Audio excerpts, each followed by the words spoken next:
What is up, everybody? Alright, it's time for Babylon. So, holy crap, that's loud. Ahem.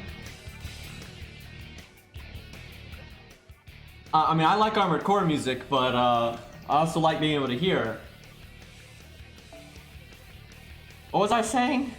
Oh yeah, so, I've done a little bit of preparing, not much, to be honest. I got the golem cores we needed and that kind of stuff, though. So hopefully that's good enough to level what we need to level. Hey, thank you for the sub, Elmago something. What the fuck these names? But thank you, I appreciate the sub as I, butcher your name. Alright. Right, I need more than 8 of these. Crap, because I need, oh my god, I don't have the writer gems. Oh shit. I didn't realize I didn't have the writer gems. That's generally not something you worry about too much. Okay, hold on.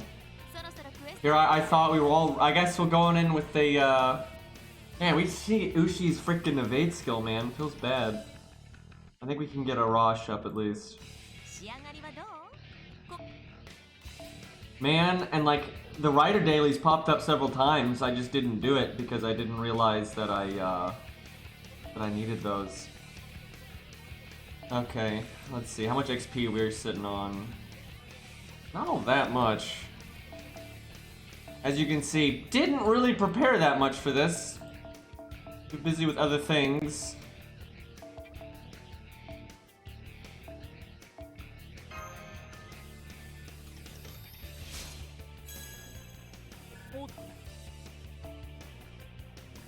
Let's see.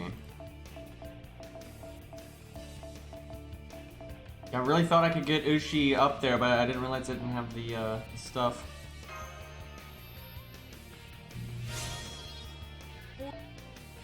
Well, we got a Rosh up, that's good too. So that means I have to farm 4 more of the Golem cores anyway. I gotta do that and get those rider pieces. We'll start Babylon anyway, but that's gonna slow shit down because I kind of refuse to use apples for farming on this account, so. 10 out of 10 voice acting, by the way.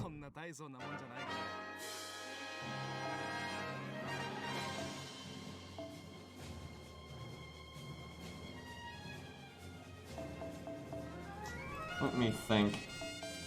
Oh yeah, we actually get to use Hercules now. That's nice.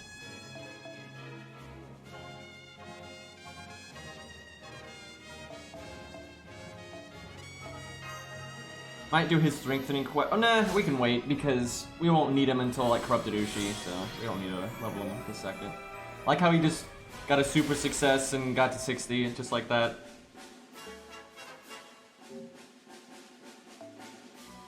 I need mana prisms. Like, damn.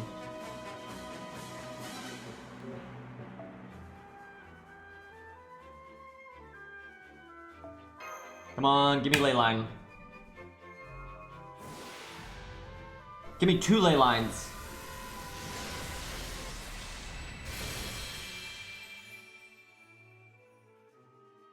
That's a bunch of junk.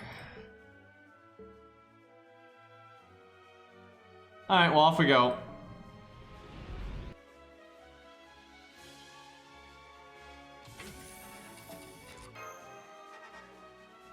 Yeah, Summer 3 is starting tomorrow. I'm gonna have to do... I would love to skip that event, but it has 2 Grails and command codes in it, so I gotta try to get it done. I'll do that while I'm waiting for the anniversary. I'm so glad Summer 3 is starting like a week before the anniversary event. I would be so pissed if they were going on at the same time. Hey, Dirk. Alrighty.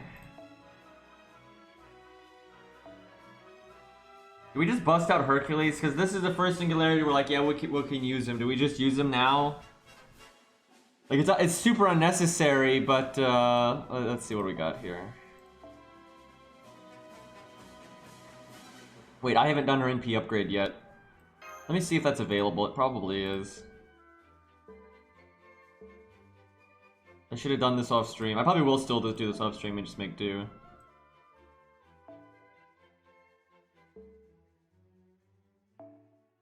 Yep, there it is. Alright, I'll do both. I'll do Arash and 100 Faces stuff off stream, and then I'll try to get rider statues. I blame not actually getting to play in the events. That's why I don't have any.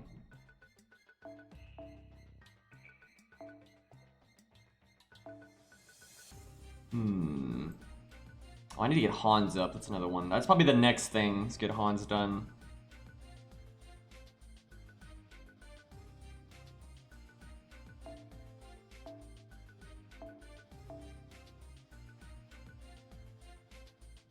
Oh yeah, I can level Mash. I keep forgetting I'm allowed to level Mash.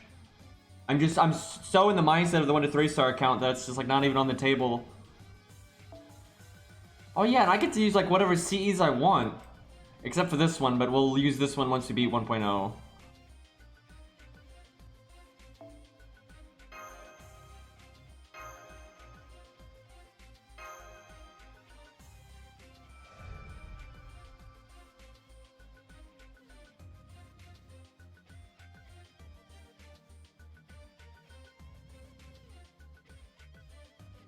I will say, Summer 3 has a lot of good things about it. It's like crazy grindy, but the welfare's really strong, and she's really easy to upgrade. Like, her skills are so easy to get to 10, 10, 10. It's like a total freebie.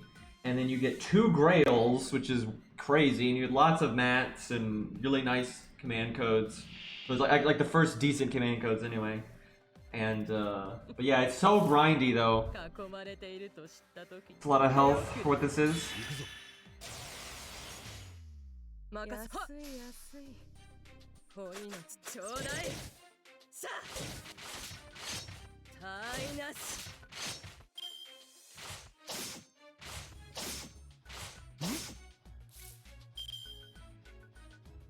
Shelter with pens, yeah, no, it works really well. Very good synergy there.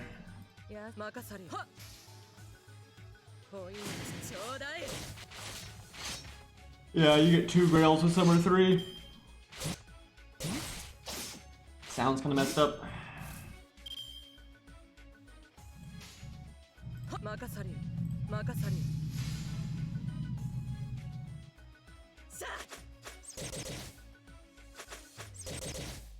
Can we get a crit?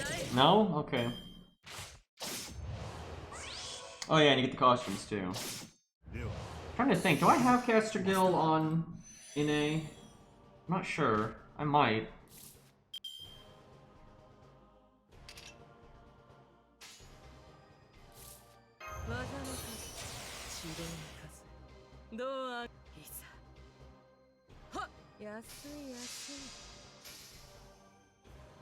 I think I'll save my Grails on NA for a little bit and see what I want to do with them. Stockpile a bit. Now that, you know, Ku's 100, nothing else matters all that much, so.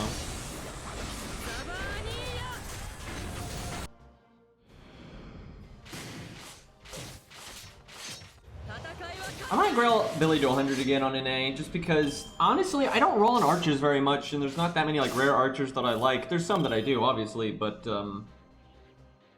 you know, it's having a strong archer like Billy, like with good stats and stuff, can be very handy, because I don't prioritize archers too much. Like, gold archers, anyway. Obviously, I got, like, you know, Arash, David, Robin, all that good stuff.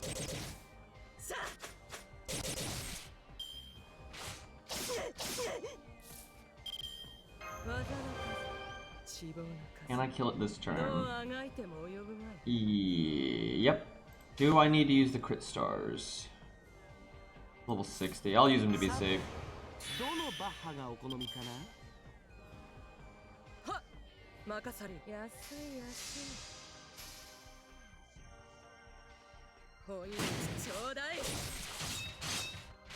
I will say, Arash, because he blows himself up, you don't... It's like, being 100 can be really good, but it's a bit random when you're going to get value out of that or not. For challenge quests and stuff, Billy at 100 is really nice. Just because he's got, you know, he gets his NP for free, doesn't need waiver, all that stuff, and then the harder he hits, kind of the better. You're always going to get value out of it. But Arash is more usable more often than just some general gameplay anyway, so kind of depends. So I should wait to NP. Because the other, I only have the arts up hit both. That's kind of annoying though that we're at 98%, but typical.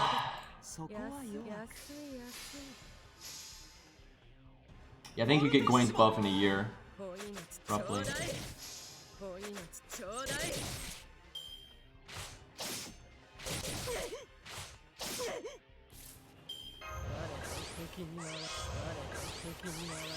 Everybody missed their art buff.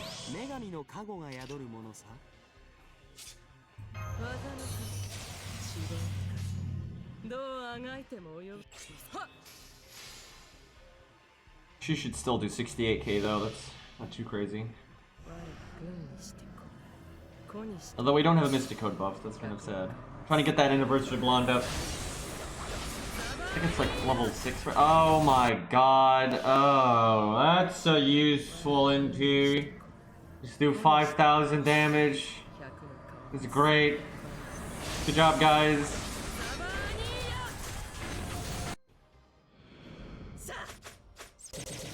That's enough.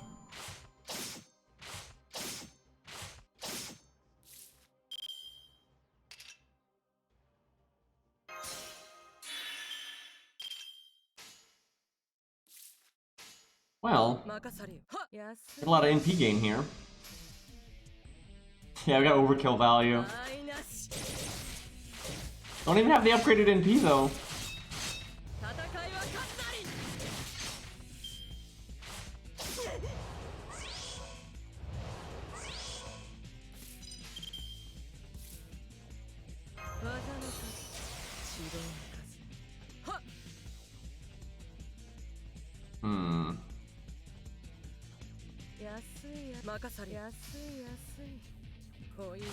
Damn it.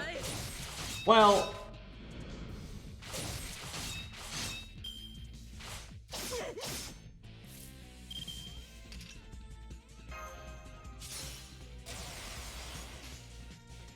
This could be going better. But we're not— I mean, we're not gonna lose or anything, so.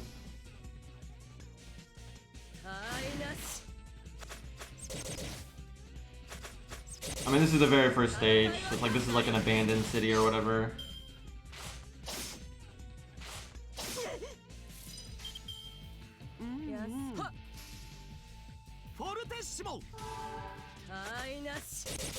We lost so much value because of that NP tomfoolery.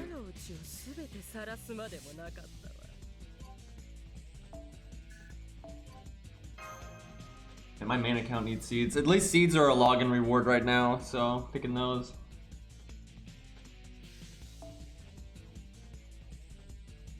Probably Ishtar. Fuck that. Alright, I don't have to slot 3 stars with 3-star CEs. This is not the 1 to 3-star account. I don't have to do that. And now that we're in Babylon, I mean, I'll still keep it, you know, budget to a degree, but I forgot. I don't have to do that. I was over there using that last stage. I was using the freaking jewel sword. Let's go with something different, something fun here. You do Zerker a lot. I don't know if this account can really capitalize on him very well, but that'd be something we don't use too often.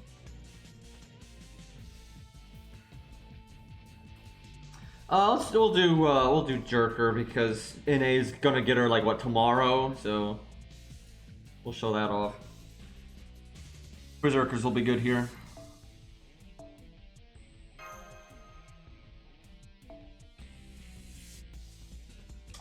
We'll do that. And then David.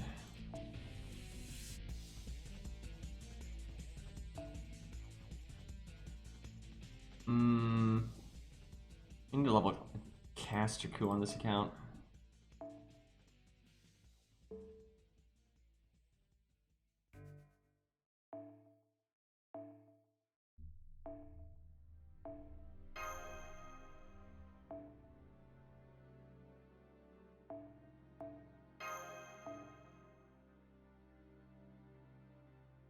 I'm 1 away from this being MLB. Feels bad. And I'm 3 away on Leyline. That sucks.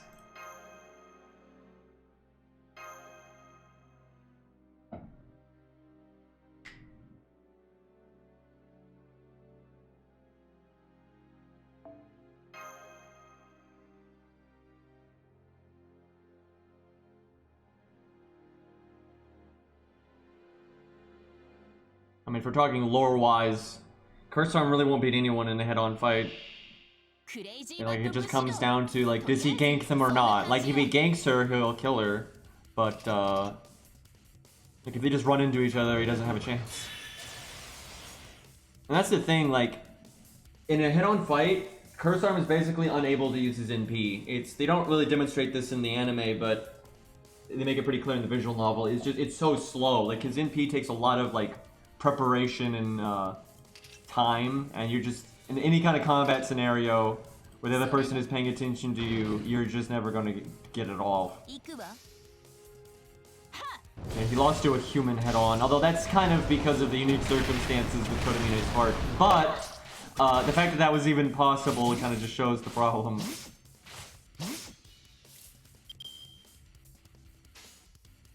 But, like, he's not supposed to fight in a head-on, you know? He's all about circumstances. So it's almost impossible to talk about Curse Arm when you're like, can this beat that? Because it just completely comes down to, it's like, does he gank them or not?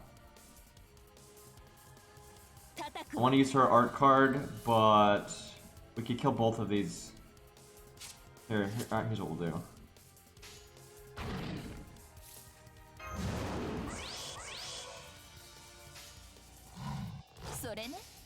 Come on, Herc, don't fail me. You're probably gonna fail me though. Yeah, I am. Feels bad. Yeah, but okay, first of all, Kozuki is because he is being enhanced by Medea, right? Kozuki has the skill and an ability to fight a servant, but he actually can't on his own. He just, you know, he's a regular human. So if Medea wasn't enhancing Kozuki, Artoria would have cut him in fucking half.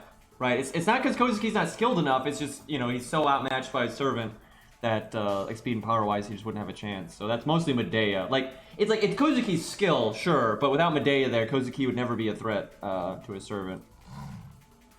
Also, Kozuki is just abnormally skilled, though, like, big time. And, like, if it had been Curse Arm, if Curse Arm had to fight Kozuki, and Kozuki was being enhanced by Medea, Curse Arm would get destroyed. I mean, he would just be totally fucked. I mean, he would get his head blown off in, like, no time. Like, the only chance he would have is just run the fuck away, because he might still be faster. I'm not honestly don't know how fast Kozuki is in, like, a dash when he's being enhanced by Medea, so... Yeah, if he just, like, you know, ran the fuck away, then sure. But if he tries to head-on fight Kozuki, he'd get annihilated.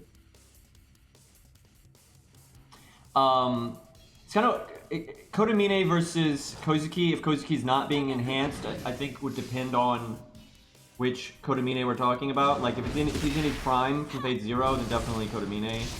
But if it's when he's older, probably... If he doesn't know anything about Kozuki, probably Kozuki can still just get ganked by him. And I'm pretty sure that's what Nasu said. Nasu talked about this before. However, Nasu was not clear, because someone asked him this. We act like, you know, Bizet versus Kozuki versus Kodamine. Nasu was not clear if he was talking about... I think he was talking about Kozuki without his enhancements. I'm pretty sure that's what he was talking about. And that makes sense because he's not fighting servants, so it's more reasonable. But he wasn't really clear about that. Yeah, I would assume an enhanced Kozuki would murder Kodamine. But yeah, basically what he said is it's like, you know, Kodamine in his prime I think would win. I think. But then, if it's the first encounter with Bizet or Kodamine, Kozuki would win because they just wouldn't know what his technique is and they just get one shot by it and that's that. Why is George alive? I should have cast this last turn. Not paying attention, man.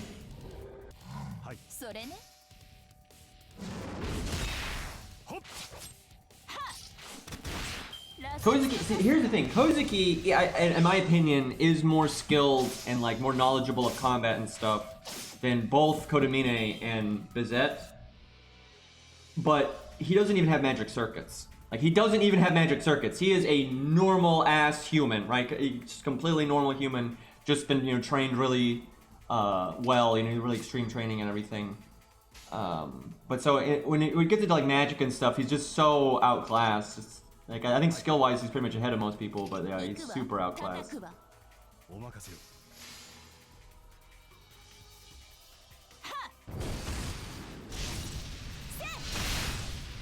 Well, Medea's enhancements aren't Age of the God tier. They're just similar, and it's kind of complicated. Also, most humans, if you enhance them with Medea's enhancements, it wouldn't do them any good. They don't have the brain and the reflexes and stuff to actually use them. It's actually insane that Kozuki has like the mental reflexes and stuff to be able to keep up with the enhancements he gets from Medea. Most people, and it's because he was trained by some like crazy, you know, assassin cult in the mountains, you know, for his entire life. So he's like, you know, way more competent than most people. Yeah, most people would not be able to use Medea's enhancements to their fullest. Bizet probably would, though. Bizet with Medea's enhancements would be really scary. But yeah, back on point, Curse Arm, you know, really? Dude, that's insane how much she got attacked. That is so fun. And she died before George, who's 55. That is so frustrating, dude. That is so frustrating. Like, obviously I messed up because I forgot to cast her evade earlier. But she absolutely should not have died, like, statistically. That's insane how much she got attacked. Like, she had an evade every turn for 3 turns, and she fucking died. And then she died the turn George got his haunt back. And she had her fucking NP and all of her buffs still. That is so lame. That's gonna, like, she could just kill this thing. She could have just killed this thing. Now I have to, like, wait forever. Because I wasn't getting NP on her. No easy route for you, Mr. Streamer. Apparently not. Fire Juno. She just kept getting like double attacked and stuff. That was crazy. I'm trying to stall with George now.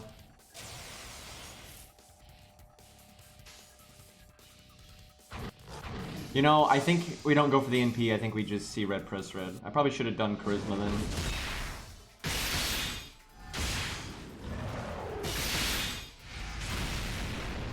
Honestly, I can't think of a lot of servants that Curse Arm could beat in a head-on fight. Like, the best he can do, like, he can kite a lot of people, but then they can just, like, not follow him. But he is fast enough that he can stay away from some people and then just throw his daggers at them and stuff. And he is really skilled with those things. It's pretty hard for him to kill a servant with them. Oh yeah, he can beat Matahari, but I mean, of course he can beat Matahari. That doesn't mean anything. That doesn't mean a damn thing. Now, Kozuki's easily more skilled than Kodamine, I would say, in terms of physical stuff. Like, there's no comparison. Like, a lot of Kodamine stuff comes from the fact that he has magic circuits and he can enhance his body and those kinds of things. I don't think there's any comparison. Like, Kodamine and Bizet are not capable of doing a melee attack that a servant can't follow and that can gank them. Like, they're just not capable of doing that. Like, Kodamine could never fight, even with enhancements, Kodamine could never fight Artoria in a head-on melee fight. Like, not even close.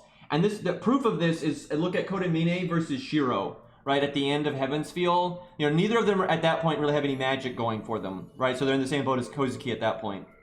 And they're just using the regular physical abilities.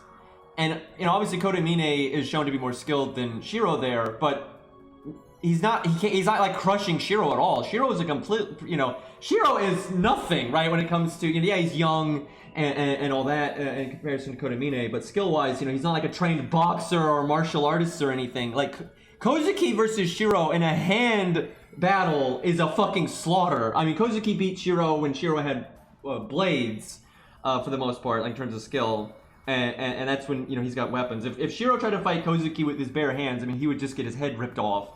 Like, but both Bizet and Kozuki are never shown to have the kind of skill to do something like that. Now, Kodamine, I'm sorry, I said that wrong. Kodamine and Bizet are never shown to have, like, skills like Kozuki has. But they do have magical abilities that are much better, ultimately. Because, like, Kodamine trained, yeah, but literally Kozuki trained his entire life since he was, like, 5. Just non-stop, like the most elite, like, you know, assassins in the world. Like, there's just no way Kodamine is on that level. Like, and he's just never shown to be that skilled. Like, Kodamine is shown to be skilled at in melee combat, but not like Kozuki. Like, absolutely not. And again, I think the proof is really in the pudding when it comes to you know, him versus Shiro and stuff. He's not, you know, he's shown to be like a good martial artist, absolutely, but Kozuki's shown to be like the pinnacle of what a normal human can be, pretty much, in that department.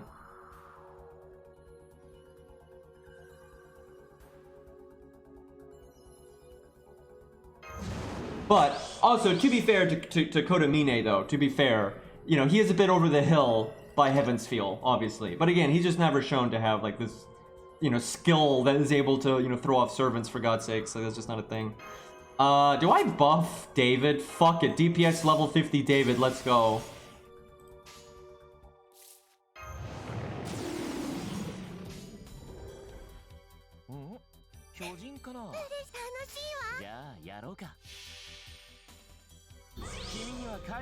Now, Bizette's a bit harder to quantify, but just off of what they've said about her, I don't think so. Like, again, because when Nasu was talking about Bizette versus Kozuki, first of all, he just straight up said, if Kozuki and Bizette just fought, Kozuki would kill her, and that's that. She would not understand how to deal with his technique, and that would be that. Now, he says, though, if she somehow survived and was able to analyze his stuff and fought him again, she's like a very tactical fighter and stuff. The second time they fight, she would probably win. However, I'm pretty sure that's including the fact that Kozuki has no magic, and she has magic, right? Like, if she didn't have any magic, you know, she was just a regular human like he was, I'm pretty sure she would just get destroyed.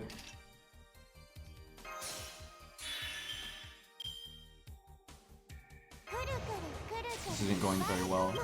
It's almost like we put all the eggs in the jerker not immediately dying basket.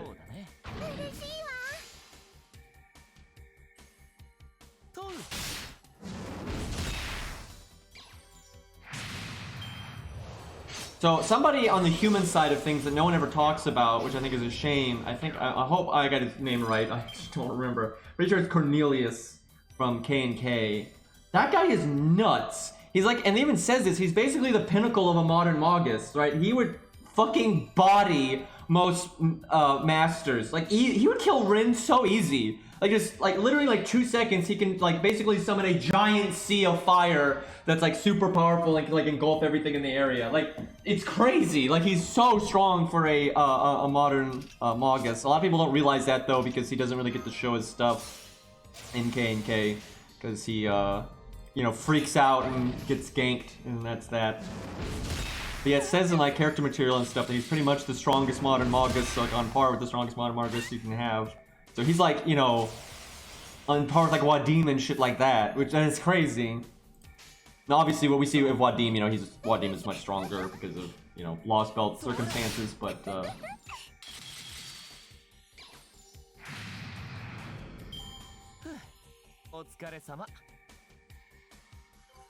yeah, that guy gets no love. He's the guy that gets killed by the briefcase monster thing.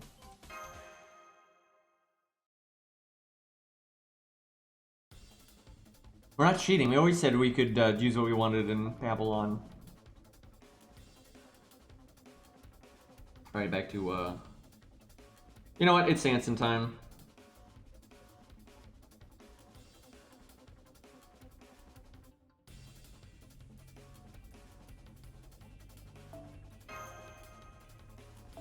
There's our boy.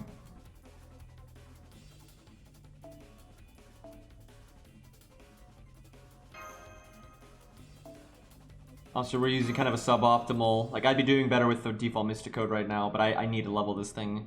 When we get to harder stages, though, I might have to switch, because it's not rank 10. Mostly because I said so, Also, fucking Ishtar, get off my screen. That's another reason, Rex, is if I summoned a story support, I would have had to summon that thing.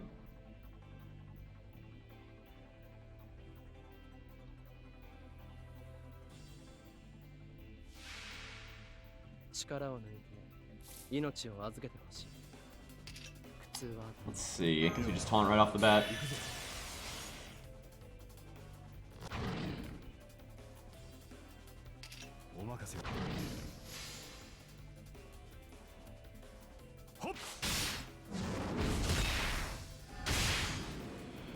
Hey, Sanson's hot shit, man.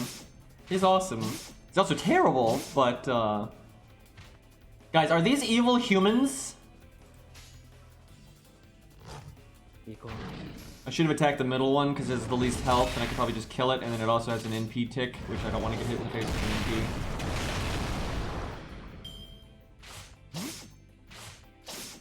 You see, they got like that kind of like Elvis hair, kinda. So clearly they're human.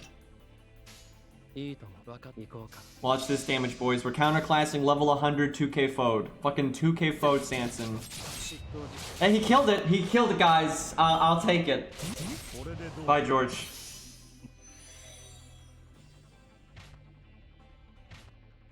I need to get this to rank 10. That's really good because you cast it early, then you do guts, then you cast it again. It also works with when you get your ball in CE with the whole loopy thing. Oh, this is only one wave of enemies. Maybe I should NP then. There's 6 of these guys. You didn't miss anything. We just killed trash mobs in a very inefficient way.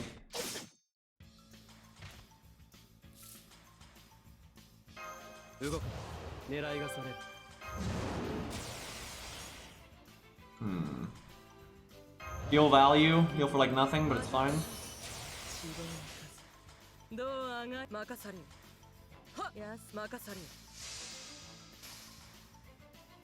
Surely, with an NP gain combo, she can still do 17k, right? Oh god. Level 60, by the way. Oh god. So Buster Quick Art probably would have been more NP there too, because I probably would have gotten a bit of overkill. So that did not work out. Watch these Sanson crits though.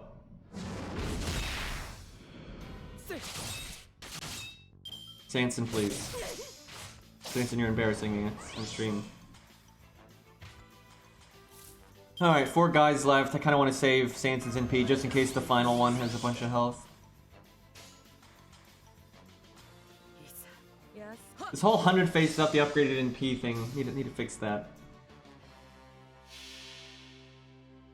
That song is from Slayers, like the old school Slayers.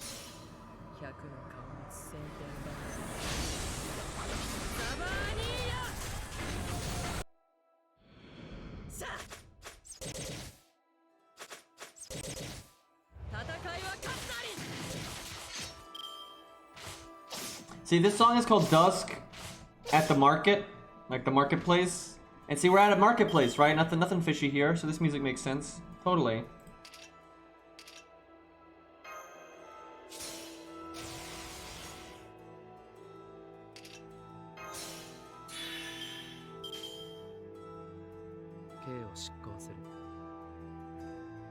Who do I have more faith in? I guess Sanson is more likely to do the 21k because he's 100% crit instead of 80%, and he's got Buster up. And again, he's level 100. I mean, dear God. And yet his attack power is still much lower than Hercules. However, he's a proper counterclass, so insta-death. Why does Sanson have one of the lowest insta-death chances in the game, by the way? That's bullshit. Like, it's like absolutely bullshit. It's like day 1 logic. Oh, he's a low star. Because lore-wise, he actually has a really high chance to kill people. He's got like a brain-killing move. It's crazy, right? And then he's a fucking executioner. And then they gave him one of the... It's so dumb! And again, I'm telling you, it's just day 1 FGO logic. Because nowadays, they're like happy to make 1 to 3 stars good, right? They're totally okay with making 1 to 3 stars like really good and competent in their field. But they weren't like that day 1. Ku is strong because it was a mistake. I don't think they meant for him to be that broken. Although 3 stars, they gave at least 2 shits about. And Ku's really popular.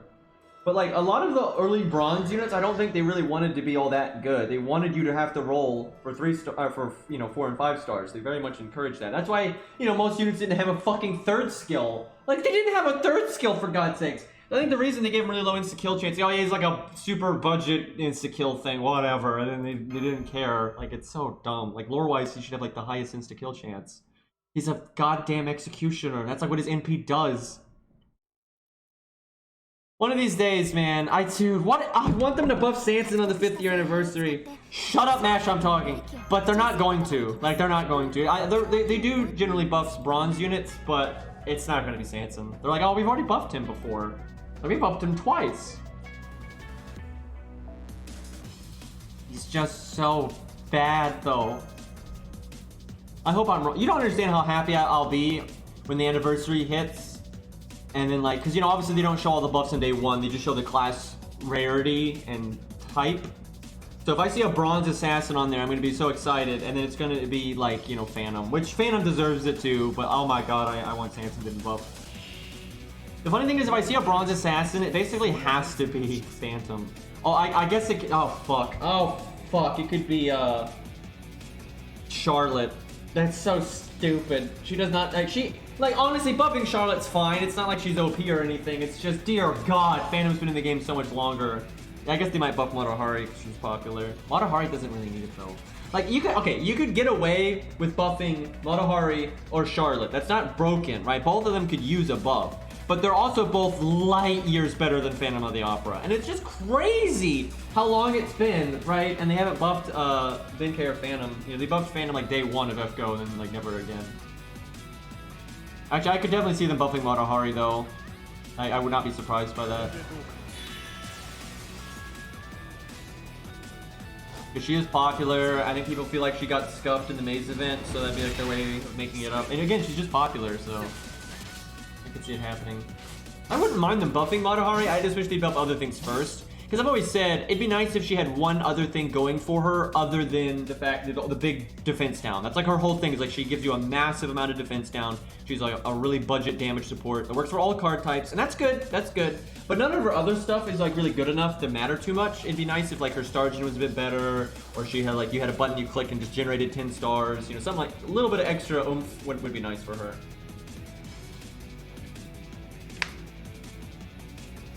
Yeah, she gives huge defense downs, and it's nice. It really is. But there's a lot of other units that do have damage support. Like, okay, here's what I'm getting at. Early game, and if you're just unlucky, maybe you don't have Waver, stuff like that, or Merlin, any of those strong supports, she's a very logical thing to level, right? Because she works with quick teams, art teams, buster teams, and it's just a very large amount of damage up. So if you're lacking with some of those other supports, it's nice. But a lot of people, sooner or later, are going to get other supports that are going to have comparable damage up, and then a bunch of other things. So, and then outside of just her low team cost, there's very little reason to bring her outside of if you specifically need skill seal. And that is good every once in a while for like Guadia and things like that. But it'd be nice if she had some other thing. Again, it could still be budget. It doesn't have to be like game breaking or anything. But like, hey, she has the damage up, and then there's other things. So it's a bit more reasonable to, you know, bring her instead of just like, you know, always bringing Waver or whatever.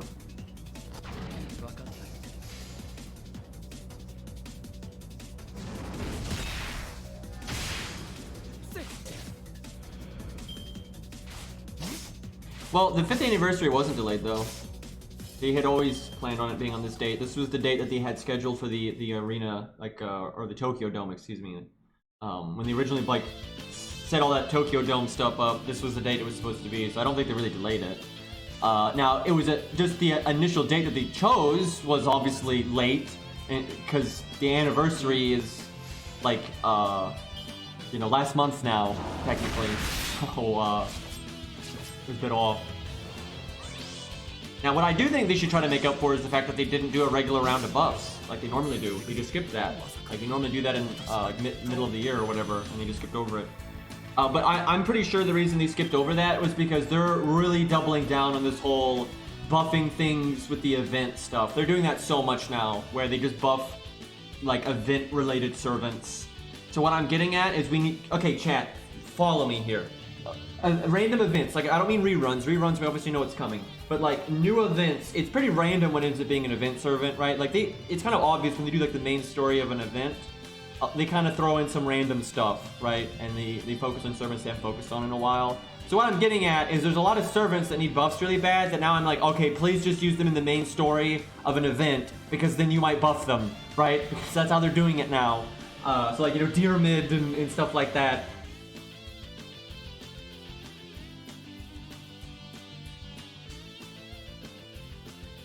Yeah, they show the card rarity, like day one. Whenever they do like a big round of buffs, they show all the class cards in rarity. Like they show gold, assess, you know, a silver, bronze.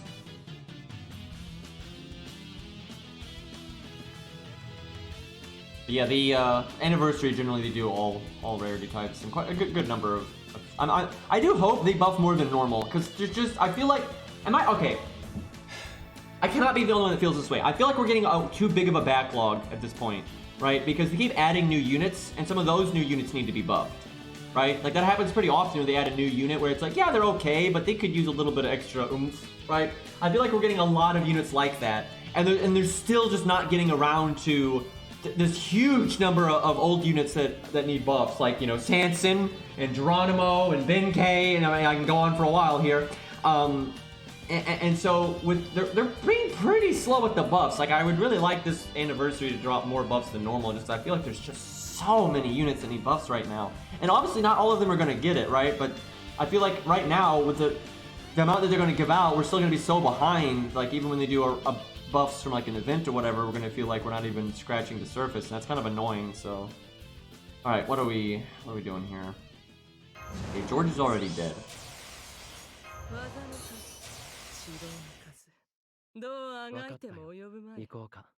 I'm really valuing Sanson in P-Game for some reason.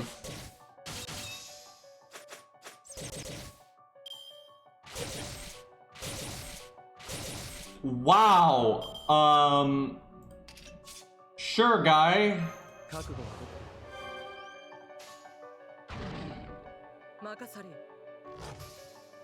Like how they all crit and they're just like, you know that 100 face? I don't like him.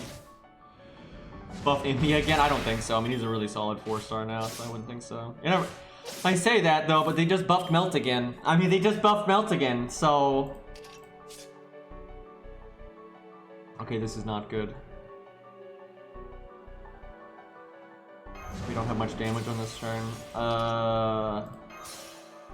Getting desperate here.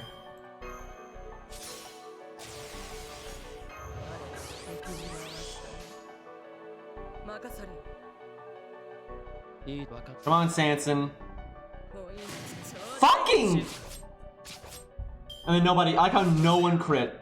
Okay, he attacked the that was so stupid of him. Out of all the people to attack, that was like the most pointless one to attack. Yeah, I like how no one crit there, not a single crit.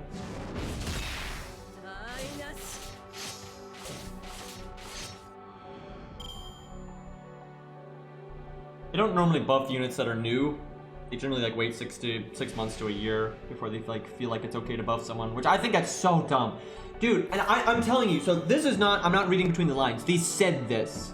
Like, Nasu said they don't want to give someone a summer variant unless they've been in the game for at least a year. Because, like, they feel like otherwise they haven't earned it and, like, they're taking it away from people that, like, deserve it more or whatever. I really think they have that same mindset for buffs. I'm so sure of that. Look how it took them a year to buff Mama Nobu, right? Like, Demon Nobu, right? Like, the fuck? Right? That's nuts that it took them a year to, like, yeah, you needed a year to figure that one out, right? Like, I think it's really obvious that they have that mindset where they don't want to add someone and then almost instantly buff them. It's like, oh, they don't deserve it. And it's because they don't believe in, like, this, they don't believe in, like, how do you put this?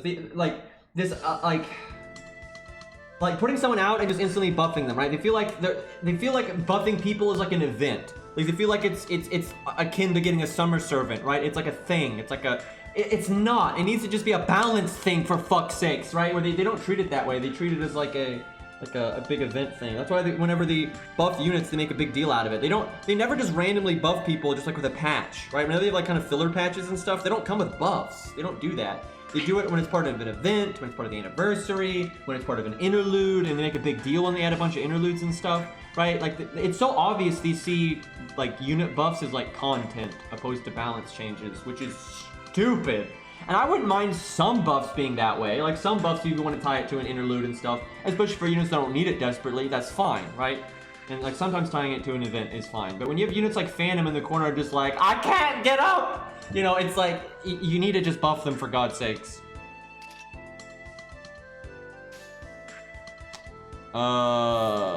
This is where I wish I set the Buster up.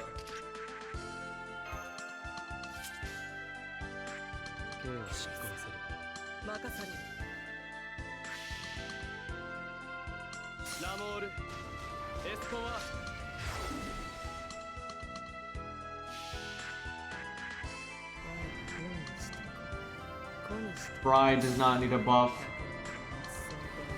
Nasu says he plays the game. I don't know how actually plays the game, but Nasu says he plays it. I mean, I don't think that's very hard to believe. I mean, he is a known weeb. And think about it, like, if you were a weeb, right? Let's say you're a weeb and you're an Arthur? You're a writer. What was I getting that word confused with? Author. That's what I was thinking of. Anyway, so if you're a weeb and you've made stories and stuff, and then you have an anime game based on that stuff, I mean, wouldn't you play it? I know I would. Like, of course I would, right? So it's not really that far-fetched that he plays it. I don't know why I forgot the word author. I just forgot it existed there. I was like, what am I thinking of?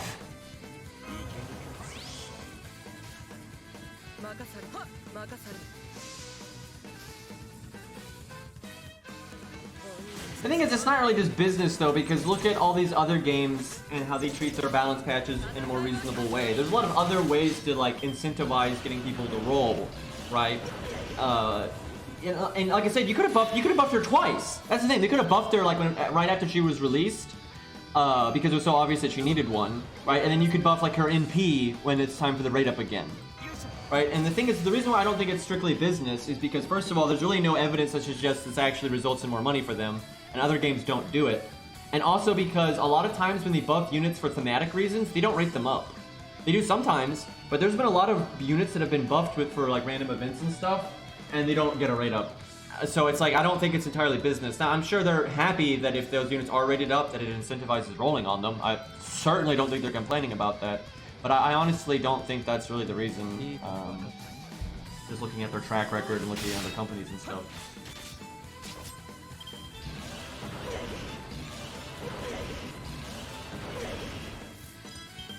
Well, no, they mix up the pattern somewhat with Summer, but there is like some staples, obviously. But, you know, Summer is definitely because of the monies, for sure. You know, Artoria's popular, what are you gonna do? But we'll see. We'll wait for the summer event, see what they do. I don't really care because I don't really care much about summer servants anyway. Like, I like Martha, but that's just because her punching is awesome. I'm not really. I don't care about waifus and bikinis that much, right? Like, it's just not. That's not really a priority for me. So the summer event normally just passes me by, and I'm not really even caring too much. And we're about to lose to a dragon. I mean, I think we got this, but Jesus. Nancy having to bail us out here.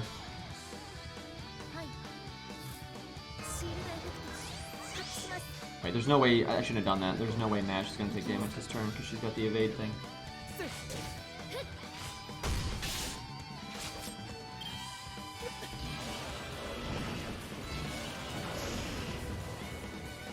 No, I don't really agree, Avalon. I think there's still there are so many servants that they've obviously had on the table that they're willing to make summer servants for, because the thing is, they do like money, and there's no reason for them to stick to some arbitrary pattern that a lot of times I think players are just, they're seeing things that aren't there. Humans always see patterns where they don't exist, and it's kind of funny because the community's been wrong about these things so often, where they think they see a pattern and they're going to predict. Like, I remember people were saying like the Christmas servants were following like the singularity order for like the main servant and the 1.0 singularities, but that didn't pan out, right? People just see stupid patterns where they don't exist.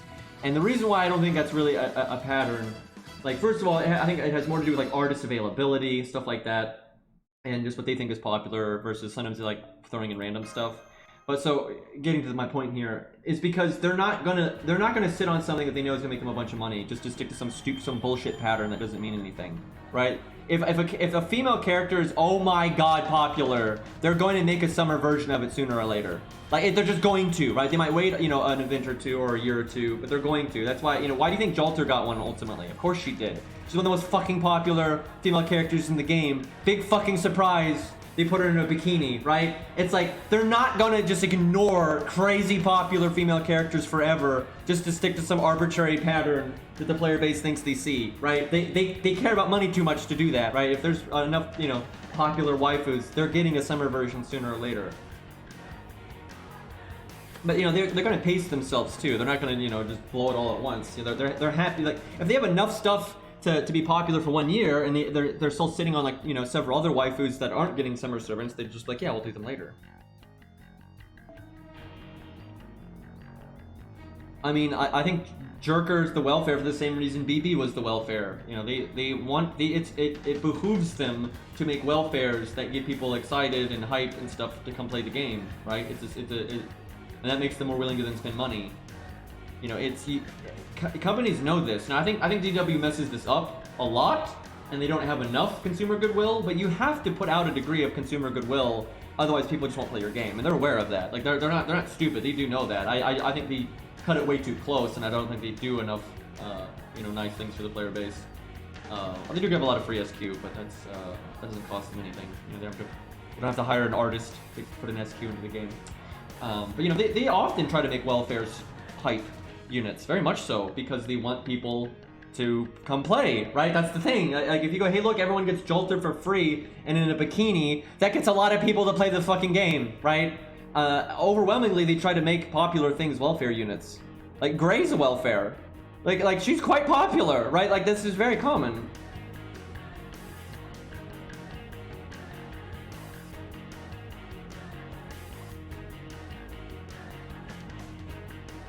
Wait, what are you talking about, Rex?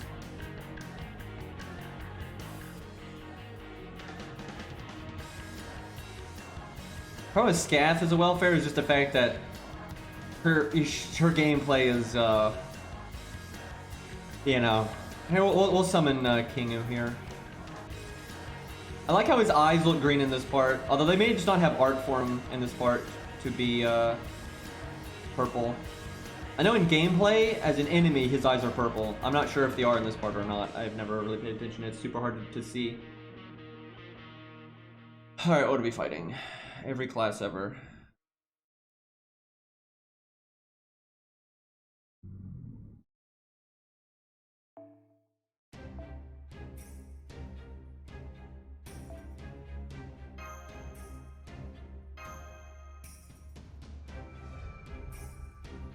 Europa's not meta at all.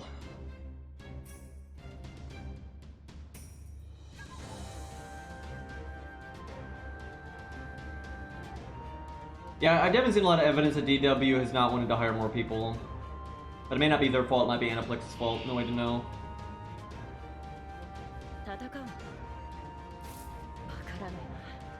Yeah, I don't really agree. I honestly think a lot of the balance stuff is just mistakes on their part. There's been a good deal of pretty unpopular characters that are actually really powerful, and there's been a very large number of incredibly popular characters that aren't powerful, right? I think that's confirmation bias or selective bias there. It's like you're thinking something, and so you notice every time there's a character that's popular that's OP, you're remembering it. But I mean, look at Demon Nobu. I mean, she's okay. It's not like she's terrible, but that's not. I mean, and she is. Holy shit, that's a popular character. Like, Demon Nobu is, oh my god, popular, and really the gameplay is kind of, right? There's a lot of popular characters that have pretty meh gameplay, and then or it takes them a long time to fix. You know, look how long Edmund was kind of meh, and Edmund is also insanely popular. Yeah, no, Key to Alter is still pretty meh. Like, there's a lot of popular characters that are meh. Yeah, sure, there's a lot of popular characters that aren't meh, but that's because I'm pretty sure their goal is to not make meh characters. They just mess it up, right? I don't think they're aiming to do that. Yeah, I mean, I know Nobu's got, like, her uses, but she is more niche. Like, obviously, she was not what I think they wanted. I think they wanted her to be crazy strong, and she's not quite there.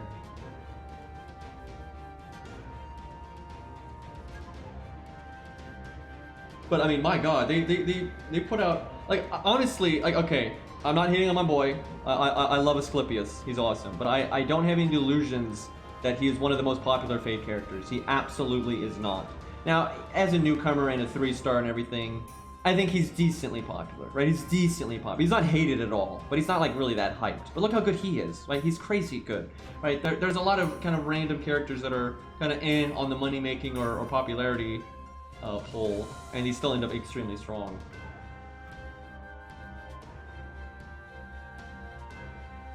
Yo, Attila is also still pretty crap.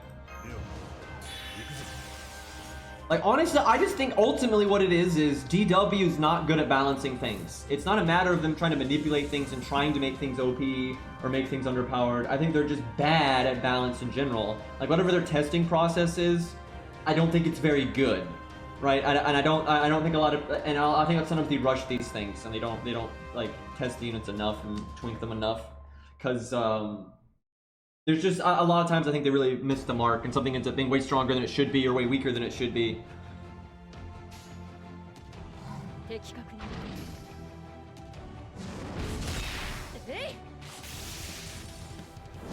Honestly, I don't think our Jin Ultra is really that OP. Like, what makes a Jin Ultra OP is the supports. If Merlin, Waver, and those kinds of units didn't exist, God Juno would still be good, but I mean, he wouldn't really get that much. So, like, yeah, he's a strong AoE Berserker, but he'd still have all the drawbacks that Berserkers have, that they die quick, and it's not like he gets his NP turn 1 or anything. Like, without really strong support, Scott Juna does not do anything too special. Like, he's fine, totally fine. He'll still be, you know, really nice 5-star Berserker, but he's not going to be, like, eclipsing, you know, Ku Alter and all the other 5-star Berserkers in a row. And, you know, Merlin being broken is kind of a known thing. Actually, there hasn't been much power creep in this game. Like, to this day, some of the best units are quite old.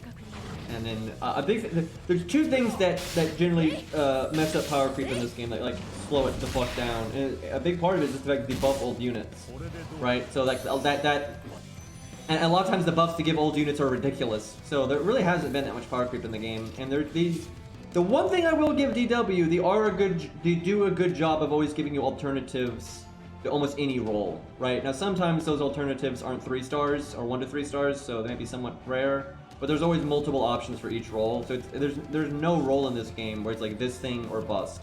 That's just not a thing in FGO, where it's like, oh man, if you don't have this one new meta-defining unit, you just can't do meta stuff. It's bullshit. People act like it's like that. Like, oh my god, if you don't have Scatty, it just doesn't work. You know, never mind all those art teams have been doing 3-turn looping for fucking years. You know, never mind that. It's like, there's just never been a time where like the meta has been defined by a single unit, and if you don't have that unit, you're fucked. That's not a thing in FGO, and thank God it's not a thing in FGO. Like, there has been some power creep. Like, Merlin was, you know, a degree of power creep. It's not like there, you know, isn't some, but they still offset it pretty well. Because again, they buffed Hans and all that. And yeah, Hans is no Merlin, but he's a totally reasonable budget alternative. Melt's buff was pretty silly. That one was a bit silly.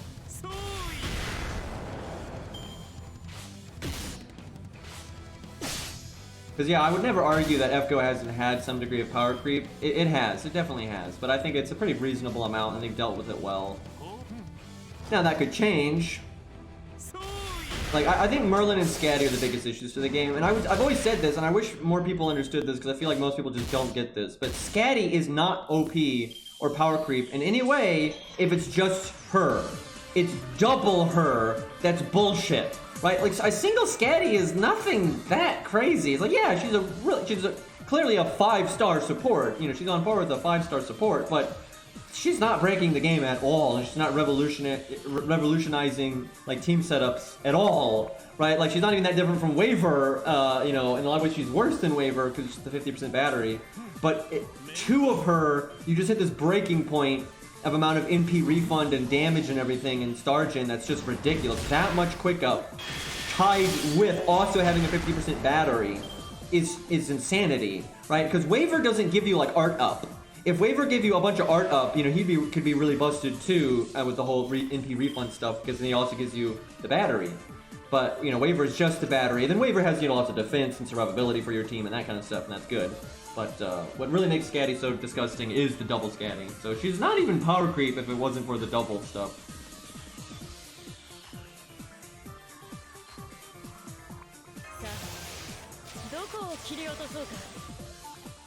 Yeah, Hans is like a really, because here's the thing, Hans is a far cry. He's a far cry from, you know, Merlin. You know, he's not even with Hans' buff, he's not even close to Merlin. It's not even comparable. But you don't need to be, and you know, Hans is a budget unit. You're not really expecting a 2-star to be better than a 5-star. You know, you generally would only expect that maybe in a very specialized role, right? And that's fair. Like, you know, 5-star should overall be better than most low stars, outside of maybe that specific niche for that low star. Anyway, but the thing is, Hans is a baseline. Everyone has Hans. He's easy to get. He's just a 2-star, not limited, nothing fancy. And he's a strong enough baseline that it gives everybody access to a support that's strong enough to be very useful and enable a lot of team comps.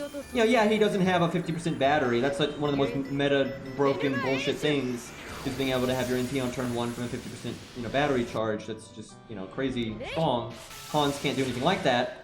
But, you know, that's, you don't need that. You don't need that on a budget unit. I will say, I do think at this point they probably should make a budget unit that has a 50% battery. They can be much weaker at everything else, where like they don't have much damage up, they don't have, you know, they don't offer you much other than a 50% battery. But I do think at this point they need to just do that. But yeah, Hans is like the fairest baseline support. He offers a lot of value, and it's very flexible, and everybody can have him. And I'm actually glad he's not as strong as Merlin and all that.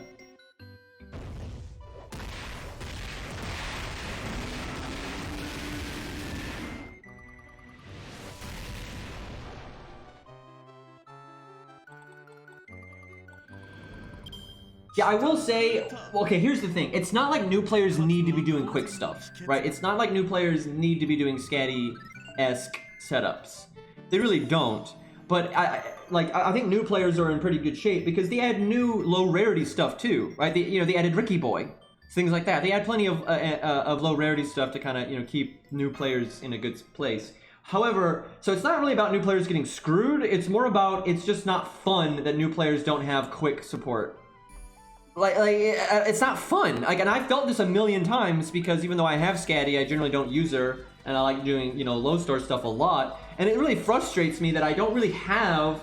I don't get to do like a quick style team for budget. Now I will say budget teams often don't pick a card type. They often just pick a lot of individual units that have a lot of value, and then maybe some general synergy. But the one time you do run a specific team type on the low star stuff, it's almost always going to be Art or Buster, right? Because you just don't. Because sometimes you will do like Mozart, Robin Hood, David. That's pretty much an art team at that point, right? Like, so that is a totally viable setup that you do use fairly often. When you bring Alex, it's mostly for the buff removal, and as a bonus, if you can have him work with someone like Billy the Kid or something like that, so his buffs get a bit more value, great. But it's not really a quick team. You're not going to be looping. You're not going to be making that many stars. It's just not a thing. There really is no budget like quick team. It's not a thing. You use quick units as a budget player all the time, but you don't make like a quick tailored team. It's just units like Billy that get good value on their own, and Billy doesn't need to be on a quote unquote quick team to do what he does. So yeah, they need to add a low star quick support. It'd just be more fun. Like, it'd just be more fun. I don't think anyone, like, seriously, Mozart is such a nice fun unit to play with. I think everyone wants an equivalent to that for quick. See, Shakespeare, though, I don't think Shakespeare's actually good enough. Like, I think to make Shakespeare super good and viable and, like, up to snuff, he needs Poster Girl. And he's busted with Poster Girl, like, no doubt.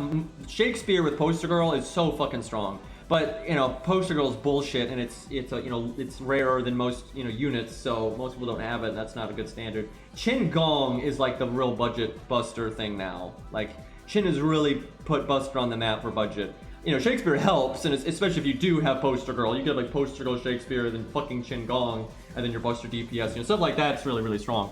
But yeah, it's Mozart for art, and kind of David, even though David can be used on any team. But and then yeah, Qin Gong. Those are the things that are really blowing quick out of the water for the low end. What I also want, like I've said this a few times, but I love this idea because it works lore-wise, it works gameplay-wise, and it doesn't step on the open, because they want people to gun for Waver and to gun for Scatty and Merlin, and that's fine. I don't have a problem with 5-star supports being, the strongest supports. That's fine, because I don't really like using the strongest things anyway. But the 50% battery only existing on like the really high-end supports, I don't think is good. Low stars need a way to have 50% battery off. Just click a button, boom, someone gets 50% battery. And there's a lot of ways you can balance this. Because, first of all, Waver does a lot more than 50% battery, right? Because he actually gives 20% to everyone, and then 50% to one person. That's huge. That's so much more than if you had like a 3-star that just gave 50% to one unit. And then also he gives you the huge attack buff, the huge defense buff, he's got utility-based NP that's quite useful for challenge quests and stuff. So Waver has a lot more going for, and the huge crit up. Let's be real, the huge crit up is a big deal too. So what I would like to see is have them add Alexander Dumas, and because lore-wise his whole thing is completely NP-based, he makes and augments Noble Phantasms. So what I would do is he gets a 50% battery, because that's completely in line with what he does. And then, now you don't want him to just be a 50% battery, right? That's no good. but you don't want him, his general usefulness outside of the 50%, you know, battery needs to be a good bit behind Scatty and Waver and stuff. And so how I would do that is make his main shtick is boosting NP damage. Because here's the thing, Waver and Scatty, for example, they boost your NP damage by a lot. You know, if Waver does his attack up, that makes your NP hit a good bit harder.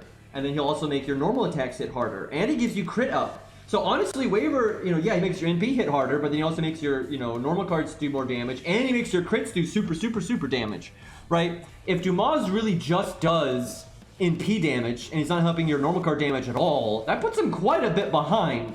But it'd be nice to have a support that just boosts your NP damage, because then at least you could use Dumas on any team, right? If Dumas was like quick up, and then 50% battery, yay, we finally get a 50% in battery, but then the quick up doesn't help a lot of, you know, other units. It only, you know, works with like Billy and Koo and those kinds of budget units. Where if he was just NP up, he could work with everybody, and that's nice. And you want to give Dumas a little bit more, oh yeah, I overcharge level. I've said that before too. I'd like it if, like, you maybe make that his NP, make Dumas his NP, some, you know, some other effects too, depending on like his lore and stuff, but then like give him overcharge up. Because that's honestly, like oh, that's so perfect for him lore-wise. So you make him very NP-based and like battery-based, and that would offer low stars a niche that they desperately need, and you know, it'd speed up their like DPS and stuff. But then, you know, he's not going to be like, you know, keeping up with like general use for even Hans, for crying out loud, for other effects and stuff. I think that's really fair, and it fits his character. That'd be great. I'd love that for the game. That'd help a lot. And then for quick support, they just need to make somebody else, right? They just, Dumas would not make sense for a quick support outside of the Edmond Dantes thing. So yeah, I'd just make some other low star be the quick support. I'd want something kind of like in the vein of Mozart, right? Like very crit and like I make them not battery. That's the thing. If I made a quick support for low stars, I'd make them the opposite. They'd be terrible for battery. Like they don't give you any battery whatsoever. But then they give you like, you know, really Mozart kind of, you know, just numbers up, you know, crit stuff and stars. And like I'd probably have them make stars, but not as many as Mozart. But I'd make them make stars. And I'd give them crit up and quick up, that kind of thing. And maybe some defensive stuff, depending on how you want to do it. You can also do utility, like crit down, things like that. Dude, I want a, this is really off topic, but we're talking about like supports, which are normally casters and stuff like that. What I want is, I want like a wise old, you know, wizard type. Everyone's like, oh, it's so cliche. It's not cliche. That is not fucking cliche. Like, it's literally Merlin and Gandalf, and that's it. Like video games and movies and stuff, we haven't had like the classical wizard in so long. It's not cliche. It's just not. Like no one does it. It's like that thing that everyone acts like it's everywhere, but it's fucking nowhere, right? Yeah, I guess that's kind of Dumbledore. Fucking Harry Potter. I think nobody started on that. Anyway, but like it's not really prevalent at all. Like look at all the Gacha games. Almost none of them have like a more classical wizard. Like it's not a thing. And there's more characterization you can give them than just that. And there's like yeah. Old wizards cliche. Meanwhile, like, you know, look at all the fucking anime waifu archetypes that we have. I mean, holy shit! Look at how many anime waifu archetypes we have that you've seen in a million fucking anime. Like, dear God. All right, what are we gonna go with here?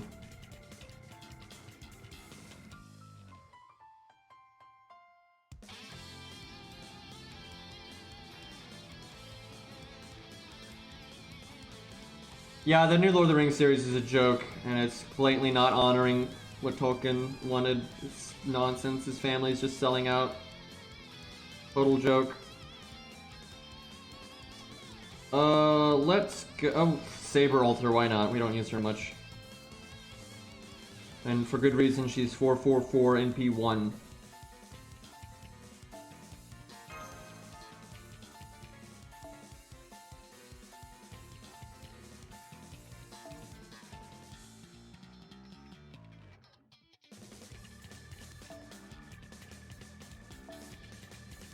Oh god, I need to up those skill ranks.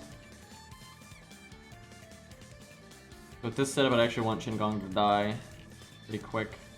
Give him the knight so he's less defense.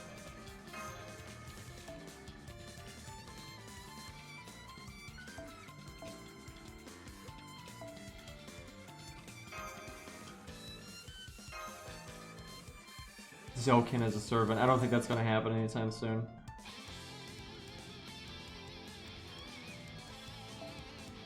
Honestly, I have a feeling Muramasa not gonna die in Lost Belt 6 and he won't be summonable in Lost Belt 7. Well, that interview even made it sound like that. Like, it sounded like they're gonna add something in Lost Belt 6 that everyone's gonna want really bad, but they said, like, it's gonna make everyone say, oh, please hurry up and add that. Which means they're gonna, basically something's gonna be in Lost Belt 6 that everybody wants, but it's not gonna be available until later. Right? And so I have a feeling it's Muramasa. That would not surprise me at all. But we'll see.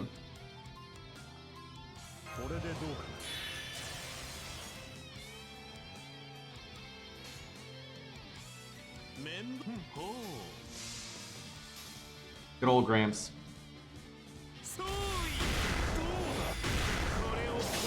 Chat, when do you think we're gonna go to the black hole?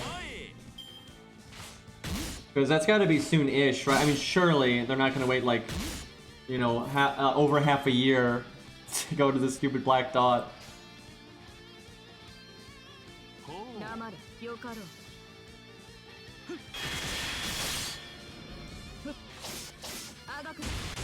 Make him a story support. I would not be surprised if at some point Muramasa switches sides, but I don't know. Hard to say. Like, he's certainly not on our side in the opening still, and everything in Lost Belt 5 and all that made it pretty clear that he was an antagonist. But we'll see what they do. I suspect there's going to be more to him than just he's an antagonist, right? They're not going to... They'll do more with his character than that, so... We shall see. Oh yeah, I guess we are in the second half of 2020. Feels bad. There's no point in making an Avenger or support, and that doesn't really fit their character very well. Like, if by some miracle you find a legend or a myth or someone in history where you think it fits, then sure. But I can't think of anyone where that would really fit. And honestly, I don't think Avenger even works very well as a class to begin with, so... Oh, this fight. You can totally... Man, if I'd known it was this fight, I would have tried harder to buff stack somebody. Do I reset? We could... This account's pretty limited on its damage support, but we might be able to straight up kill him. That's a waste of AP, though. But it is fun if you can just whack him, and that's that. Also, Caesar, please.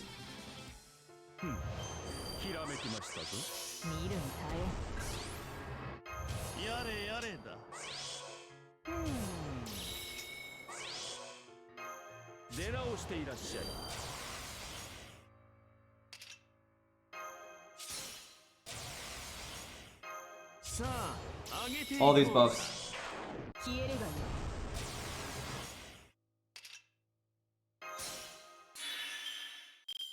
Man, Anniversary Blonde not making 20 stars feels bad, man.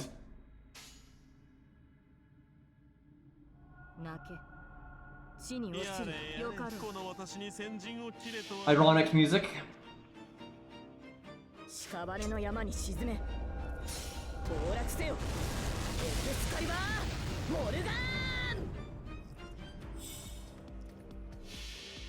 Honestly, that was okay damage for being NP1 in 444, although she did have enough buffs.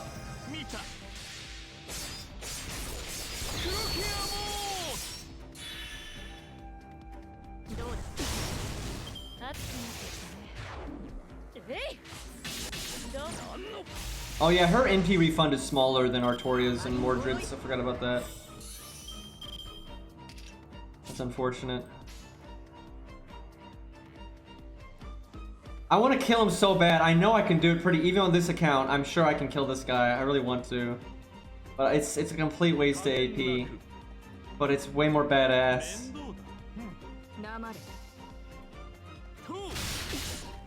Thinking.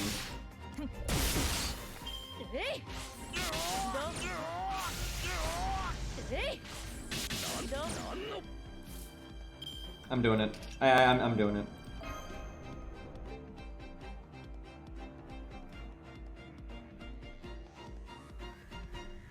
The question is, do we want to summon a stronger DPS or summon a support to make one of our units do more damage? Probably a DPS, because this account is just so not prepared. Who do we want to use? So we got Zigguard. That could be fun. We could try to turn him into a dragon. Do we try to do that? I kind of want to do that. Try to turn the boy into a dragon. Wonder Twins would definitely work, but that's kind of just mean. I like the idea of turning him into a dragon. Dare I go Black Grail? That might be too slow for this account. It doesn't have any battery. No, I won't do Black Grail. That would be an really easy way to one-shot him though. Okay, so we have to make sure George doesn't die then. We have to change our priorities a good bit. I feel like I don't use Ziggurat enough, so I'm kind of excited to do this. Okay, so George's role is so different than normal here. Do David, could do Mash. Basically, I'd want Mash to die first.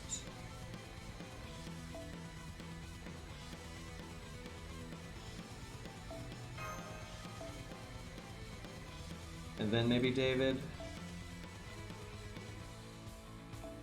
This would be a lot safer doing that. I'm pretty sure I can make sure she dies.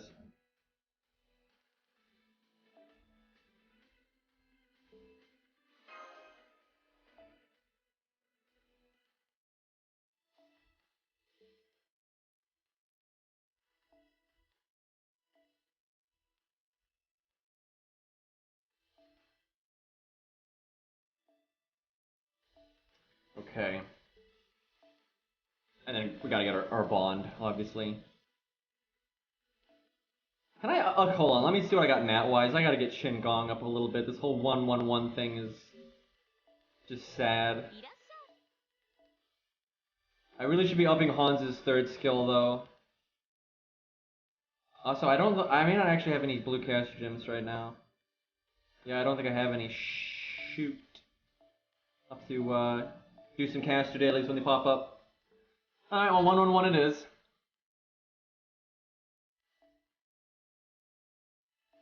Yeah, I know, my Switch is only rank 1. What's the highest starting NP this account has? I don't think it still doesn't have imaginary element, man. It's unfortunate.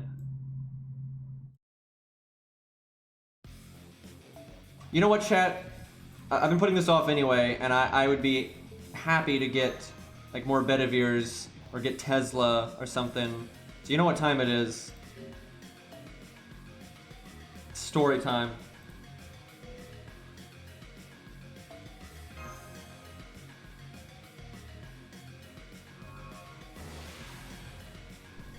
Another Enkidu would be nice.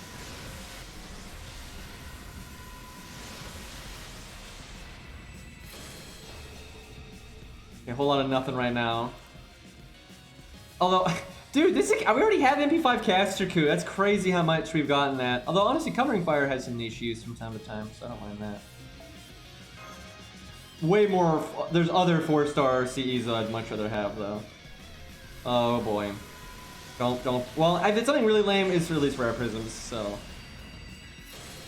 I swear to God, this is Fionn again. Dude! I'm so okay with this. I think it's NP4. I don't. It's nuts. Dude, that's nuts how much we've gotten him. Like, I'm pretty sure that's NP4. Oh, please be Bedivere. Okay, well. I mean, I like Fergus, but I think he's already NP5. Dude, that is crazy how much I've. That is. I gotta level him up, man. He's gonna be like our AoE boy. It's gonna be great. Coup would be good. I don't think we're NP5 yet. No, that's not Coup. Yeah, I've gotten that CE. I've gotten this 3 times. If that was an imaginary element or something, I'd be so happy. Frickin' William Tell, man.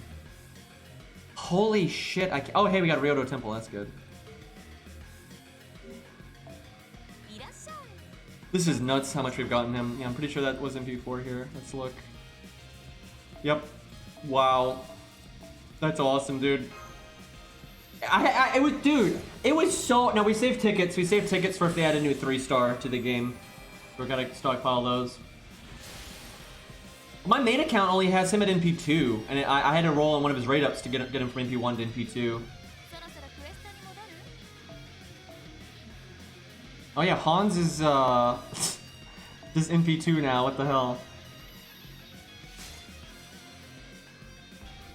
Actually, story is really good for new accounts. It gets you things like Bedivere, it gets you a lot of, like, you know, handy CEs and all that. It's just, most people are just chopping at the bit for them waifus, right? So they want to be rolling on, like, a rated up waifu. That's like the whole thing. But I don't really care about that. Especially not on this account.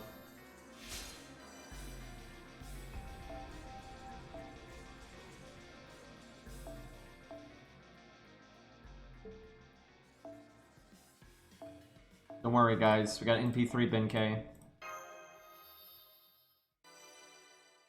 I'll probably work on Fionn after Ku. Ku, you know, is gonna be our priority 10-10-10, but then we'll probably do Fionn and then Enkidu. And then, I don't know, maybe Hector or something fun like that.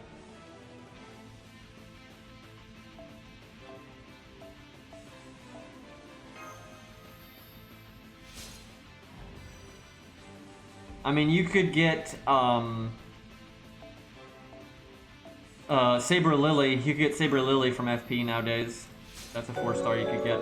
So if you never rolled, you'd get the Welfare 4 stars, you'd get Saber Lily, and then you also get the free 4-star ticket that they give out at least once a year. So you could honestly get plenty of 4 stars ultimately. Hey, Next, thank you for the resub for 26 freaking months.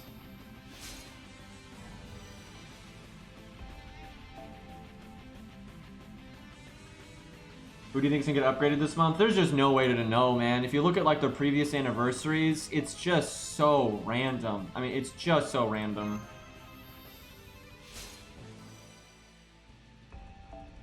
I'm hoping Protoku though, but they might wait for a prototype event or something. I'm hoping that Leonidas and Ushi get animation updates. They don't generally do animation updates with the anniversary, but they also don't normally add a bunch of bronze servants with the anniversary, but that's what they did last year. So I think they like to do different stuff that people aren't expecting. So I think animation updates are possible and not necessarily likely, but it could happen.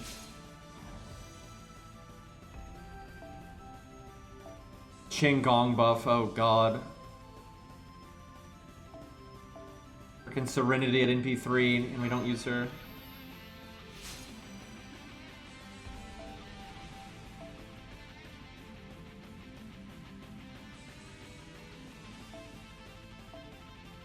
We sheep.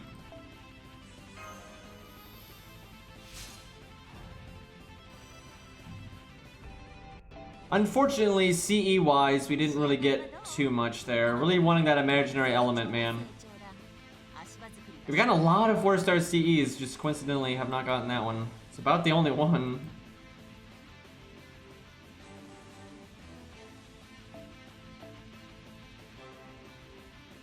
I don't think I got another shield sword, you know. That would have been nice. What about Ryoto Temple? I know we got one. Actually, that might have been our first one. Shit, yeah, it was. That's messed up. 3-star CE's being kind of weird right now.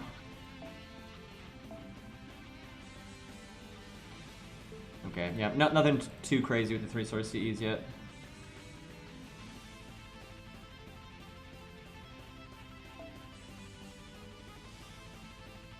Yeah, they've been pretty slow with new welfares. I mean, the Halloween was basically Saber Wars. I think that's how they saw it. Okay, so the goal here is get George's NP. That's the main thing.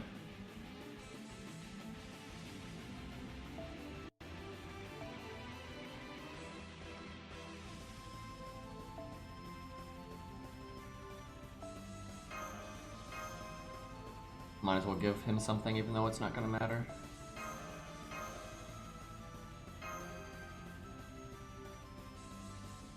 Yeah, most welfares have been good. It's not really the issue, it's just there hasn't been very many of them. Does his eyes change color in this scene? Maybe it's after.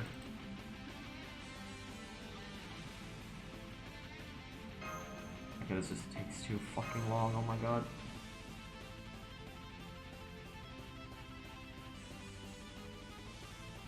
Yeah, we had Nursery Rhyme and Hercules in the tutorial summon. And then we got another Nursery Rhyme from Spook. Cha-Cha was pretty bad, that's true. However, she at least still does the job of what you need an AoE Berserker to do a lot of the time. It's just that so does Darius and a lot of other things. Although a lot of people don't like Darius, so... Which is blasphemy, but it is what it is. Alrighty. So don't taunt with George. We're actually going to give him the I might give the battery to Sigurd. It's just that it's nice to give George the battery because it's a turn where he has invulnerability, because we just don't want him to die. Yeah, we'll give it to George. Keep our boy safe. And we want Mash to die. It's actually important that Mash dies.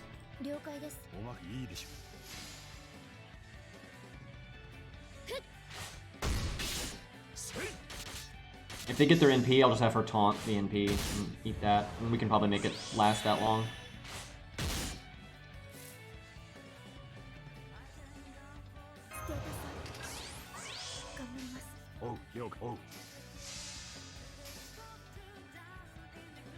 Darius doesn't really need Buster Up though, because he has an upgraded NP, so that already gives him like, you know, a good 20% damage boost anyway, and then he's got the defense down and stuff. The thing about Darius is he gets his NP faster than all the other budget berserkers do, because he's got golden rule and actually okay gain rates on his art card, so he actually can get his NP kind of quick in comparison to a lot of the other ones. So it kind of makes sense for it not to hit as hard. The thing is, right now it actually does hit as hard because most of the other budget area berserkers don't have an upgraded NP, and Darius does. So he's actually competing on damage when toolkit wise he really shouldn't be. Like, so it's kind of silly. So giving him a damage up I think would be kind of busted. Now, all of the low star berserkers, aside from like maybe Spartacus and stuff, I don't think are actually strong enough. I think all of them are actually kind of weak in comparison to like their competition of other classes, and they're kind of just saved by what berserkers do in general. So if you buff Kiyohime and you buff some of the other low star berserkers, then I think it'd be okay to give Darius like an attack up or a buster up or something like that. You know, that would be okay at that point. But like right now, with the way that the low star berserkers are balanced against each other, Darius should not be buffed because he's actually ahead of a lot of the other AoE berserkers like easily. Like this is coming from someone that super likes Darius, and I super dislike Kiyohime, and I'm like, you absolutely need to buff Kiyohime before you buff Darius. Like they're so poorly balanced against each other. Darius is so much better right now. Like it's silly. The only reason you see Kiyohime used in videos more is because she's way more popular, and people like. There's a lot of situations where any AoE berserker will get the job done, and people all the times favor Kiyohime just because. Now there are some niche circumstances where she is a good budget pick, but rarely, and there's a lot more where Darius is better. So I'd like to see them kind of fix that. Okay, I might want to slow my DPS down. I just want to make sure one of these guys gets their NP, like the enemy. Unless, you know, Mash gets like double crit here or something. Oh my god, look at that damage. That's not good. Could you all hit Mash, please?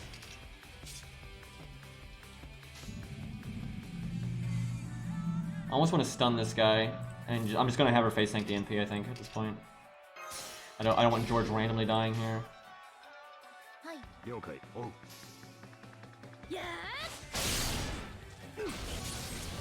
How do you feel they should buff Kiyohime, assuming they would? Buff her damage. Because she doesn't have a battery skill, she doesn't have an NP gain skill like Darius, she doesn't have hard survivability like Darius. So her thing should be damaged, right? She fucking buffs the enemy, right? That's a large detriment. If you're fighting a hard boss, it doesn't matter when you're farming, sure. But yeah, just give God Juna fucking 20% attack up, right? Or give like an AoE Demon Pillar 20% attack up. That sucks. Right? So like she needs to have a significant amount of damage up. Right now her damage up basically just compensates for the fact that she doesn't have an upgraded NP. Right? It needs to well go beyond that. You know, she needs to do much more damage than Darius on her NP, but she doesn't. Right? That's not fair. Right? If she's not going to get her NP quickly and she's not going to have much survivability and she's going to buff our goddamn enemy, she needs to hit very hard. She needs to be a very hard hitting 3-star. Now, I wouldn't give her like good normal card damage, really. And lore-wise, her NP should hit really hard and everything else should be a joke.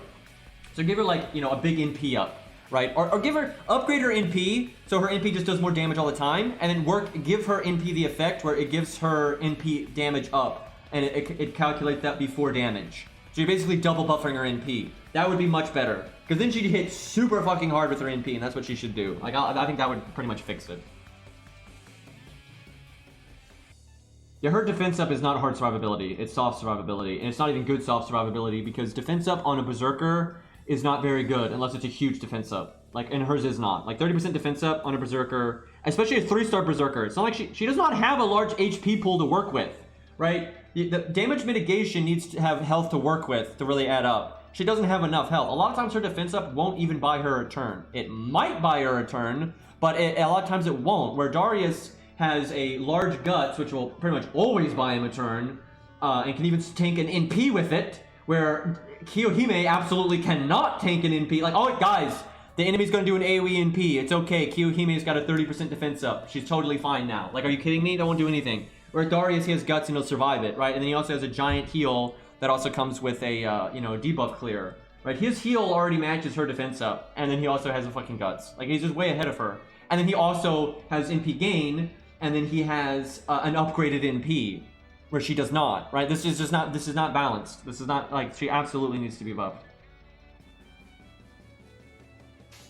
Okay, we need to not kill this guy, but I'd preferably get him kind of low. Like, I want him to die next turn. Don't crit. Don't crit. Oh god. Don't. Okay, we're good. This one can't crit. Whew. Really glad he did not crit with that 10%. That all. What? I don't understand. I don't understand. He hit George. They hit George for almost 2,000 with a normal attack. Why did his NP just do so little? How is George? George has more health than her. We gave him invulnerability. We've healed him. We just had Mash face tank and NP. Why is George more likely to die right now? What the fuck, dude? Oh my god, the plan is going out the window. Crit Mash. Just crit Mash right in the face. No, Mash. Hit the... They heard the plan. They heard the plan. They know. Like, they clearly know what's going on here.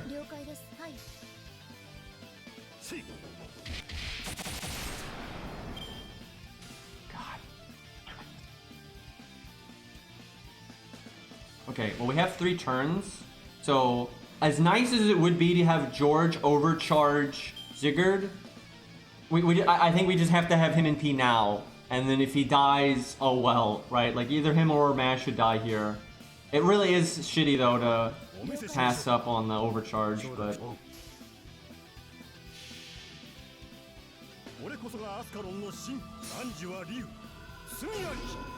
What's gonna be really frustrating is if Mash dies here, and then I didn't have to NP this turn.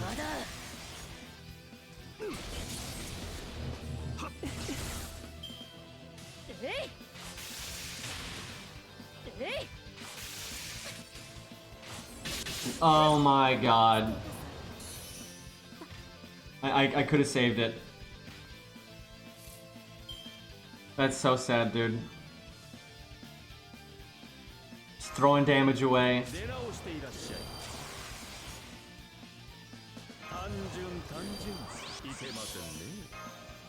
Taking my taunt with me.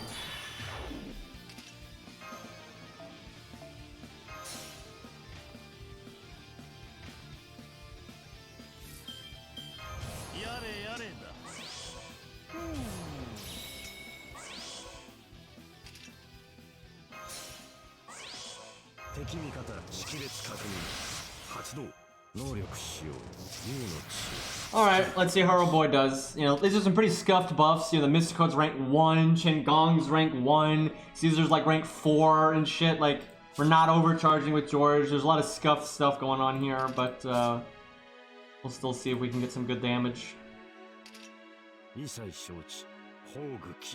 Go punch that dragon really hard, Sigurd.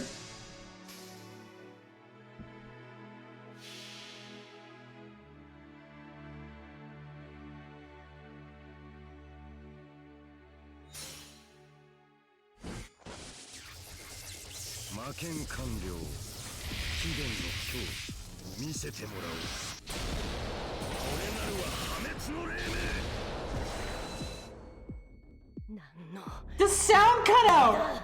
That was so unsatisfying! The silent punch! Alright, we basically need to get a nice big crit turn here.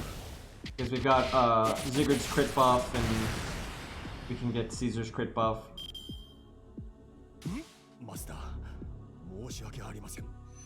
Sigurd being stealthy, yep.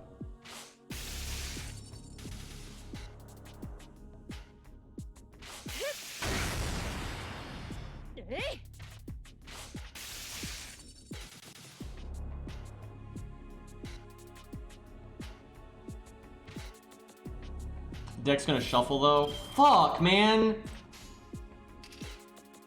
God, that's so lame.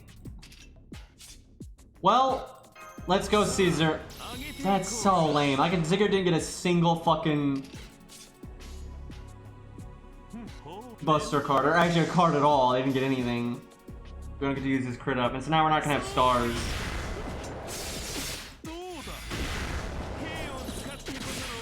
We might have to try this again. I don't remember how many turns they give you. I think you have until he gets his NP. But all of our damage is like dead now.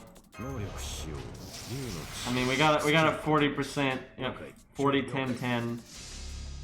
It's an okay chance of one thing critting. It's pretty iffy though. No. Okay. Well. God damn it, dude.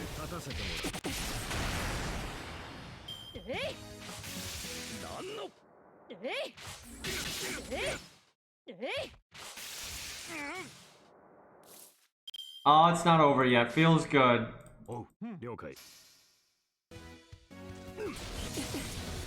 By the way, this song is called It May Be Greenish. Fucking love that name. The main reason it's on this playlist.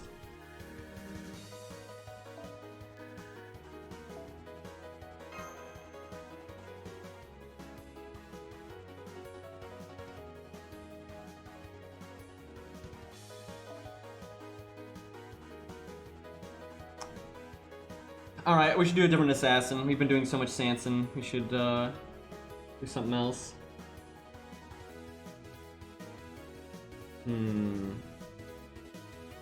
I just realized how few assassins I have on my main account.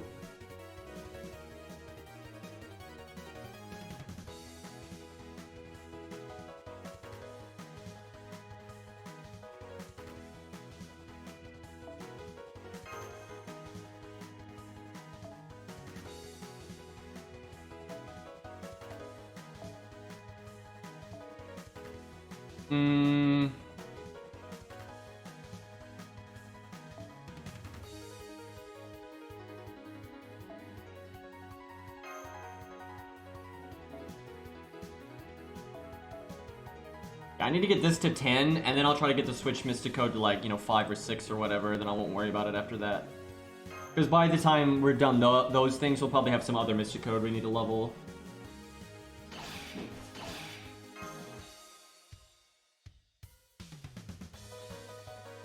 I have a lot of green shirts. I'm actually wearing a green shirt right now. I have...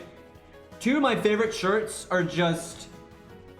2... They're both the same. They're 2 like kind of dark green shirts.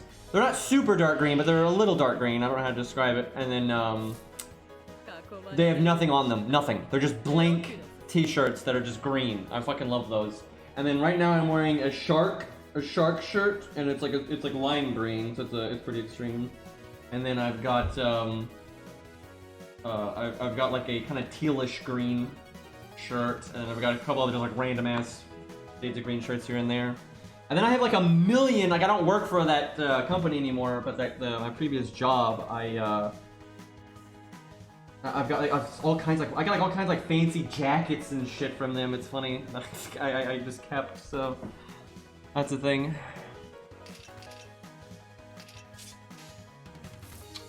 All right, let's see.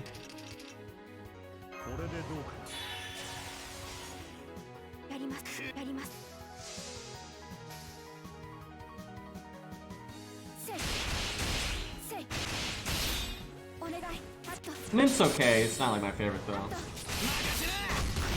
Your sharks are awesome.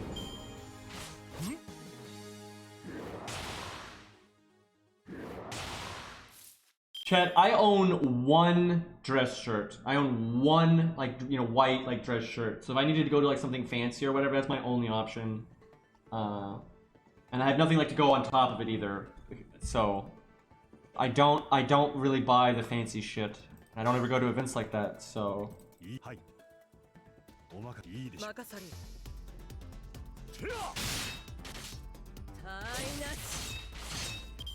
And most people know not to invite me to those kinds of things nowadays. And if they do, I would just show up in... like khakis.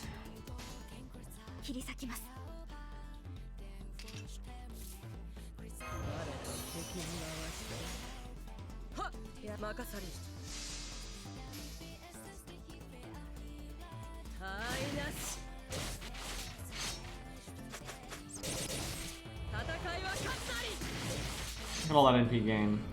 And we didn't get 100%. George fixing it though.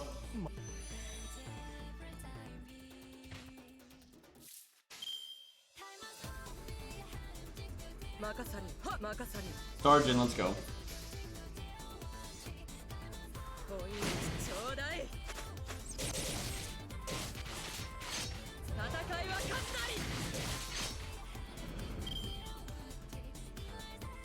I don't like the whole environment of like dressing up. It's stupid. It's so fake. Because no one would actually, it's supposed to be like a sign of respect. That's stupid. You know what a sign of respect is? Actually respecting someone, not wearing specific clothing. Like, that's dumb as hell.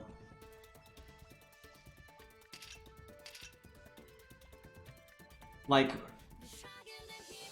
when my father died, you know, that you know, I was really close with my father, but I didn't, we had a memorial for him and all that, and I didn't wear abnormal clothing. I didn't, because that doesn't, one, my father wouldn't care about that at all, and we wouldn't wear clothes like that.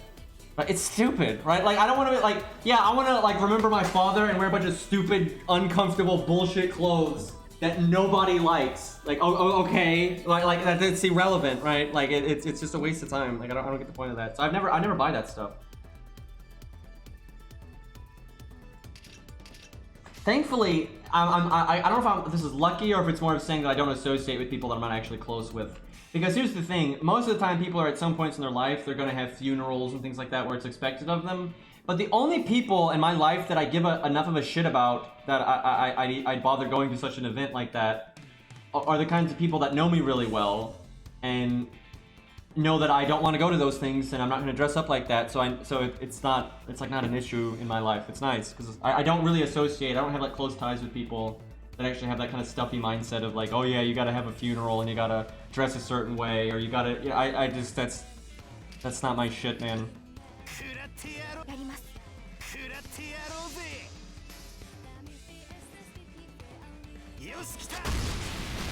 Suits are different, right? Like, suits can look really nice and all that, but like, you wouldn't wear like a business suit or something, generally do like a funeral anyway, I don't think, or like a, I don't know, wedding. Well, I guess that's more like a tuxedo is what you wear to a wedding, right? Which those are lame. Like, suits are so much better than tuxedos, right? Tuxedos are like the lame suit, right? Like a suit, it actually has some practical use to some degree, right? And at least it looks good. Right, and so that I can understand wanting to look good, right? But like what you would wear to like a funeral or a wedding or church generally doesn't look good. At least not in my eyes. Now, if someone else thinks it looks good, that's great. That's fine. These things are subjective. But you know, if I don't think it looks good, I'm not gonna wear it, right? And if it's not comfortable, and I don't think it looks good, I'm not gonna wear it because like the social norms is to wear it, right? It's dumb. Because really, in my opinion, if you're close enough to somebody, you should be close enough that they don't care about those kinds of things, and they shouldn't want you to do something that makes you uncomfortable, right? Like, for example, let's say I had a close friend, and they liked, you know, dressing for the occasion or whatever. I wouldn't tell them not to, right? Even though I think that stuff's kind of silly, I'm not gonna make that. Like, and if I died and people had a memorial for me or whatever, you know, I'm dead. I don't give a rat's ass, and then like I don't want anybody to do anything that makes them uncomfortable, right? Because why would I? That's dumb. I'm not like it's insanity. Like, so anyone you're close to should respect and care about you enough to not want you to have to do unnecessary things that make you uncomfortable, right? It's one thing to expect someone to do something that makes them uncomfortable, but it's necessary or useful for like life. You know, like living and like, you know, getting things done that are important, you know, but dressing a certain way for like an occasion, it's not important. Like, it's objectively not important. It's fluff.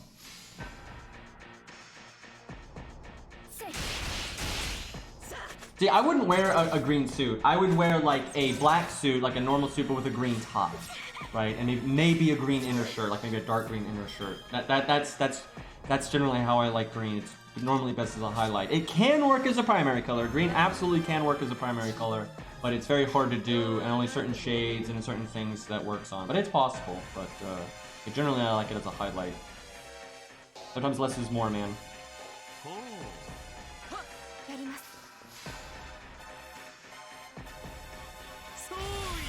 That's the thing, I don't think a green suit is inappropriate for a funeral. Why would the color green be inappropriate? It's a fucking color! Like, what does that have to do with anything, right? Like, it's one thing if you think someone's wearing it to mock right? But let's say, for example, if I was wearing a green suit, I'm obviously not wearing it to mock anyone, right? It's because I love the color green. If anything, it's the opposite. That I wouldn't normally bother put on a suit, right? So like if I was at like my father's funeral or something, and I was wearing a green suit, that is obviously not to mock my father, right? And anybody that knows me and knows my father would know that. So any idiot like at a funeral getting upset that I'm wearing a green suit is just outing themselves as a fucking moron that doesn't actually know me or my father very well, right? And so at that point, they're the problem, not a fucking green suit. Like, there's literally nothing about a goddamn color that's disrespectful, right? It's a color. Like, oh no, the light is reflecting off this object in a way that's insulting to me because I am a moron, right? It's like there's no logic there. It's like literally what I'm talking about is like people add value to things that doesn't have any, right? Like it's irrelevant. Like, and there's a degree of subjectivity in life which is fine. You know, liking or disliking a color is fine, but then acting like a certain color has some innate thing about it, like, oh, this color is respectful or this color is disrespectful. That's insanity, right? Like that's just insane.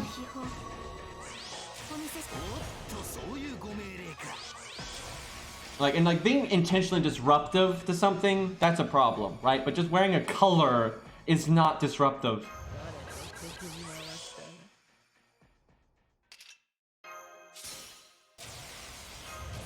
This is why I don't get invited to things, by the way.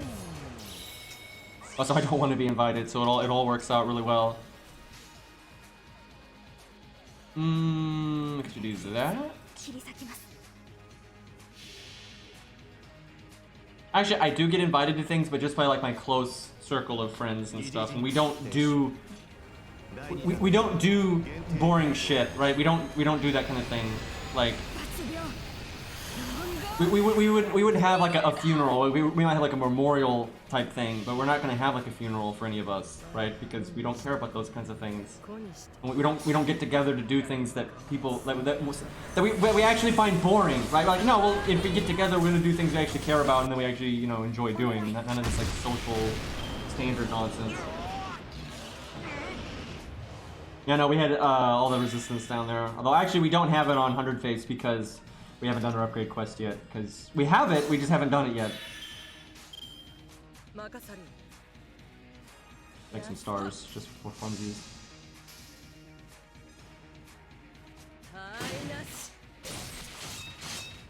The thing is, what's tacky is just subjective, ultimately, right? If someone is intentionally wearing something tacky to be insulting, I get it, but if they don't think it's tacky, it's not a problem. Context matters, that's the thing. I'm always talking about this kind of stuff. If somebody goes to a church, a wedding, a funeral, what have you, and you can tell that their intent is to be disruptive or disrespectful, then sure, but that's because they're trying to be disrespectful or disrespectful. That's the problem. It's not because they're wearing a certain color or a tie or a certain type of shoe, right? That's stupid, right? Context matters. If somebody says "fuck you," but in a joking or in a loving way, that's not a problem. Where if someone says "darn you," but with lots of malice and hate behind it, that's the problem, right? I feel like what I'm saying is like what you teach children, right? It's like it's literally the stuff you teach children. But I see countless adults in today's world, you know, all where it's like, you know, it fucking matters what you wear or what you say, not like why you're wearing it or how you said it, right? Like, I literally don't care what words people use. I care about the context and why they're saying them.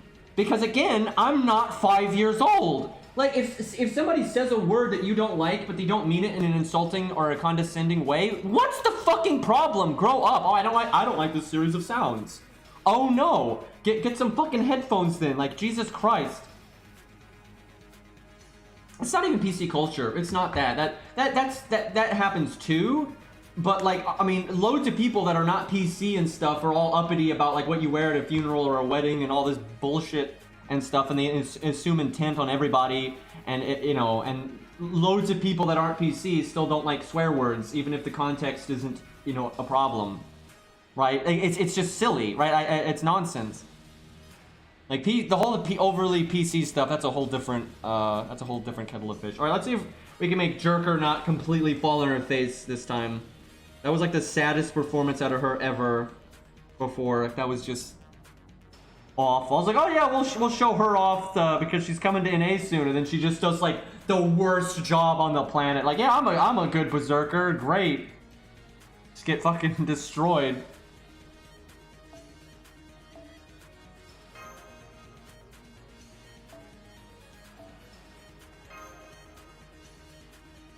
Doesn't help that I'm bringing a Mystico that's not really helpful for the kind of content that we're doing. We don't need the burst. You know, the survivability from default would be way better. I mean, what do you mean, wow, you maxed your skills? Go right now, go to fucking Google. Go to Google and type in Summer Jolter Wiki, right? And then scroll down and look at her fucking skill mats. Like, how are you not gonna 10-10-10 this? It takes nothing. Like, it's no, oh no, seashells. I only have like 300 of those. Like, none of her mats are shared amongst anything, right? And like berserker gems are always so plentiful for me because there's not enough berserkers to fucking level. Like, I never actually intended to 10-10-10 her. Then I was just upgrading her skills and I was like, these don't take anything. So I was like, I might as well. Like, I wish more servants had her exact same skill mats because it's so fucking easy to get her to 10-10-10.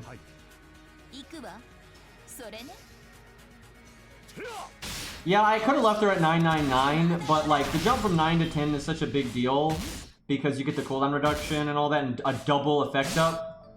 And I'm like, I've never ran out of lures ever on my main account. I've gotten kind of close before, but I've never actually ran out of lures, so I'm like, I don't actually run out. I'm not going to be stingy with them.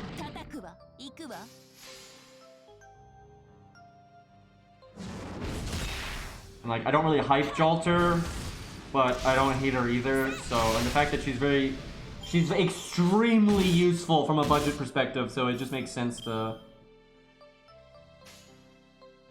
upgrade her. Because then if I use her in videos or whatever, she's actually good. The only servants that really use seashells are summer servants, and I generally, you know, I only have her because she's a welfarer. I don't generally roll on summer servants. Like, seriously, look at the list of servants that use seashells. There's so few. Almost all of them are summer servants, and the few that aren't are normally newer servants, or ones I don't even have or don't care about. So it's just not an issue. Like, I almost never buy seashells from event shops.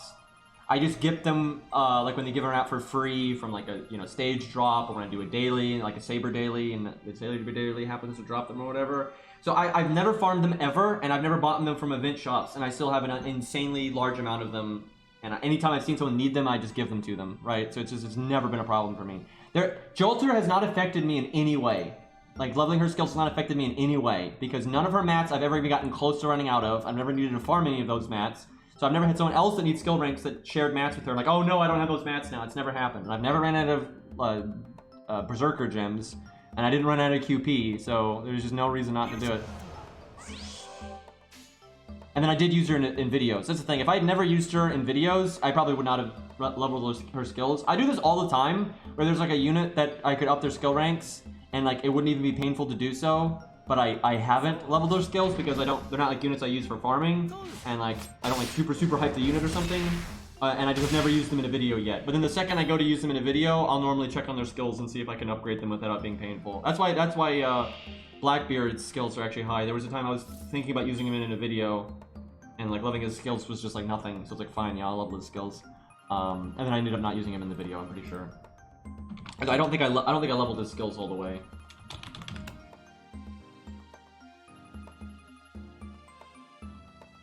He does use bones though, but at the time I think I had a lot of bones, but I probably regret that now. I almost want to NP with Jolter, but I swear to God, she should be fine. Like, holy shit. Fuck it, I'm doing it. Come on, Wasps, do your thing. Rex, please. I mean, if you have a lot of good Berserkers, there's really no need to level her, but I will say, she is a very good Berserker for challenge quests. She's not the best, but she's, you know, very good. She's a free NP5 for, you know, free Ascension, and incredibly easy to get her skill ranks up, and it's not like I use her every challenge quest, but she's certainly been a nice option from time to time, so. I like how I blame Rex for that. Literally, he could have like attacked then buffed, right? If his AI had decided to attack and then buff, it wouldn't have worked, right? But he attacked, I know he buffed and then immediately attacked Jolter, right? And so like in almost any other outcome, it wouldn't have been that big of a deal. So it feels bad.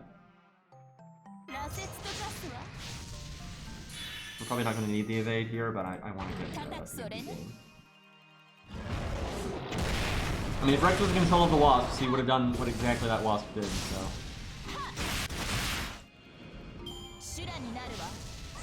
Look how easy it is, though, for her to loop her NP. Like, I can already NP again.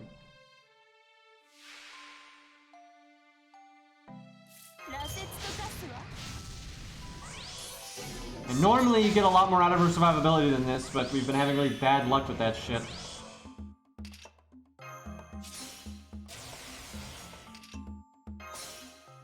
The thing I dislike about her the most is the katanas. She's French. Like, I just, and I get it, she's a joke servant, but it's just, I'm not a fan of that. It'd be like if Arthur got an alternate version where he's wearing a kilt for some reason. Although I will say, there actually is kind of a reason you could do that, because Arthurian legend does date back to Celtic stuff. So I guess there's that, but it doesn't, you know, you should do English stuff. Obviously, right? And if you do have a French servant, it's really frustrating because they jump at any opportunity to do Japanese stuff for the Japanese servants and all that. You should do that for everybody, you know, do Celtic stuff for the Celtic servants, do French stuff for the French servants, because there's so, it's like, there's so much, you know, background to all these different cultures and stuff that you have so much, you should be jumping for any opportunity to show that kind of stuff off.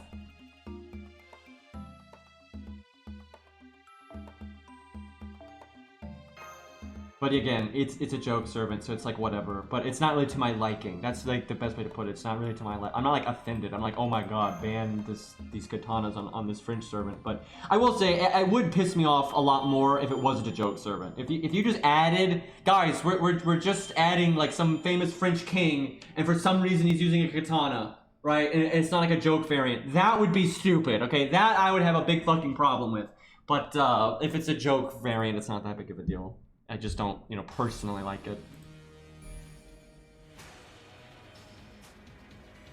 Green Knight with katanas. Let's be real though, we're not getting the Green Knight. Let's go, because Fury just got here, we'll go with Medusa.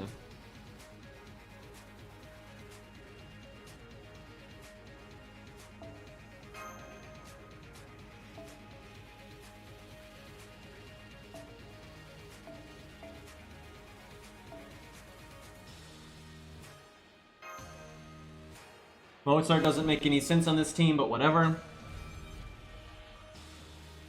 I mean, they've already mentioned Green Knight several times. They mentioned him twice in FGO and once in Extra.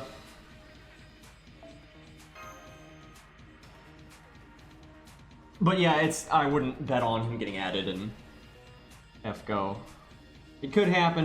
The only way I see it having a decent chance of happening is if they're just wanting to add some Morgan minions in, and then if like they want to use another option would be if they wanted to use Gwaine more in like a very serious way. But because they've already used Gwaine the most out of all of the knights. Oh, this is Gilgamesh shit.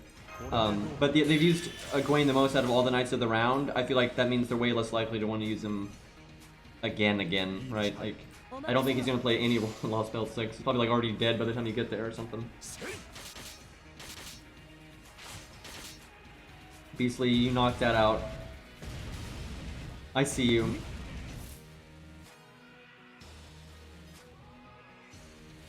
You really can't get away with having the Green Knight not wear green, because it's not like it was just a title, and it was, but he also wore green, right? Like, so it doesn't make any sense.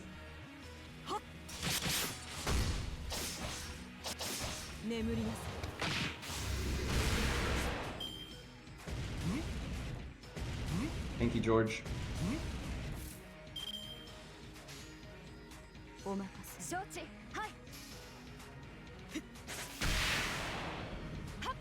Well, I don't think they're going to...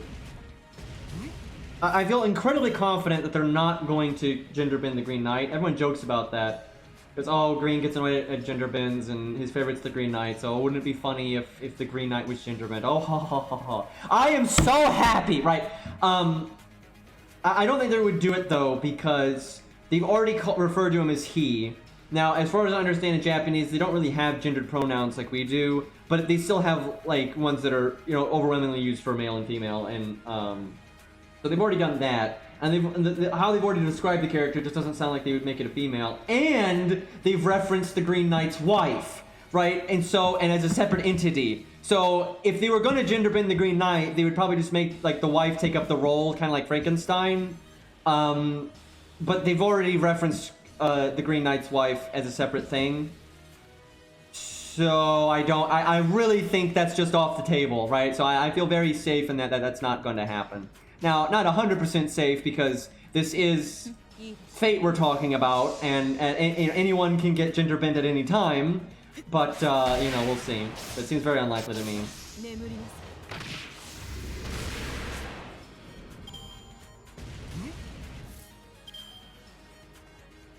Victoria has a wife? I mean, that's true.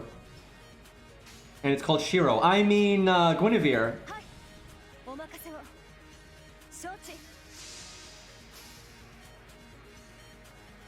I mean, you could just, you know, look it up. That's the easy way. You know, we probably could have gotten George's NP. I might as well try at this point. Get that overkill. There is a male and female Musashi, but that's because the Musashi, the female one, is from a different world. I don't think we're going to see Green Knight from a different world, right? I don't think they're going to do that.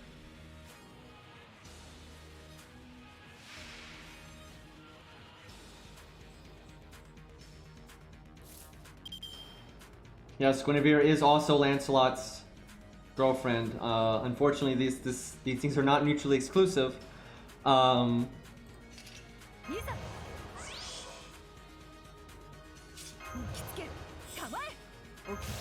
Well, have you missed the fundamental thing that kicks off all the problems in Camelot? Do we miss that part?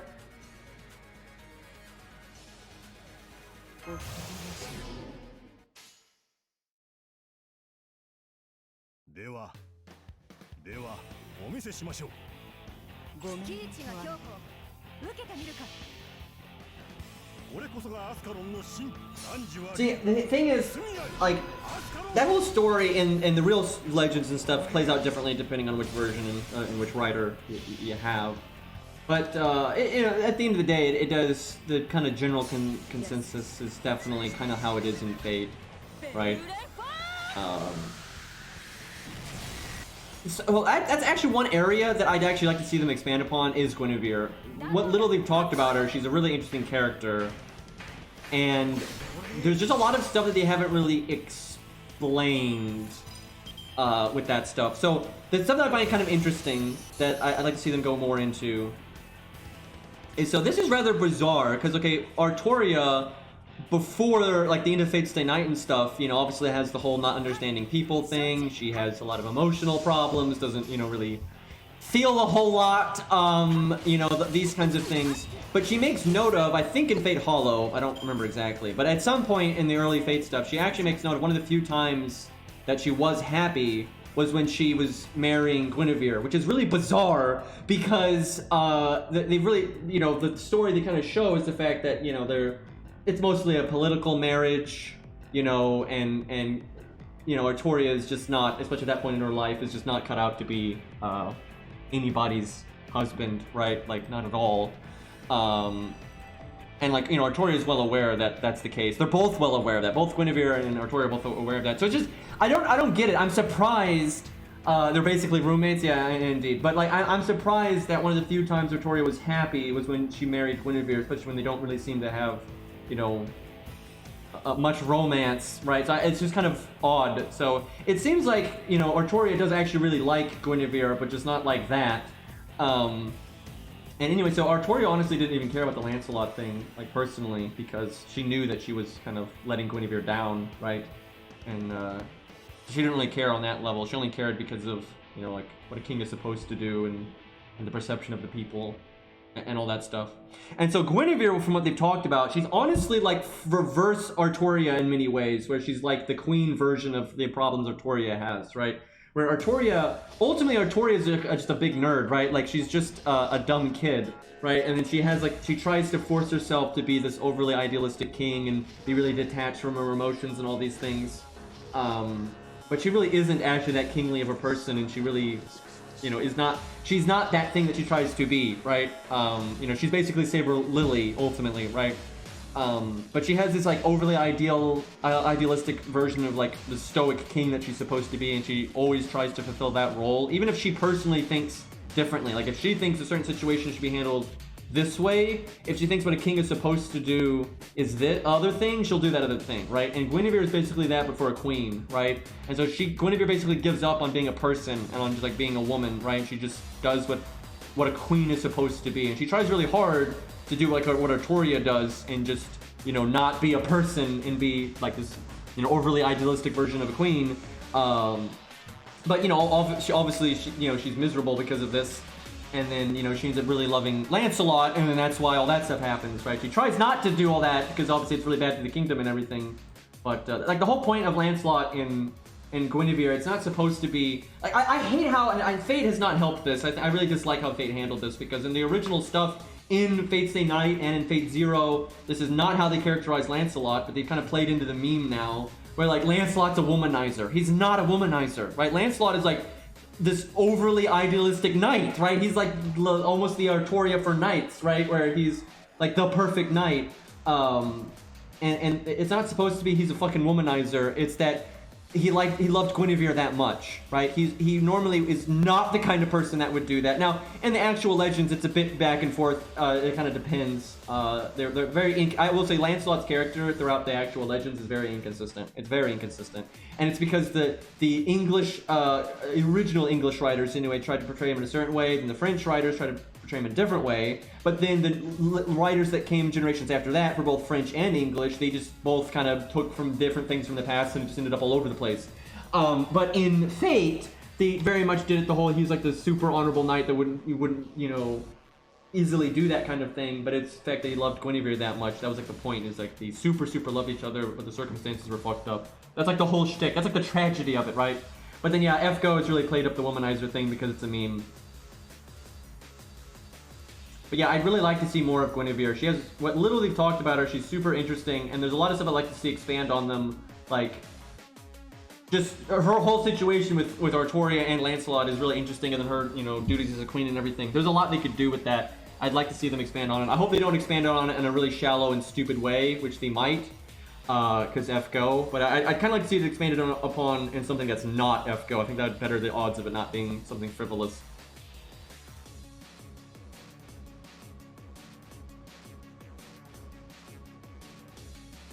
Well, yeah, I mean, a knight is supposed to save the damsel in distress, right? That's what they're supposed to do.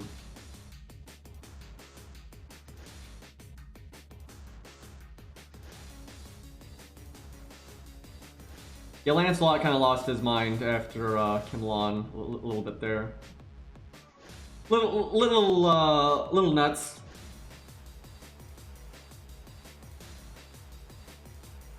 Yeah, I mean, I don't think Artoria is gay, right? Like, I don't think, they haven't really implied such a thing, so that would obviously be a part of the problem there. Egwene is undeniably the most, like, powerful in terms of, like, stats and whatnot.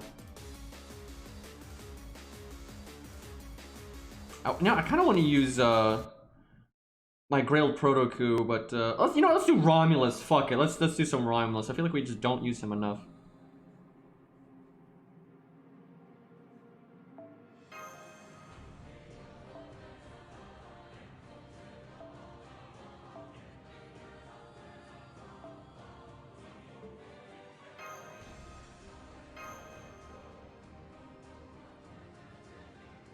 Tristan's the most powerful in terms of sadness.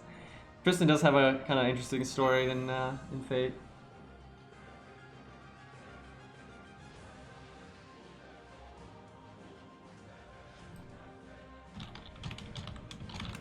Well, let's get some better music here.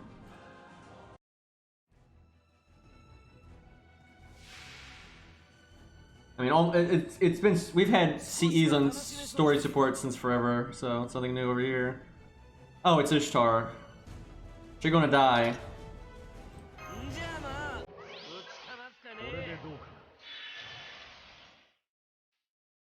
Not exactly a great opening hand, though.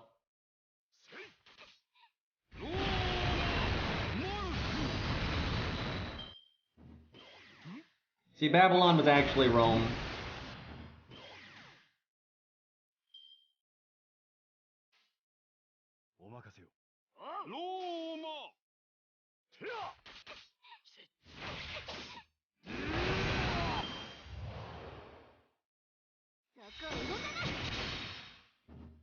I like how Romulus has 9 lives. Like, fucking really?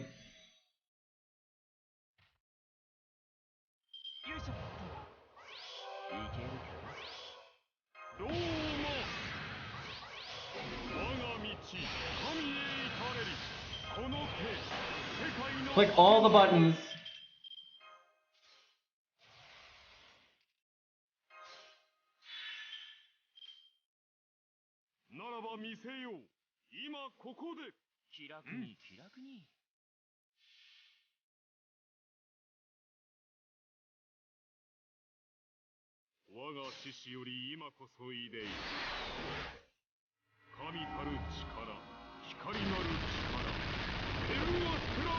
Look at all these Romans, though.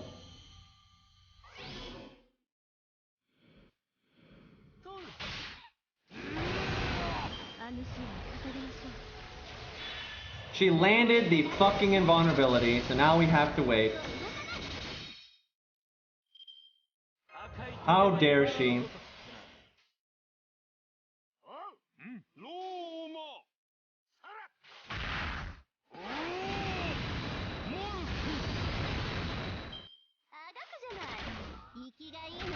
Not liking David very much.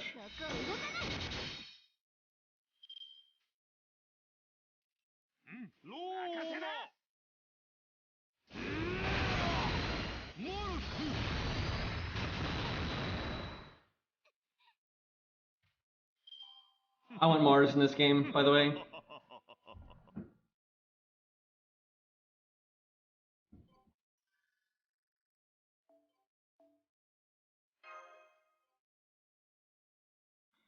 Romo's banner is actually after Canis, which was so... I would have been so happy if they had been rated up together. Oh my god, that would have saved me so much trouble. But, unfortunately, yeah, she's part 1 and he's part 2, so I had to roll on both, which was painful.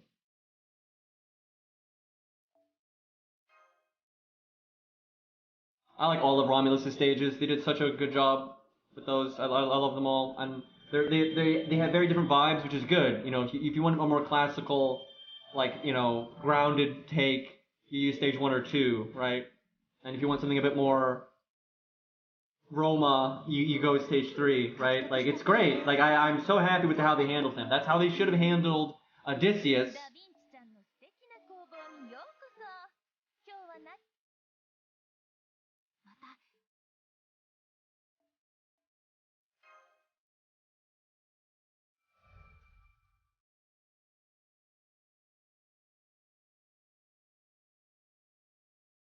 I mean, do you mean Artoria?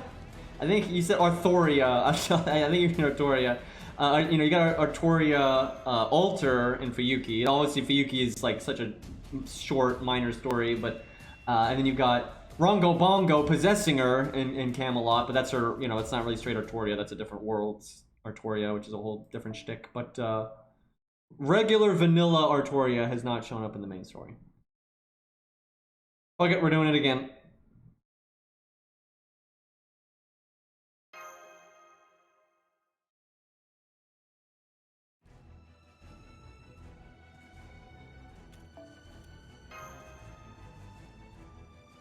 Yeah, she's shown up in events, right? But those are generally not very serious. The good events are kind of half silly, half serious. Valtoria Alter is also from a different world, though. Like, the whole Lantoria tree is not... It's not Artoria from Fate to Stay Night, but it's a Lancer. It's not that. It's a completely different world. Like how Arthur's from a different world, and Misashi's from a different world. And they did that because, They said in Fate Stay Night that Artoria can only be Saber. She only qualifies to be Saber and nothing else. So all these other Artorias, they're always having to jump through hoops. You know, Lantoria is not Artoria, it's a different, you know, world, like Arthur's from a different world. And Archer Artoria is Saber Artoria, but her Saint graph being altered because of, you know, silly summer shenanigans. Give me that sweet NP gain. Actually, I think Art Buster would have been better there because his Buster has multi-hit count. And also applies to the extra attack, so. Yeah, I think Art Buster definitely would have been better. It also looks cool.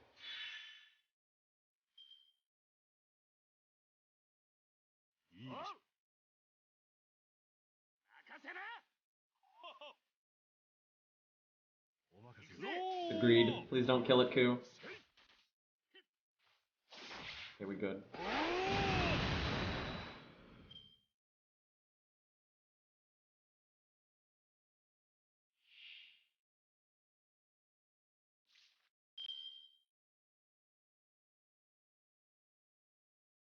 I have a feeling they're gonna use Artoria in Lost Spells at some point. I don't know, she's not gonna be like a super like focused on, I don't think. She'll probably play an important role, but I don't think she's gonna get like loads of screen time. But I do think she's gonna show up at some point.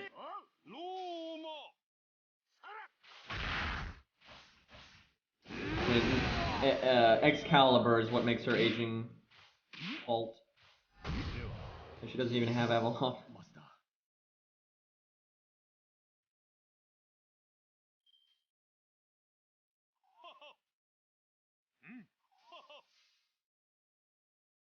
The thing is, male summer servants are basically the costumes, which I'm like, good enough. At least they're free, so that's kind of nice, ultimately. I just wish they put more effort into the costumes. They're kind of lazy. I don't mean in terms of the design, I mean in the way they're implemented.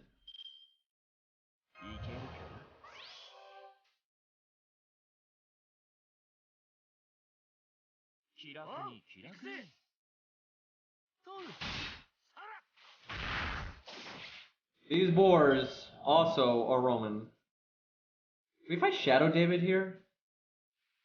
Yep.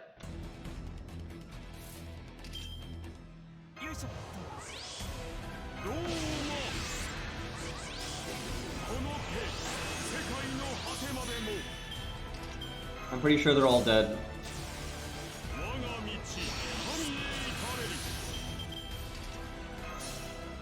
I cannot wait to get him 10-10-10. Is it bad that I want to grail him? I know I normally try to not grail 5 stars because it's so inefficient and they're already so strong. Like, they're already so strong, so they don't really need it. Where, you know, a lot of like 1 to 3 stars do need it. But he's so awesome!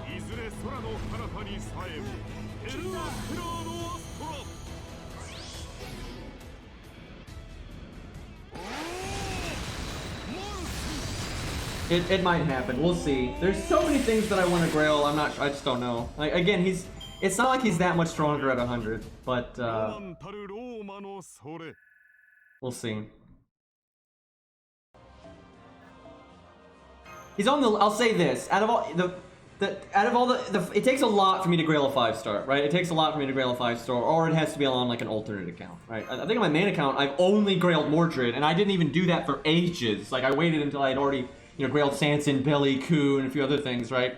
But he's definitely really high on the list. If I do grail a 5-star, it's like him and Enkidu are pretty much top of the list, so. Really, they're the only 5-stars I would even consider grailing on my main account.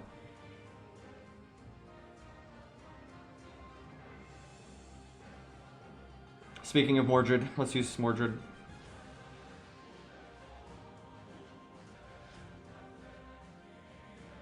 That's a bit much though. She is a level 100 MP5.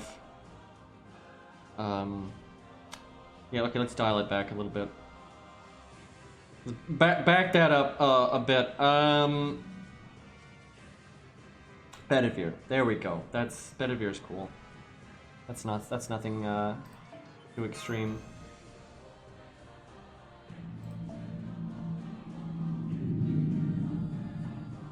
Hell, this account might grail Fionn for them being in P4, maybe grail to 90. I haven't grailed anyone yet, but we'll see. Oh yeah, I could have used Suzuka Gozen. That'd have been alright. I kind of forgot that I have her. One of these days, I'll get her skill ranks up. It's just her mats, so... And Saber Gems, that's a big part of the problem. Editor's awesome, yeah, but he's not OP, right?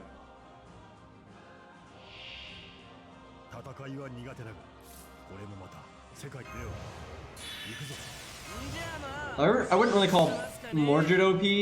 Like, she's just good.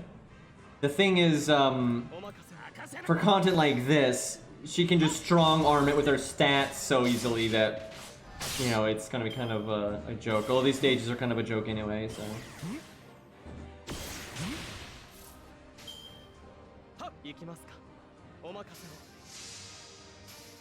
Oh yeah, Herc's getting to 100. That we're doing. That I'm sold on. We're just gonna go maximum Herc, right? That's just. The only reason I'm still not going super ham with him is just because I still feel like it's, you know, on these stages it's still a little too much. But we'll definitely start using him more and more as his account gets to harder and harder stuff. I'll be sure to look out for his mats in event shops and make sure I get them.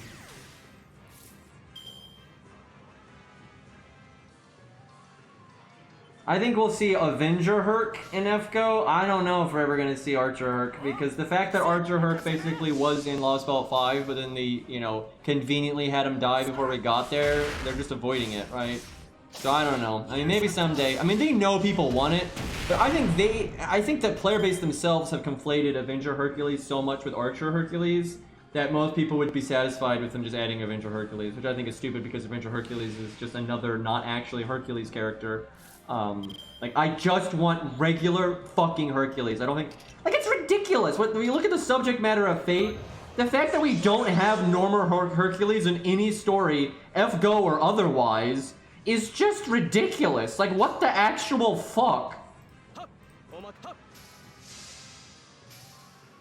Like, most famous hero ever can't make it into any version of Fate. Like, oh, okay. But yeah, unfortunately, I think the next version of Herc we're gonna get is Avenger Herc. The only way that might not happen is if Fate Strange Fake is just so fucking slow, and they just don't want to add him still because of that. So that's our one out.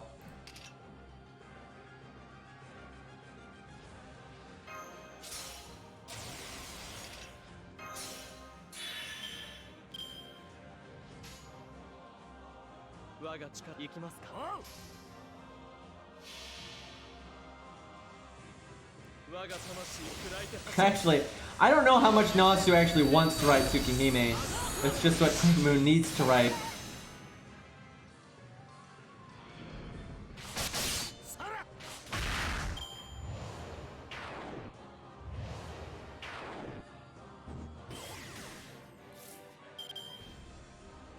The thing is, that was said, what Rex just said about the writer of Fate Strange Fake is true, but that was said so many years ago, and things have obviously changed and stuff. I think we may see some Fate Strange Fake stuff in FGO before it's finished. And it's going to be the stuff that I think he feels like has already been shown off fully in the books, and like you're not going to be able to spoil anything in FGO. Because they've started to work with him a lot closer. He's been writing stuff for FGO. He did both of Enkidu's interludes. So like he's actually working with them some now, and he's a friend of Nasu. So, and back when he said that, FGO wasn't even that big, right? FGO has gotten so much bigger since then, and there's so much more money involved with it since then. So obvious, it's not like Aniplex and Sony is just gonna be like, oh, that one writer said that one thing that one time. That's it, guys. We have to just give up on the most requested thing ever, because every time they do surveys on this, the most requested stuff is Fate Strange Fake by a fucking mile. So it's not like Sony and Aniplex is just going to let it go, right? I'm sure they're still asking and still trying to work something out and still trying to, like, get him to let them use that stuff. And at some point, he might be like, okay, well, if they're going to give me all this money, I can probably work something out. Maybe I'll write it myself, so I don't... Because that's what he did. He just started writing Enkidu himself. That way, they don't spoil anything, but then they can also show him off properly. Because that's the thing. FGO has always had this problem where they don't want to accidentally characterize something incorrectly. So he kind of fixed that by just doing it himself, right? He's like, if you want something done right. So he might just do that for other things in Fate Strange Fake, where he'll feel happy about like how they're being characterized, or make sure they're not spoiling something he doesn't want spoiled, or if because he's the one that knows. He knows, like, okay, there's nothing to be spoiled for this character anymore. Like maybe for Jack the Ripper, it's like, okay, I've already shown everything, you know, to show with this character, so it's okay if FGO uses them. There's not gonna be any spoilers and all that, right? So I think if there's a chance that we will see some Fate Strange Fake stuff a bit ahead of schedule. But also, I think some stuff is obviously off the table. The more, you know, secretive stuff, I think that stuff's off the table for now. But we'll just see. Like, there's no way they haven't taken note. I mean, it's, you know, people really want to see Fate Strange Fake, so.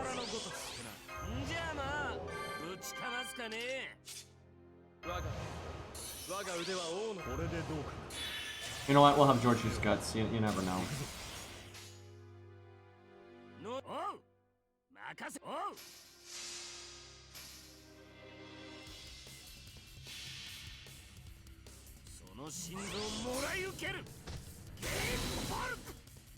I would never want to see Hollywood touch Fate. That would be terrible. Unless you got, like, now, I'm sure there are a few people out there that could do it well, but the odds of them getting a hold of the IP, it'd be someone else, and it would be terrible. Like, that would just be so fucking bad.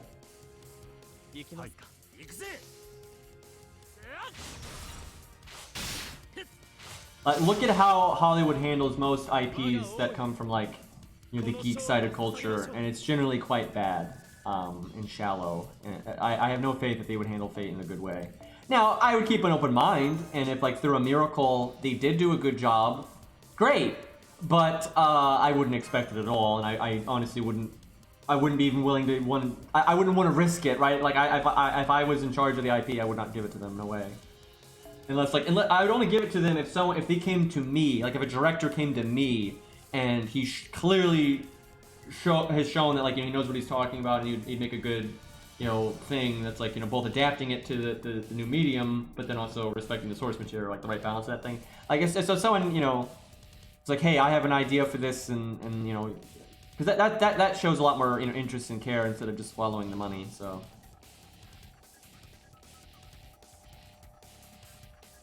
Thankfully, oh god, Ghost in the Shell. Oh my god, that was such a superficial take on the series. Like, this guy made a breakdown of that, like how, like, they would mimic scenes from, like, the movie and the anime and stuff, but they wouldn't understand, like, what those scenes were, like, trying to be symbolic of. Like, they would just miss it. Like, they would take the surface level, like, inspiration, and they wouldn't understand, like, what was actually trying to be said. It's just such a mess. Like, just such a mess.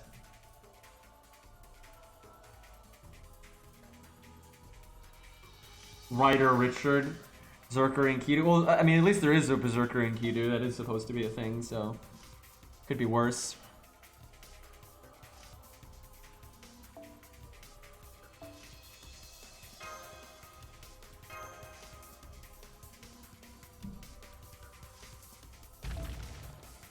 Don't go there, Arjuna. Don't you do that. That's what I expect from Beastly.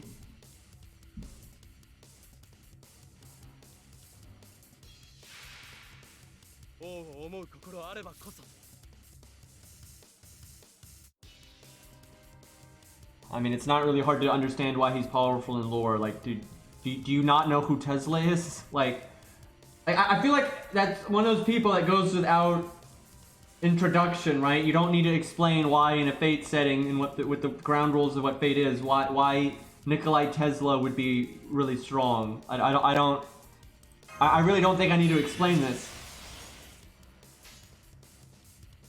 I mean, maybe I do, but I would sincerely hope not.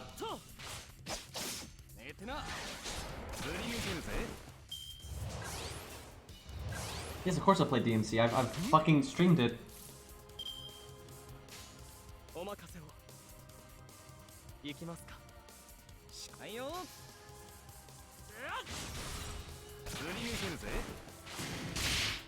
I mean, Nikolai Tesla is one of those people in human history that has had a extremely significant impact on the development of humanity. Which, again, I'm really hoping I don't need to explain why.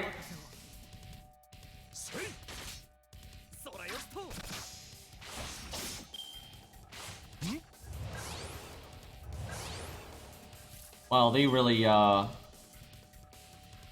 did a lot with their turn there.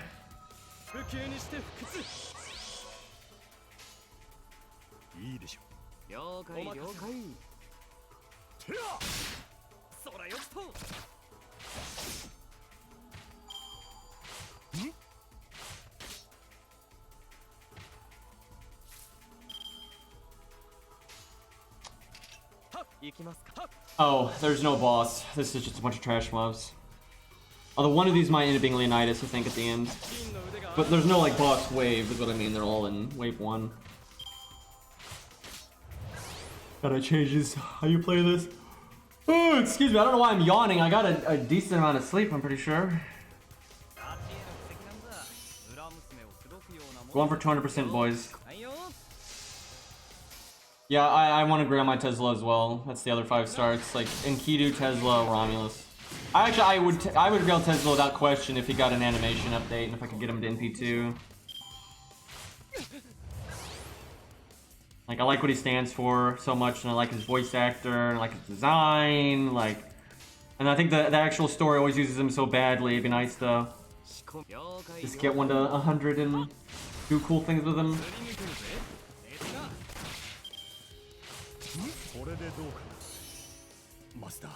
Yeah, that's the only thing I don't like about Lost Ball 5, was the really wasted Tesla. That was kind of pathetic, but everything else was good, though.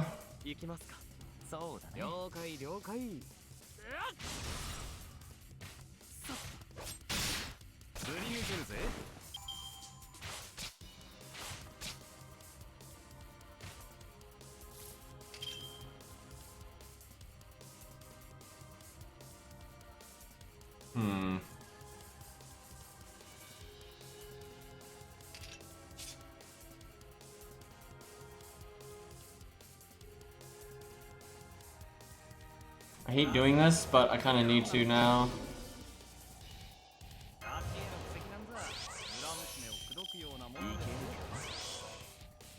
Unleash the tree on a Lancer! I mean, it should work.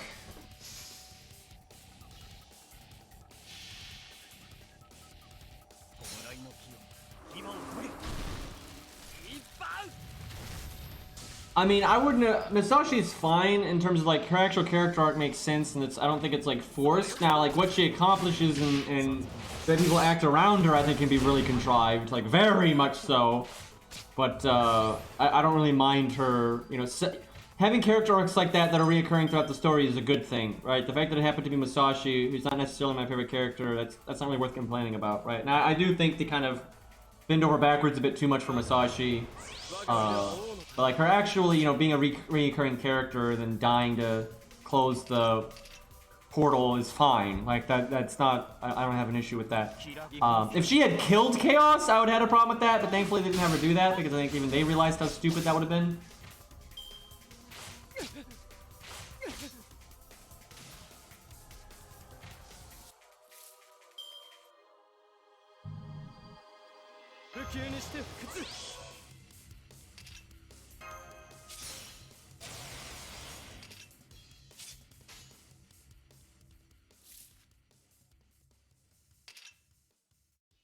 I should have used these stars when Robin used his 3rd skill.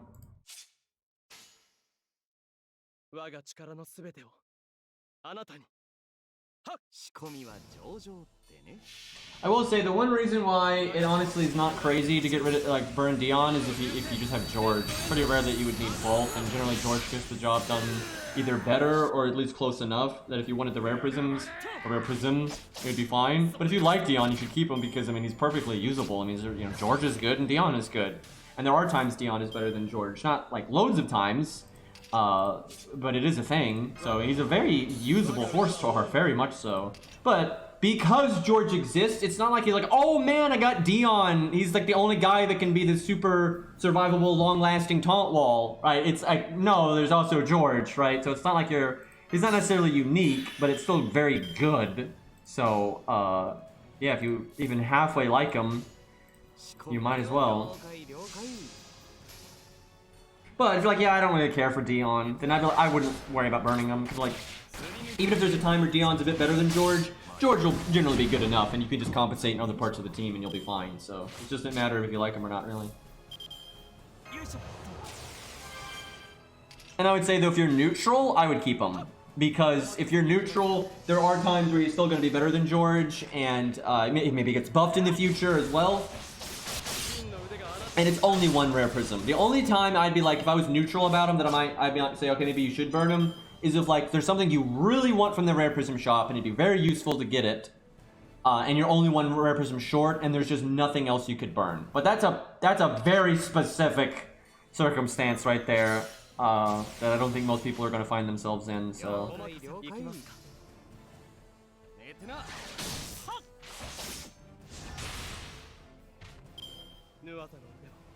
Yeah, Dion's NP is not amazing, but it doesn't need to be, because everything else in his kit is really, really, really good. And although his NP is not like 10 out of 10, it still complements his kit very well. It's like, oh hey, now I can also, you know, make them do a bit less damage and that kind of thing, and that works well for what you want out of the tank, so...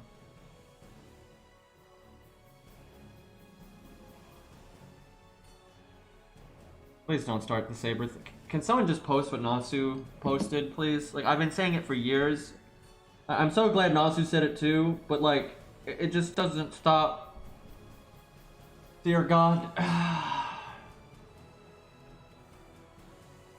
Well, the anti-divine CE is very good, but if you're not stuck on a divine boss, then you don't really need it right now, do you? Right? Yeah, sure, if you have extra rare prisms, you can get it ahead of time, sure, but it's not like, oh man, I'm one rare prism short. I'm not even fighting a divine boss right now. Yeah, I wouldn't even be rushing off to burn something, because you might, in the time between now and whenever you actually need the anti-divine CE, you might get some other random gold servants you don't care about, or you might they might give out free rare prisms. They do that. They give out free rare prisms from time to time. So you know, don't rush it until you need it.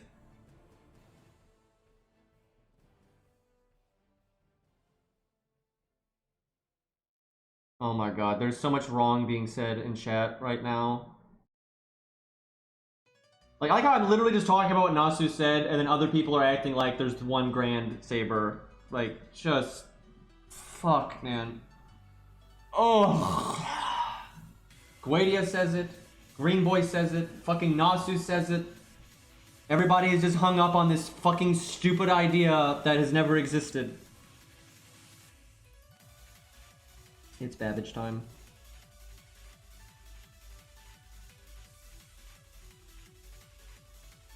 Oh yeah, I should really log on my ult account. My ult account's Babbage is a lot stronger than my main account's Babbage. Fine, I'll do it.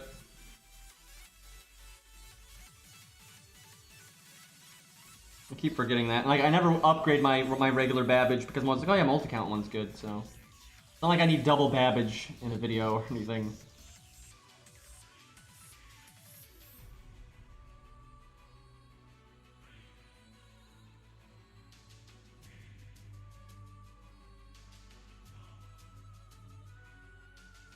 I feel like Beastly has been a very bad influence on I Love Arjuna.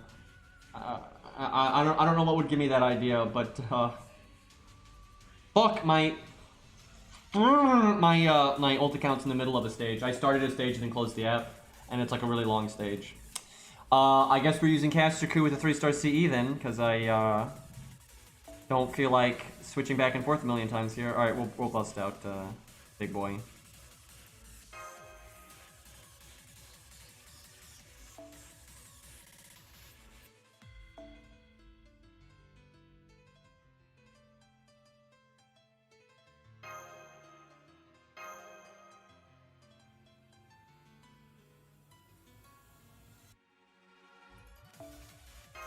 Little Marlin.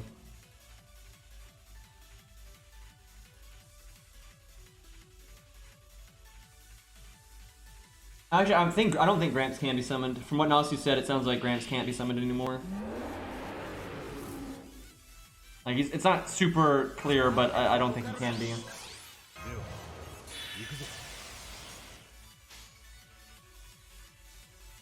The thing is, he probably would. It's not like he probably wouldn't be summoned as it again anyway. I mean, Grants. Oh God, I'm so tired of explaining Grants. I'm so fucking tired of it. It's not like when you summon Gramps, he's just gonna inherently be the Grand Assassin, right? That's not how it works. Gramps is a regular assassin like everyone fucking else, right? Or I should really say he's just a heroic spirit, like everyone fucking else. And summoning regular servants is way more common than summoning a grand. It's not like Gramps is 24/7 the grandest assassin, and anytime he gets summoned in any circumstance, he's a grand. He only gets to be a grand under very specific circumstances. You know, if like the fucking world summons him. You know, if he gets summoned into a Grail war, he's going to be a regular assassin anyway. So it's the odds of him ever being summoned as a grand again anyway were pretty fucking terrible. Because, you know, grands don't get summoned very much. Although he has a better chance of being summoned as a grand again because he's the only candidate that actually... Like, Nasu mentioned this, that Assassin right now is unique in that it only has one possible grand. But it's the only one like that. So, you know, he just needs an Assassin grand to be summoned again. But I don't think you can summon him anymore as a grand, it sounds like. Anyway, but yeah, it's like grands almost never get summoned anyway. It's not like you are the grand caster. You're just a heroic spirit that happens to meet the criteria, and under very rare circumstances, a grand might be summoned, and that person might be summoned as one. That's all there is to it. Like, it's not like people are not inherently a grand. They're just heroic spirits. And then you're way more likely to get summoned. Like, people just have this ridiculous idea that, like, they're, like, under the hood just a grand all the time. And, like, if you summon them on any circumstance, there's always going to be a grand. It's like, that's not how this works at all. But the fact that Nasu said that what he said, there probably someone else is going to somehow have, like, their Saint Graph altered and, like, honestly, it doesn't make sense. I think they're going to have to contrive something very fucking stupid to have a different Grand Assassin. And honestly, I think there only being one Grand Assassin kind of makes sense because... It's not that Gramps is the be-all end-all, it's just the fact that no one else meets the criteria. And that kind of makes sense because they always said that the Grail War was like a knockoff of the Grand system. And the regular Grail Wars, you can only summon a Hassan assassin, you can't summon anything else. Now you can break the rules and summon something else. But by default, Grail Wars can only summon Hassans. And because the assassin slot is the knockoff of the Grand, that makes sense. So I don't mind that. However, with what Nasu just said in that interview, it's obvious that someone else is going to eventually fill that role.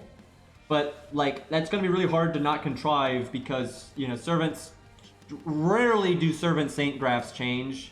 You know, normally something very significant has to happen for them to, like, have permanent change. And then it's also rare that new heroic spirits are added, right? So if no one meets the criteria now, it'd be very unlikely that anyone else ever would. Now that being said, because it's a story and stories are inherently contrived, I think they are going to contrive something to either have someone Saint Graph altered, so now all of a sudden they meet the criteria, where before they didn't meet the criteria, or they're going to have some new heroic spirit added to the Throne of Heroes, and they're going to meet the criteria. Just like with what Nasu said, it kind of begs the question of, well, who is going to meet the criteria later, right?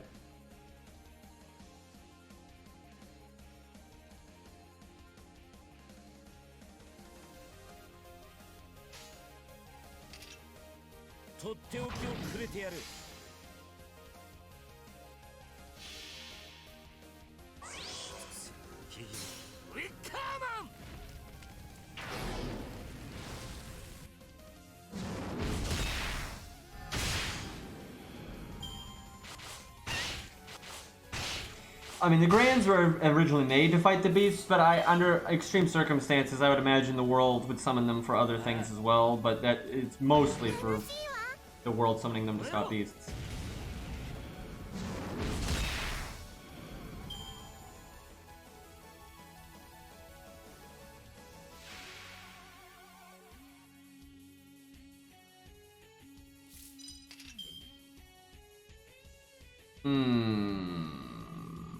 I like how I have no NP gain for Herc here.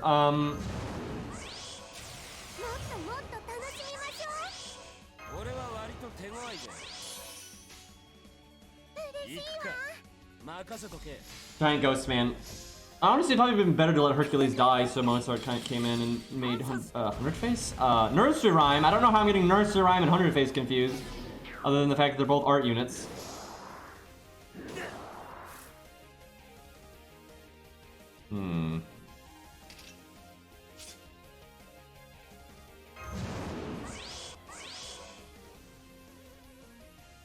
I'm just gonna wait to use protection from arrows to block the NP.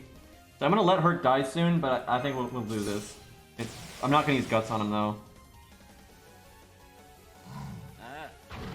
Like, I want Mozart to show up. Well, that hurts my long-term value. Maybe I don't want to do that. And then I get crit in the face. Will you stop NP draining? Holy crap. I guess I do save Herc then.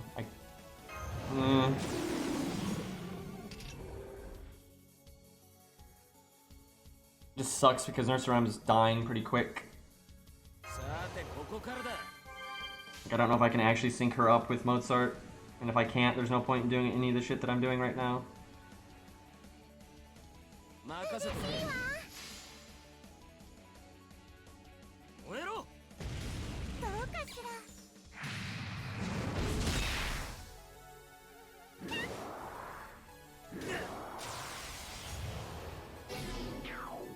Chat, can we stop talking about fucking Marvel? Like, Jesus.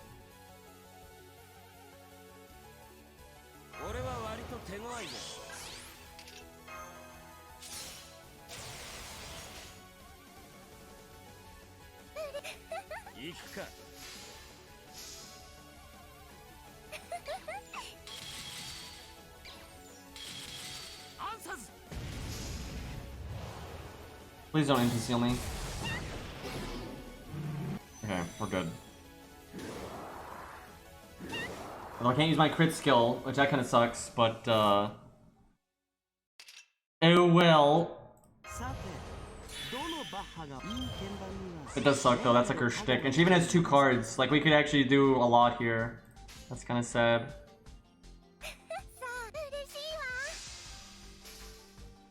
Herc did not do much there.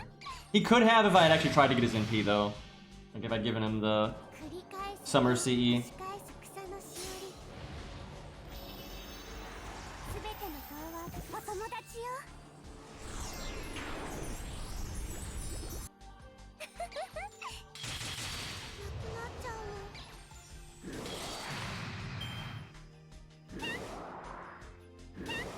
Damn, if she could have lived one more turn, that'd have been really good.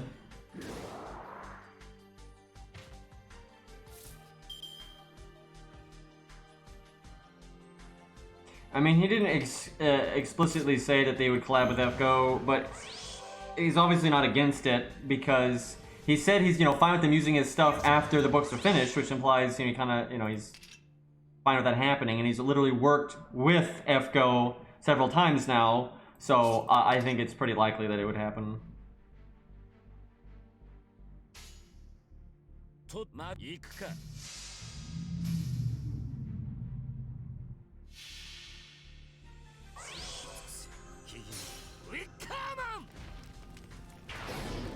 at this amazing animation, guys. Who would ever think he needs an animation update? That NP is so good. Completely accurate to what it does lore-wise, right? Ow.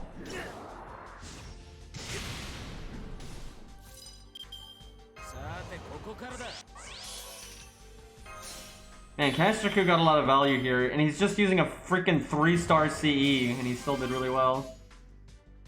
Like he's good or something.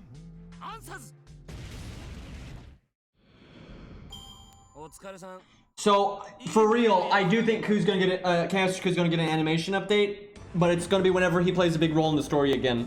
And this actually, I think, is why he hasn't gotten one up to this point.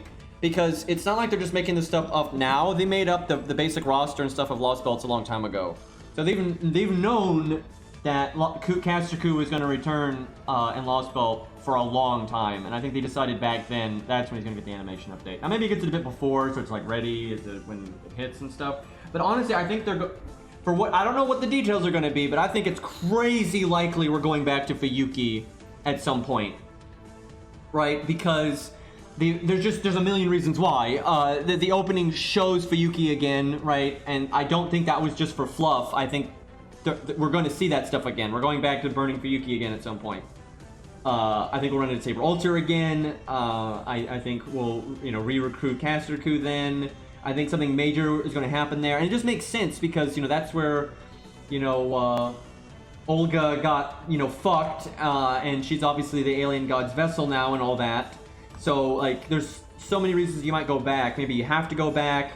Maybe you're trying to save her, so she's not the vessel for the alien god anymore. Maybe you're trying to, you know, discover where, you know, when she got hijacked to learn something about the alien god, right? It probably happened way back then. You know, and you know, whatever is going to happen, and then Kasaku will probably work with us. At least there, he may not come with us. Just because you see him in that big fight scene, that doesn't mean he's actually going to be there, right? I mean, welcome to anime openings. All those characters are going to exist within the Lost Belts moving forward, like the storyline, but not necessarily in that exact location.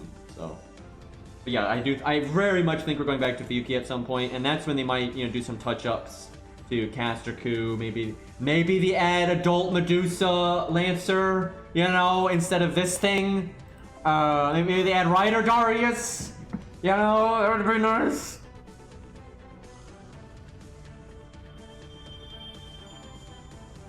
Hell, yeah, I guess Fuyuki could even be the ending. That'd be kind of cool. I don't think they would do that. I think it'd be like maybe near the ending, but I don't think it'll be the ending. But I mean, that'd be cool. That'd be cool. I think that would work.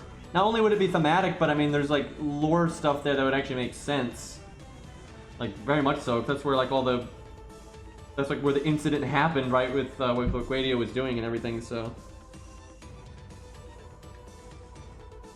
I was trying to beat that stage on my ult account so I could actually, you know, slot things, but I've kept forgetting and I haven't been taking my turns. And like as long as I get through wave 1, I can literally just like NP everything and kill everything. But I've been too lazy to click things. Now I'm sitting here. You know what? We'll just summon 100 Face. Fuck it. We'll just go with what's there. And then we'll go Caesar. Working with what we got.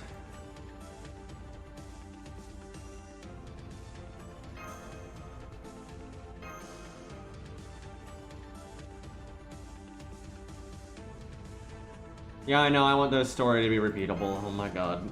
Yeah, guys, that's their story replay. It's like, guys, we're letting you play Fuyuki again for the main story one time. Saber Spartacus would be nice, because he's already been detailed, so... I think it's very likely they're going to add story replay when 2.0 is over. I feel like that's very likely. I think there's a chance they would do it before that. And, you know, I can't help myself. I'm obviously hoping they do... Oh my god. Fucking Benkei as an enemy. Oh my god. And this is a scuffed team, so I can't just, like, you know, murder them all before it matters. Like, it's gonna matter. God damn it, Benkei. So, chat, for those of you that did the challenge quest on JP, the Maids event, imagine at the end when you're fighting Oki, that there's also Benkei there. And he's also received all the buffs from the other bosses dying. Like, that would just be the worst. And then he gets that NP tick thing. So because his NP is so, his NP is so strong on the enemy side. Like, it's so weak on our side, because curse damage is nothing. But curse damage to us is actually really annoying, and getting stunned is devastating, right? And we can normally like, oh, LOL, we're just gonna evade your NP anyway. But that doesn't help you. All it guys, we evaded Benkei's NP, and then we get cursed and stunned anyway, right? Like it's so fucked. Him with her would be so annoying, and then you give him like a really good DPS, like someone that NPs really rapidly, you know, be really annoying.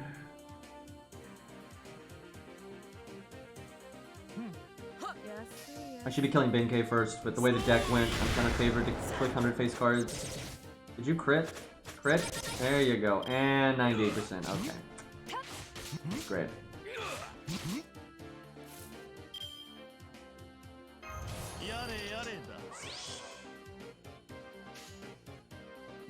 We're probably going to see Benkei's NP coming up.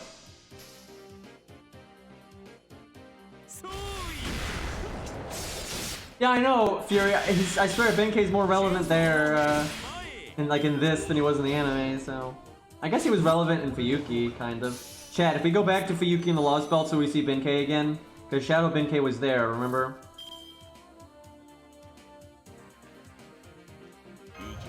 I don't know, I have a feeling they would replace it with the stuff from the anime, like Rider Darius and... I don't know though, I don't know if they care about Darius enough to want to make Rider Darius, so they might be like, nah, we're not doing that. Right, like seriously, I don't know if they think it's worth the effort, so we'll see.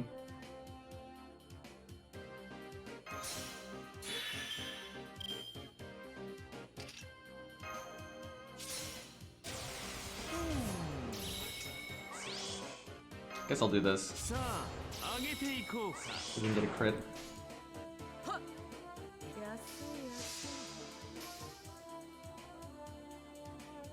Darius does have like a cult following, and it's actually a bit bigger than you might think. He's certainly not like a mainstream popular character, like not at all. But out of all the unpopular characters, he's definitely one that's got a lot more of a fan base than a lot of the other ones. And it's because he appeals to a demographic that almost nothing else in F2P appeals to, so almost everyone liked it. Like Tusk, he's the character that they generally like a lot, so...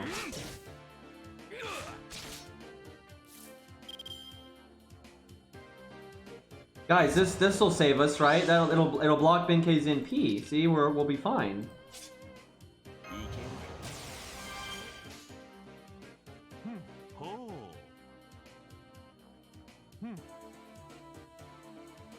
Just to be safe, I'm putting it in third.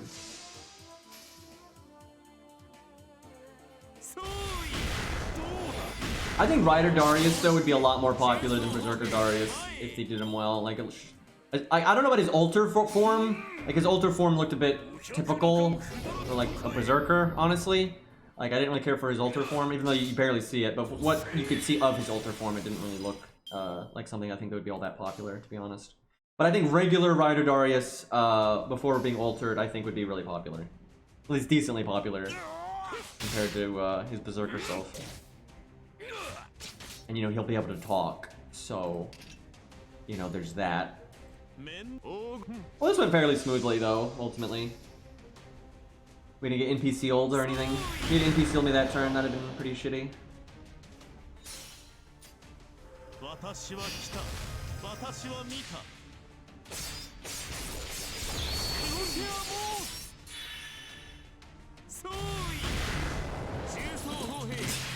Freaking Benkei NPing every turn, so you get the curse like crazy. Yeah, I don't think he didn't land too much, but I'll take it.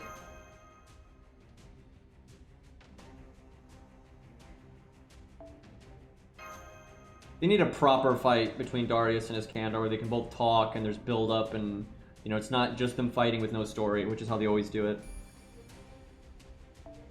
I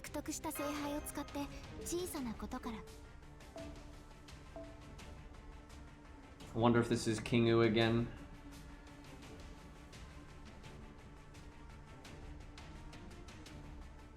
Oh my god, I'm just not playing my ult account, so I'm just not getting through this stage. This stage is like so fucking easy and I'm just not getting through it.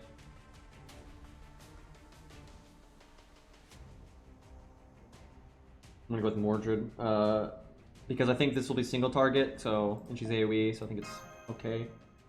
I mean, it's a little much, but I like Mordred's, right? So I want to use Mordred. It's not crazy. It's just, you know, Babylon's not that hard, and, you know, she's a little strong, so... It's just a tiny bit.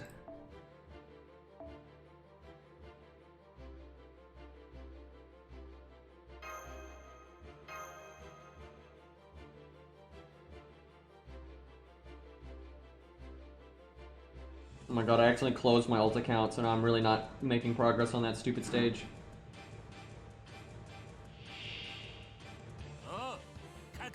I don't think this is Kingo. Gonna go out on a limb here and say I don't think that's what this is. Look at all this NP gain we're getting for our valuable units here.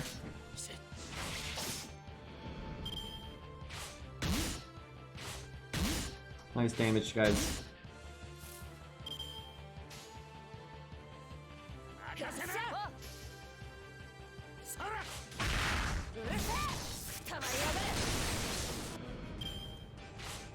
The stories about Merlin just has like a bigger heal than what he gets ultimately. Which I think honestly that's how they were originally going to do him, and they just were like, yeah, this is too much. Which it was too much.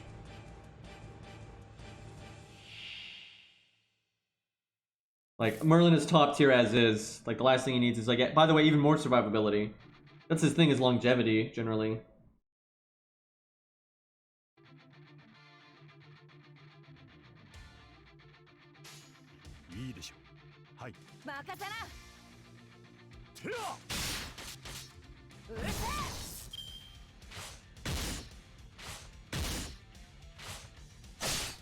Damn, I actually been really happy if they had killed George there. That'd have been good.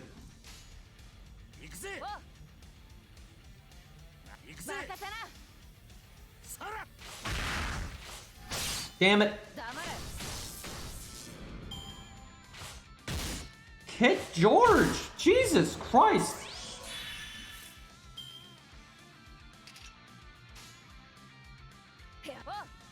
You know what? This might not kill. I'm doing a BM combo. Well, it's not really a BM combo. Well, yeah, no, it is a BM combo. This is my favorite fucking Mordred animation chain, and there's no practical reason to do this ever. Like, under any circumstance, there's no reason to do this. But it looks amazing.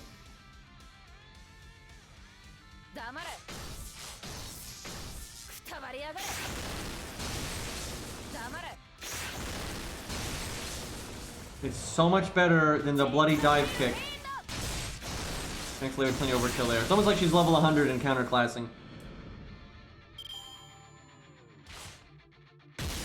Could you just hit George? Dude. Buddy. I should, like, get out of slow-mo. It's kind of painful. So George gets his taunt back next turn, so it actually now would be better for them not to kill George. Okay, he's dead, so... I was gonna say, if they kill him now, it would actually be kind of annoying. Although, actually, if he had died, that would mean Chin would be here right now, and I could just buff and go boom right now, but we'll have to wait a turn. That's fine, though.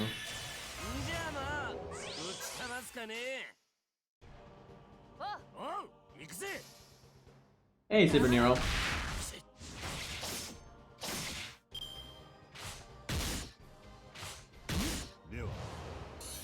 Wait, who are we talking about?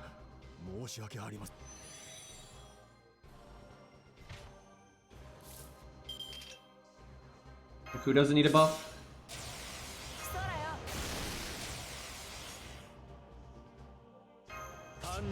Gil? Yeah, he...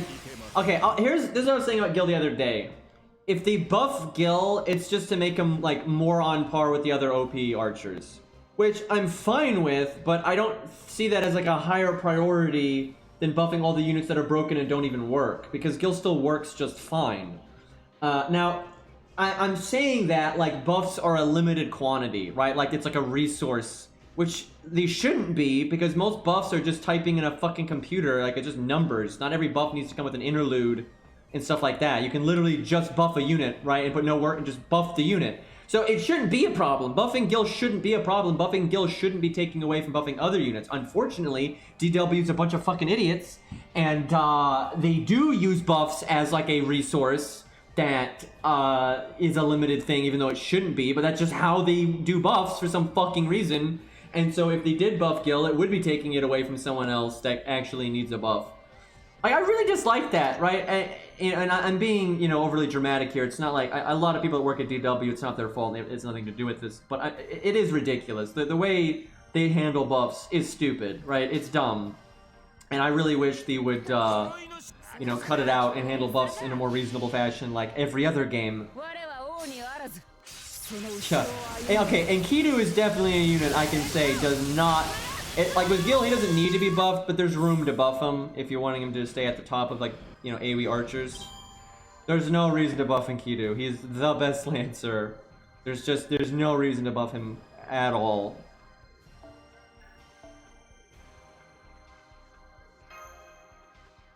I wouldn't say Ishtar's buff was useless, it was quite good. It's, the animation update though was a bit silly. Actually, a lot of games buff units. Some games don't, but a lot of games do. What most games do is they'll only buff a unit, if they release them and they think they're too weak, and then they'll buff them pretty quickly. They don't generally continuously buff old units like FGO does. But some of them do, like some of them absolutely do.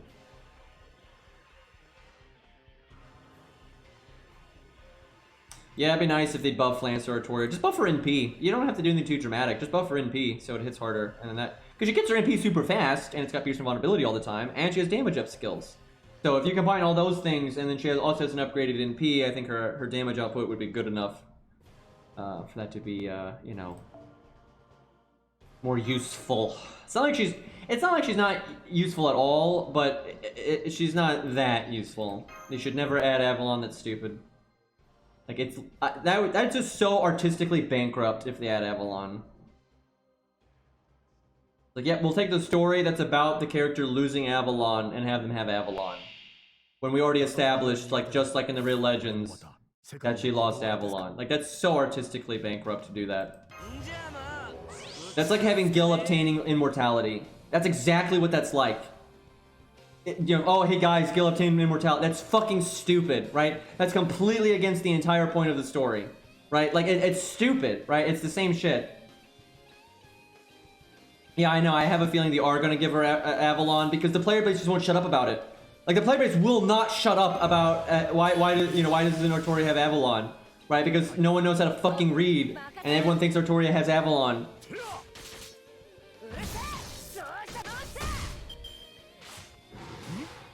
Well, Gil did have the thing though that gave immortality. He literally had it.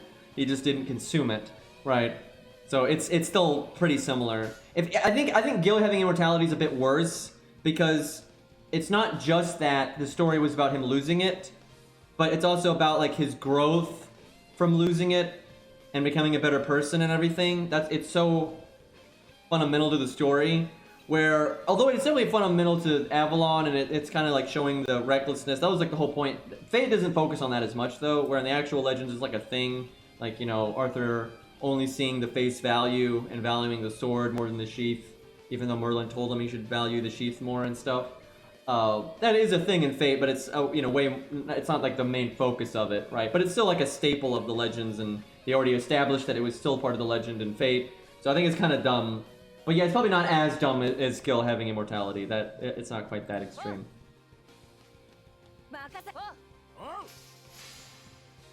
They haven't straight up said that Arthur doesn't have it, but it's easy to say that he doesn't, because if he had it, he would have used it. Like in Fate, there's multiple times throughout Fate Prototype that he would have used it if he had it. And because he's Arthur and got the same background and all that, you know, his background's a little different, but it's even more in line with the actual Legends. Of course he doesn't have it. Like, of course he doesn't have it. And they even hint at that his master has it, like how Shiro had it, like how his master has the actual object, right? They don't straight up say that, but she's said to have like a holy relic inside of her that was the catalyst to summon Arthur. Like, I mean, come on, like, what do you think it is? Oh, it's Caliburn. Like, no, it's fucking Avalon, right? Like, Arthur's in the same boat, and it'd be silly if it's the same thing, you know. In his legend, he's supposed to have lost it and everything. Now, I like, it's technically not quite as extreme because with, okay, so real Legend, Arthur loses Avalon, right? I don't think there's any version where that doesn't happen. Although there are some versions where they just don't mention it one way or the other. So, you know, welcome to old Legends. Anyway, so, you know, it's generally established in the actual Legend, so Arthur doesn't have, you know, loses Avalon.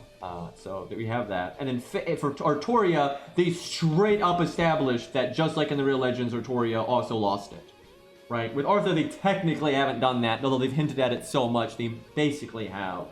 So I would say it would be slightly less stupid to give Arthur Avalon, but I still think it would be very stupid. Like, I still think it would be very stupid, and I don't want them to do that at all. But I think on degrees, it'd be just a tiny, itsy little bit less stupid, but I still think it'd be crazy fucking stupid.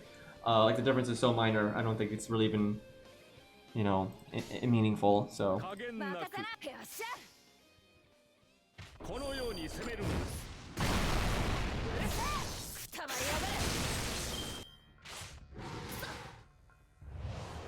Yeah, how Arthur lost it varies in different stories. And as far as I'm aware, also I just got crit for like all of Mordred's health when the Chimera only had 2,000 health left. This is great. Anyway, they've never actually said, I don't think, how Artoria lost it in Fate. And hey King, thank you for the resub for 28 months, man. Jesus.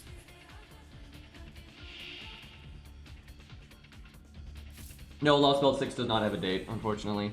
They don't normally give dates until they're getting quite close, so generally a guessing game. Do I need an NP here? I think I do. Just no buffs. What if she doesn't kill the 72k one though? We'll just taunt Ku because he's not going anywhere.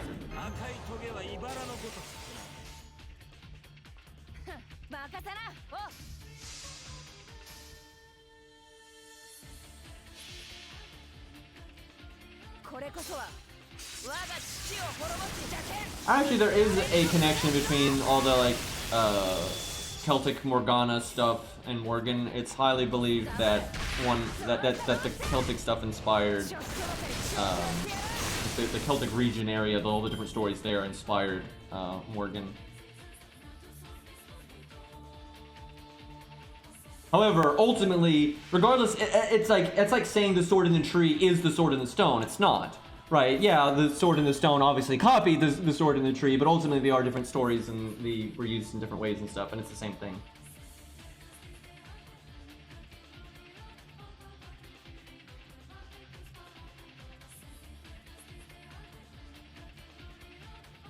That doesn't mean they're the same, Max. That's a similarity. You're conflating a similarity with something being like the same. That's not really how that works.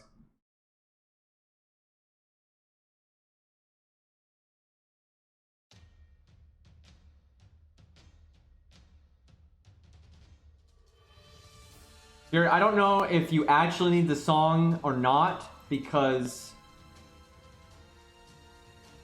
like that's one we've used many times, so I'm not sure if you're just being your typical, like normally you're just trolling me when you need song names, so I don't even know if I'm supposed to take this seriously or not.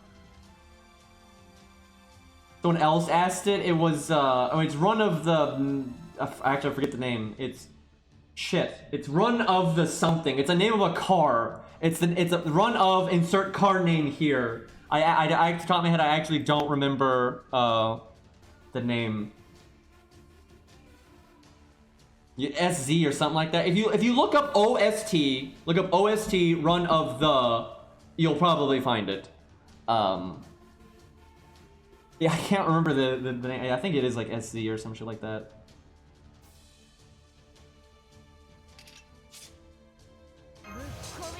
Alright, I need to get my NP. Okay, we're pretty safe because we have our 50% damage reduction, we're counterclassing, and we have Qingong's second skill, so even though it's only rank 1, I think Mordred will be fine here. Do I make crit stars to just crit with that quick card to try to get my NP right now? That's a lot of NP that I need though.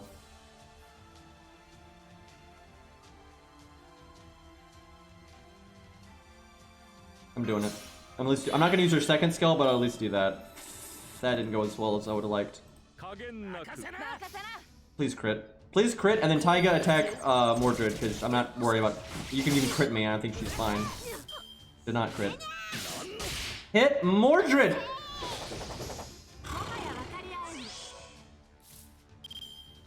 How do I have no Mordred cards? Thank you, Deck Shuffle, you're so great. I'm gonna save Ku's NP in case she casts Evade.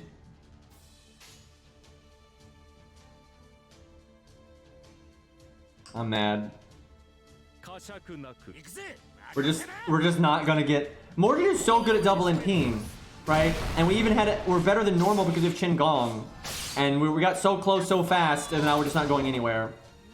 And so now we don't have a 50% defense up anymore, so like, Mordred could actually die. Okay, thankfully she didn't. Yeah, don't. Oh, thank you, game. Thank you, game. Now we have all of Mordred's cards, because you know, that's not overkill now or anything.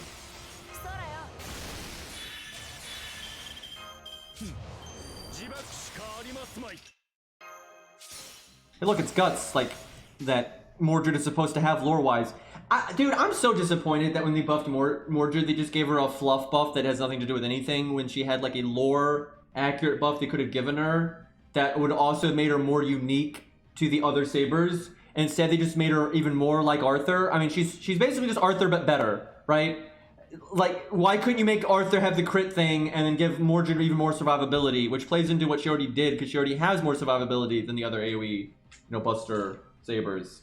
Like, and she's supposed to have guts. And like, sure, if you wanted to, you could make her generate more stars or something to, make her generate more stars and have her give guts to herself, right? But I think a lot of people would have been underwhelmed by that because mob farming, right? But that would have been awesome, and then she'd be so good in solos. She's still really good in solos now just because she has so much fucking single target damage with her second skill.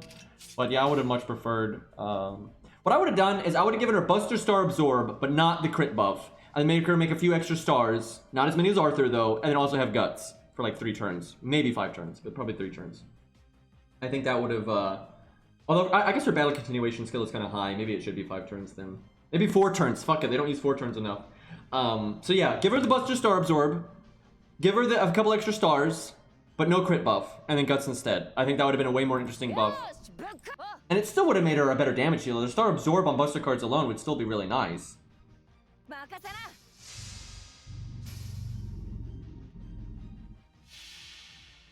I mean, the way Gwaine uses Guts is different than, like, it put her a bit more in line with Gwaine, but Gwaine is already so different because he has a Buster deck and he's way more about normal cards than NP damage. Like, I wouldn't really care about that. And his Guts only lasts 1 turn, so it doesn't really work the same way. There's a little bit of damage in that crit there. Bye, Taiga.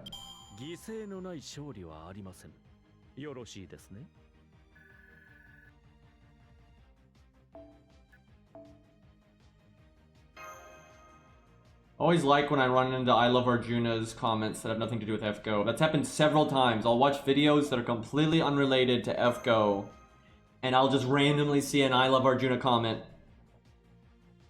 That happened really recently, too.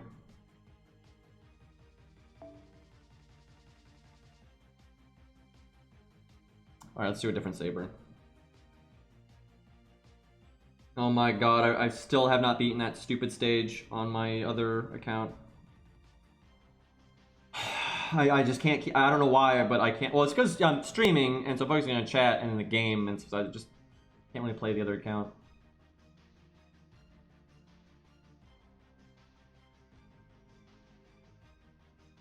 No, like, oh my god.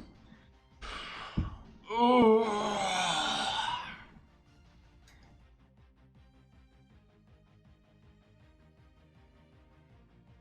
Like, you cannot describe somebody losing something as then having it. Because I know this is a radical thing here, but Arthur dies before any of the stories he's summoned into. That, like, you know, everyone else.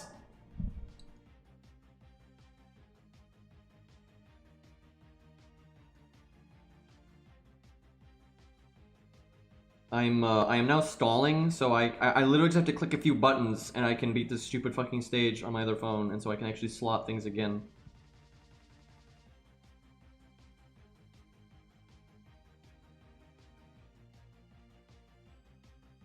Trying to think, this might be Kingu right now. Just to answer, I'm thinking this is Kingu. Trying to think what I want to use. I kind of want to, you know, not use anything too strong, and then unless we want to kill him again. This might be another fight where you have to just live. Although if it's a 2 million one, like my main account can do the 2 million one no problem. And I think my NA account did the 2 million one, but I don't think this account could do the 2 million one in time before it ended.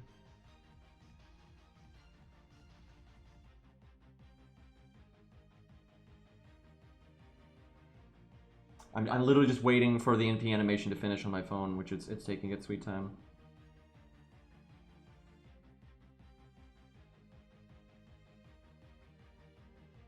Yeah, this might just be Taiga again, I don't know. Either way, I don't want to summon something too strong. Okay, oh my god, I finally, like, literally, this was just a 3 turn, right? Are you kidding me? A fucking CE just dropped in my ult account, and one dropped earlier today, right? Like, so when I woke up this morning, I was like, I don't want to whiff all my AP on my ult account. So I beat 1 stage. I was like, I'm going to beat 1 stage, and I'm going to start another stage, but then I won't beat it. So I used 80 AP, right? And then that first stage that I did earlier today, a CE dropped. And then I just did this stage, so I just got 2 CE drops back to back on this account. And that CE is pointless. It's pointless. I don't need that fucking CE. God. That's annoying. There's so many CEs where I'd love to have that kind of luck. Like Golden Sumo. Like if Golden Sumo wants to drop like candy, you know, that would have been great. But I don't give a fuck about this one. Okay, let's go with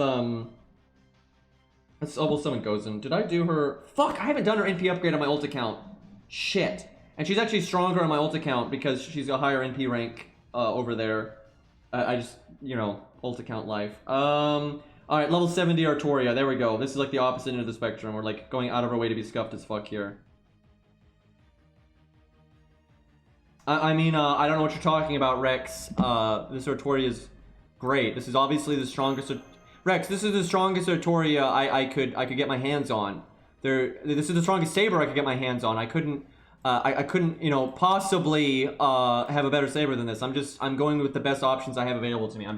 Rex, I'm just trying to get through the stage, Rex. Don't hate Rex. I'm just trying to beat the stage. You know how hard this is? Rex, how could I possibly beat this stage if I didn't summon this Artoria?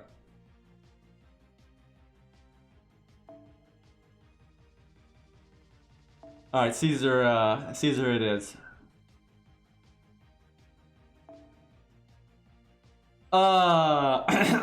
Anyway, let's see. How do I want to do this? I don't really have another buffer that's worth bringing. Fuck it, we'll bring Mozart just for a crit turn potentially.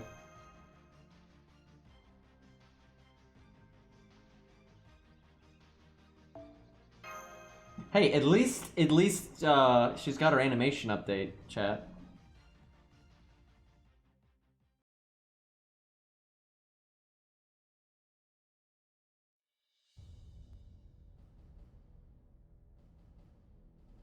Yeah, she's pretty strong in a forest. Outside of a forest, I don't think she's like too amazing, but she's not weak either. She's got some pretty nice abilities. Some of it, I don't think she's gotten as much detail though about what her abilities do, like some of the other servants have. I have to look. I'm not gonna lie, I haven't read up on her in a while, and I only vaguely read her stuff originally, to be honest. Because I mean, I don't think she's ever gonna be used in a serious story, so don't call me crazy.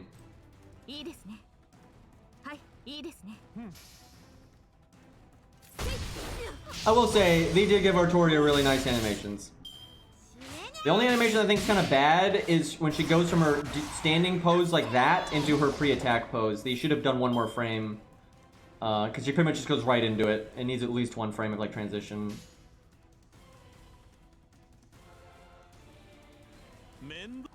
Like if you watch her pull in slow-mo.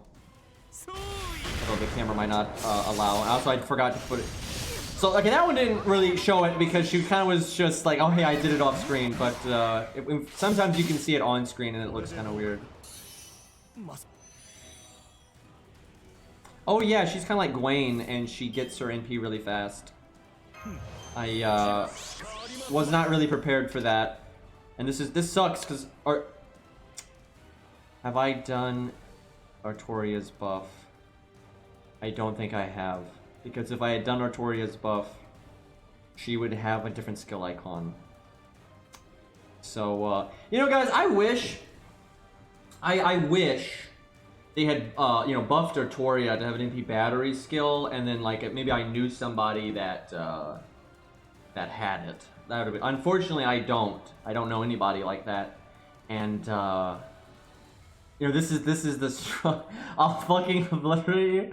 This is obviously the strongest Artoria that we could get our hands on. So yeah, the problem is, I could have Qingong taunt himself, but I don't want Qingong to die because I'd like him to give the Buster up.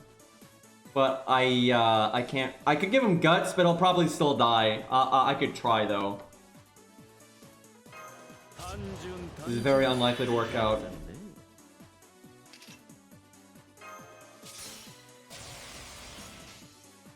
How about this music though? Rex, this is some good music, huh?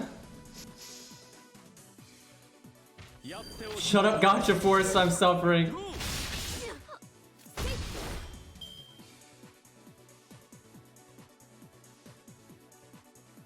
Rex does have a really good Artoria though, jokes aside. A little bit better than mine. But I got it, Rex. See, Rex, I'm just doing it for aesthetic reasons. There we go. I like stage 2 more.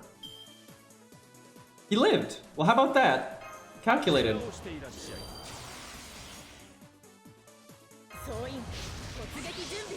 Artoria's NP is upgraded. I have no idea if this Artoria has done the upgrade quest or not, though.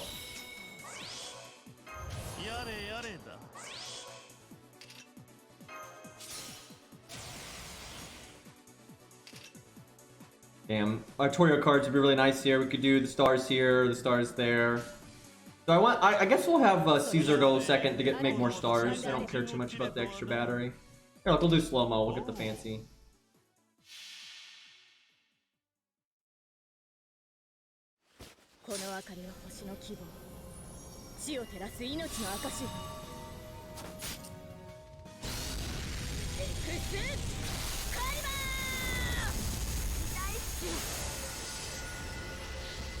You know, honestly, for how scuffed this Artoria is, and the fact that she's AoE and this is single target, that wasn't so bad. Like that, 100k is alright. Obviously, it could be a hell of a lot higher than that, but I think, isn't mine 111? I think mine's 111. Now this is the NP though that we care about, that we also haven't done the upgrade quest for, which is actually one of the most, actually I think it is the most impactful upgrade quest on an NP's damage we've ever seen, right? Because not only did it just get the base damage increase, but then it got a massive amount of buffs on top of that.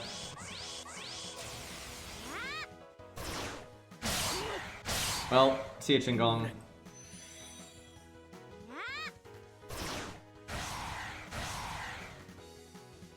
I mean, I mean, you're supposed to use the 5-star ticket on stuff you care about. Like, be crazy not to. I like how now we have a nice turn to do big boy crits, but she has evade for 2 hits, I think. I might go for it anyway. Yep, fuck it, we're doing it.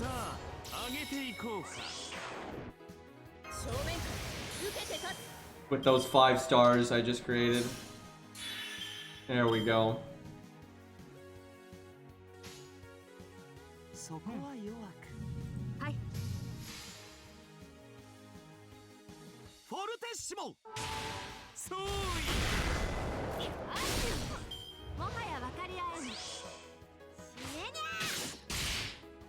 But NP again.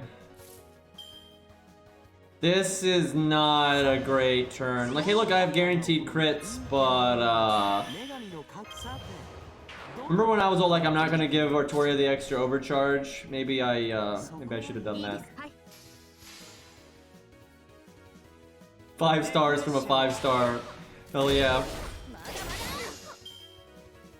I actually got it anyway, that's good. I'm pretty sure Artoria can face tank this. Although she has a lot of buffs. Well, bye Mozart. Okay, she might not have been able to face tank that.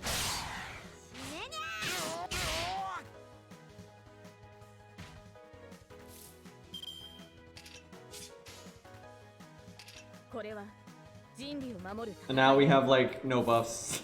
This is like this is a completely vanilla level 71 NP. Not even level 90. I will get her to 90 at some point, but it's not exactly top priority. Well, maybe it should be a higher priority so Rex doesn't shank me.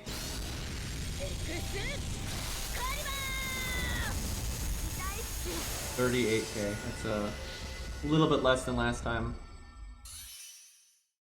Oh, Hercules, boys. Soloed. Fucking one shot.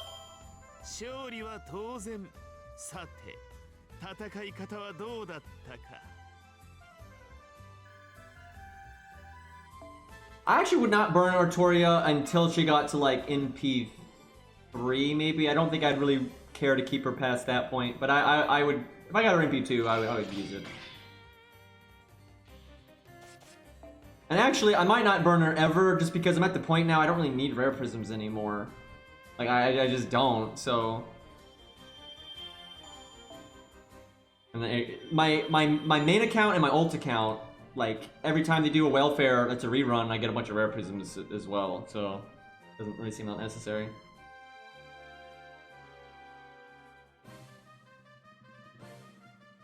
Rex.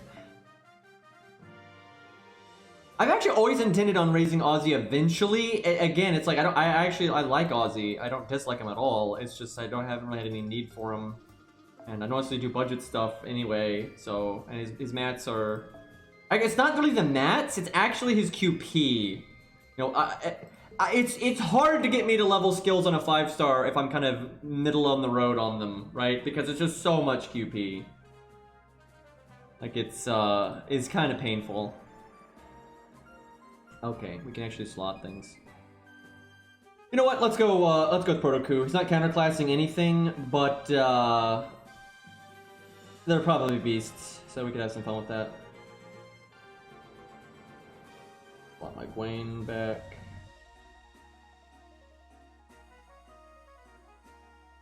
And like Protoku is not anything too game breaking, and it's just a 3 stars, so is fine.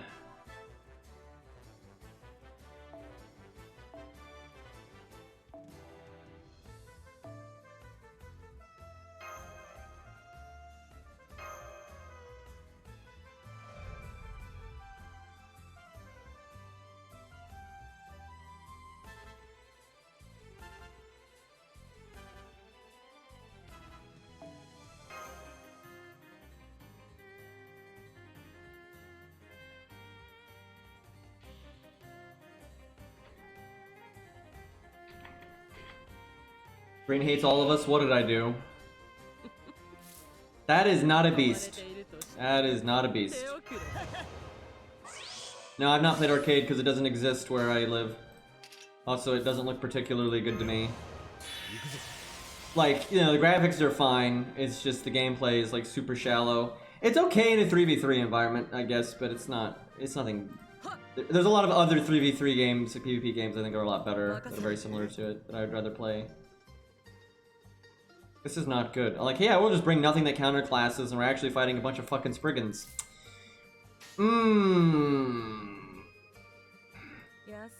This is not good. Stone Beast, yeah.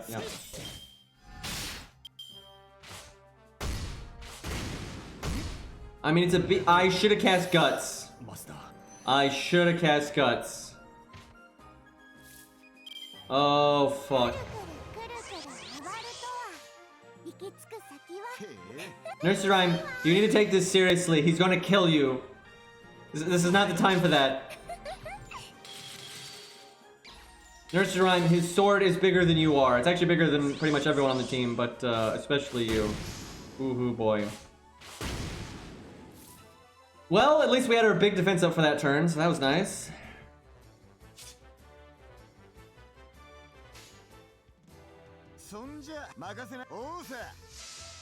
Honako is so cool! Can we get a freaking animation update, please? He's like, aesthetically, he's like one of my absolute favorite servants, and his voice actor is awesome, and like, god damn, he's cool but stronger! Well, gameplay-wise, he's cool but weaker, but lore-wise, he's cool but stronger.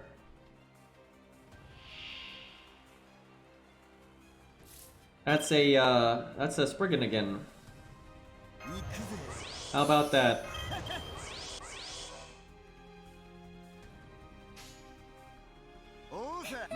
Did you just like high roll here? Give me something good. 32k, that's decent.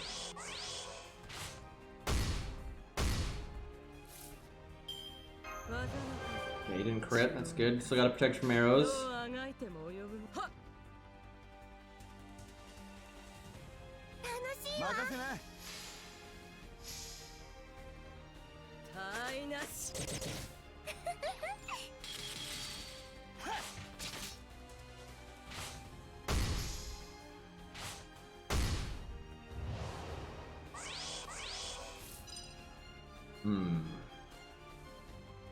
What was the other class here? I think it was Rider? That means I don't really need 100 Faces NP outside of this. Also means I really want 100 Faces not to die here. Oh god.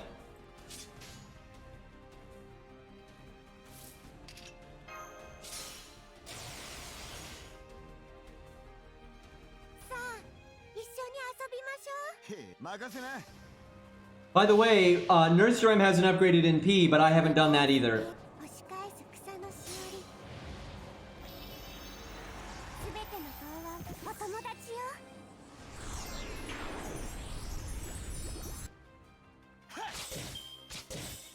Oh boy.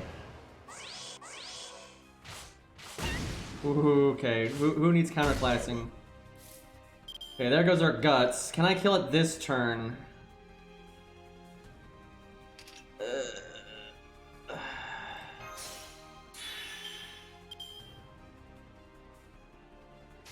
Probably. Don't family, you bastards. They're...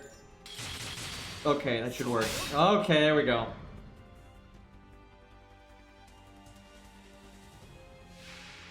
Fucking Ryder Spriggan. I like how they haven't gotten through protections from arrows, like even once. Okay, we're looking good now. I think they might have done a Ruler Spriggan at one point, I'm not sure. Like maybe in an event or something. I can't... I vaguely feel like that might have been a thing, but I'm not confident in that. But yeah, a Ruler Spriggan that just has so much health would be awesome. A lot of times when they do Spriggans, they don't give them that much health though, which is unfortunate. Oh yeah, get that crit down, feels good. Bye, Nursery.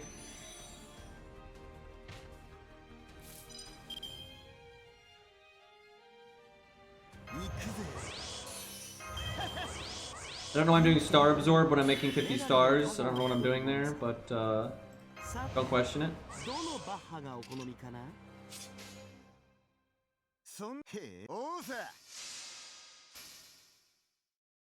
I don't think they've ever done a Spriggan with a break bar, which is unfortunate. I think they would be awesome with those.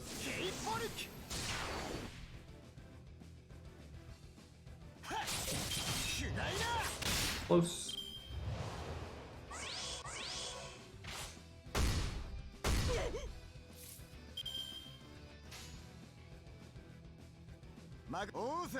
Alright, we got it. Had to actually be meta there. I was having to like pay attention to my turns and account for things. Otherwise we could have actually lost that.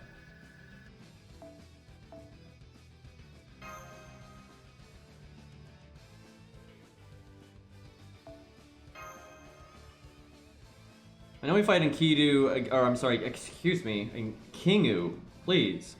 We fight Kingu again quite soon. I know it's in this. I think it's this. This one's out of this account's reach to do 2 million damage, though I don't think this account's so weak. Like I could summon a DPS that would have the potential to do it, but I wouldn't have the supports to support them. Let's test somebody. Let's have someone solo this and just see how much damage they can get in. You know what? It's this feels right. Way inferior to Mordred here, though, by the way, because Mordred's got way more single target and in P5. But Baldy, oh please, that is not the one. This is not rank 10, but I think it's still the right thing to do. What if she dies, though? Shut up, whale. You know damn well I did not whale for Mordred. You know, I've never thought about this though, because I re-rolled for Mordred, so I've always had her. If she'd ever been rated up when I had just used like all my SQ on something else, I don't know if I would have spent money to try to get her or not. I mean, I do really like Mordred, but I generally don't whale, so I don't know. But like, you know, she's one of the 5 stars I like most. It's her, Gilgamesh, and Kidu, Arthur, Achilles.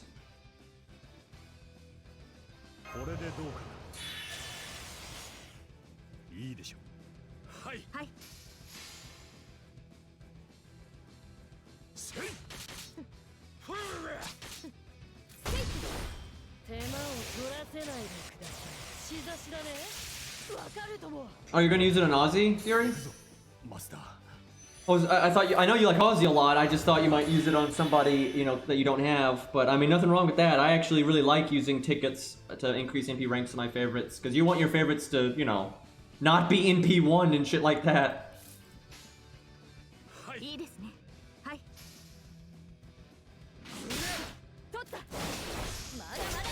Yeah, I almost never use my tickets actually to get someone that I don't have. I almost always use them to increase the NP rank of somebody, even for like the 4-star tickets.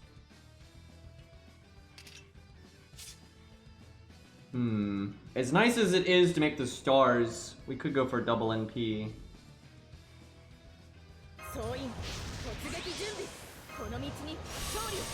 But you want to crit now more than ever because this is when you have all the buffs. I'll see where the crit spread goes. Oh god, that only makes fucking, like, what was it, 15 stars? Okay, fine. That's still not as good as I would have liked.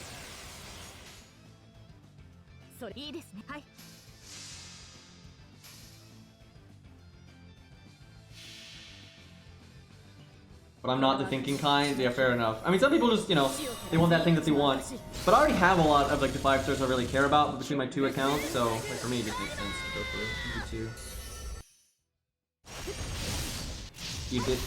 At least we got a crit. At least we got a crit.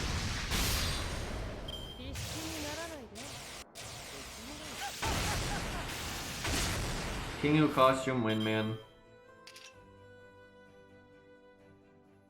I need her to not die and use guts for the MP, I'm pretty sure. She get her NP. I mean, Enkidu has a high hit. Kingu has a high hit count.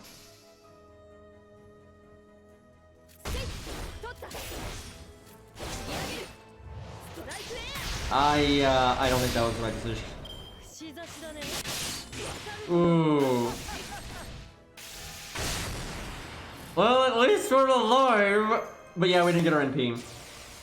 I think this stage ends here. I'm gonna reset after this and try with some other people real quick. I'll see how they do. Yeah, I should just gone for damage 2 turns in a row.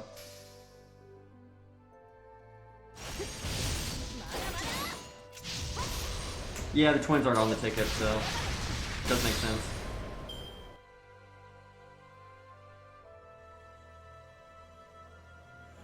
So we roughly got him to 500k down. Just censor that. Let me confirm real quick here. Oh wait, wait, no, uncensor it, uncensor it. The stage isn't over yet. I think it's over now though. It better be, because if it's not, we're gonna die. Okay, this means we get more damage in though, which is good.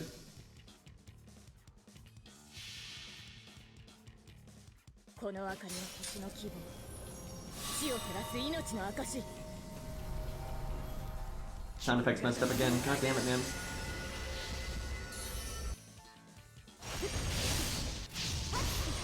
Ooh! That kind of makes up for the crit fail earlier.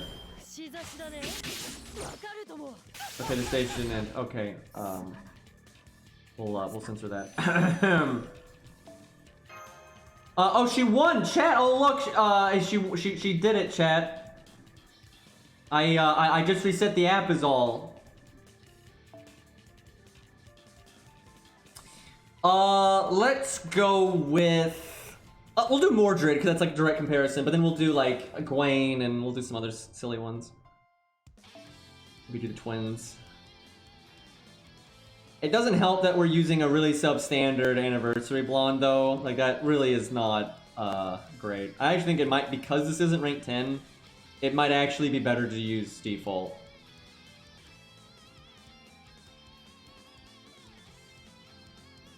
Especially for Mordred, because Mordred's got the 50% defense up. I don't know. This is tough. Bride would actually be really good here. So if someone's got a really upgraded Bride, I would show that off. She's really good in these kind of fights, actually. I think she'll do really well. I'll try default. We'll see what happens. I may regret this, though. This could result in us getting no crits at all, and that would be bad. We burned Europa, which people will not stop telling me. People are so mad about that. Like, YouTube has not let that one go. You thought it was just you lot. YouTube doesn't like it either. People are always guilt-tripping me on burning Grandma. She wanted me to have anniversary with Blonde Chat. That's a hand.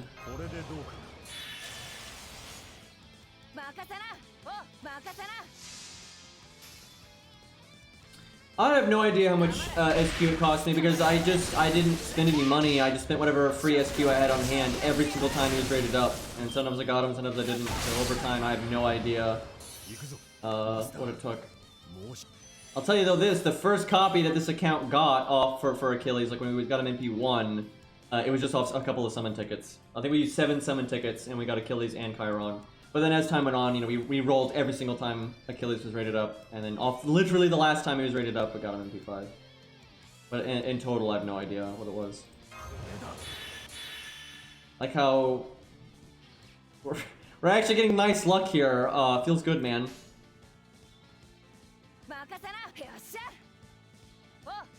This is rigged.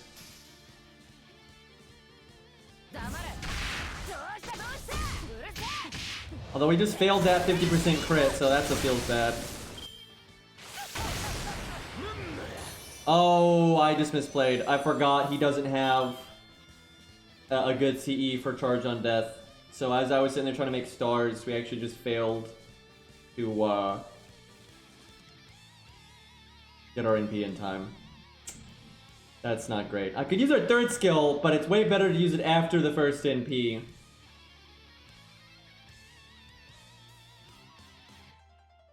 Fork.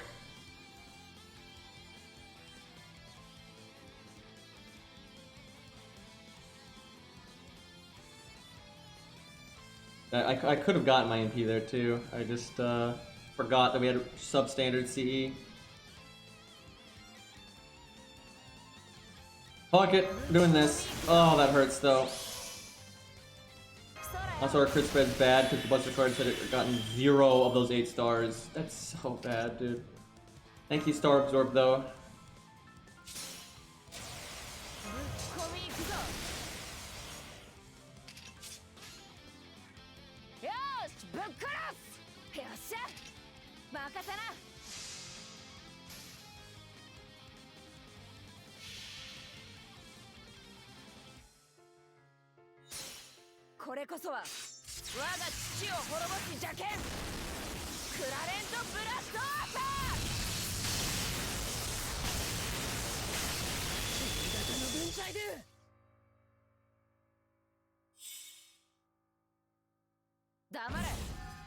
Oh my god! This is what I get for not bringing Anniversary Blonde.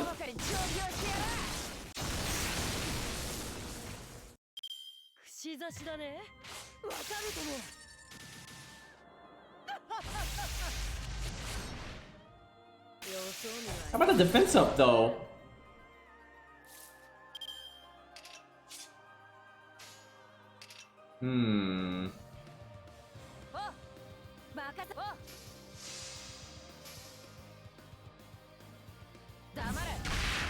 I know, people saying Kyuki is tankier than Darius. That's like the stupidest fucking shit. But she has a defense up. Oh man. Where he's got a massive heal and guts. Like, guts alone is way better.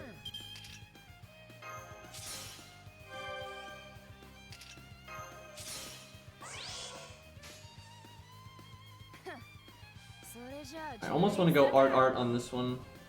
We don't have any skills and stuff, but Buster Chain's a lot of damage. I'll do Buster. Besides, there's a slight chance they would crit.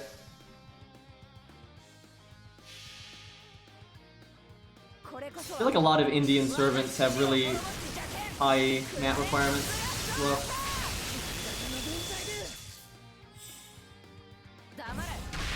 wait, do people not realize that Darius has guts? I always like when people try to comment about servants when they don't even know what they do. I've seen that a lot. I'm not saying that's happening right now, I'm just saying I've seen that before and it reminded me of it.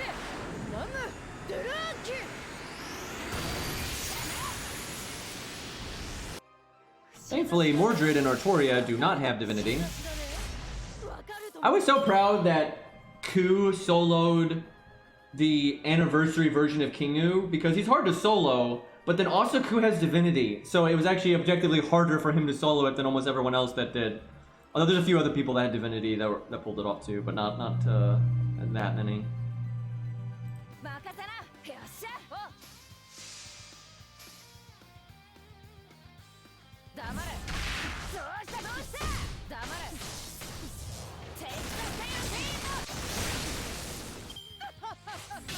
Ooh. Crit with the defense down. Not a big fan of that. That's probably the last turn. I don't remember. Maybe it's NP twice. I don't remember.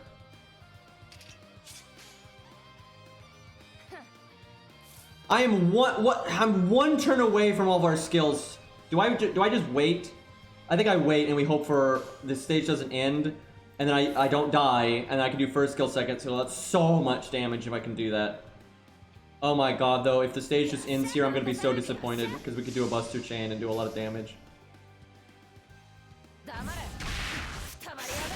Watch him Buster crit me with defense down. See,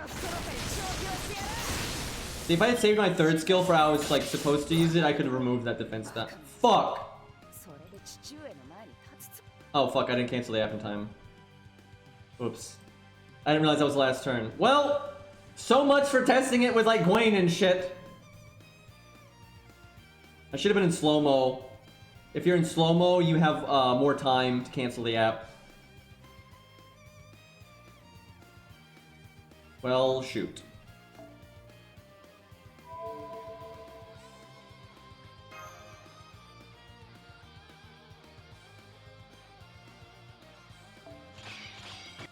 But she could have done a good chunk of extra damage on that turn, but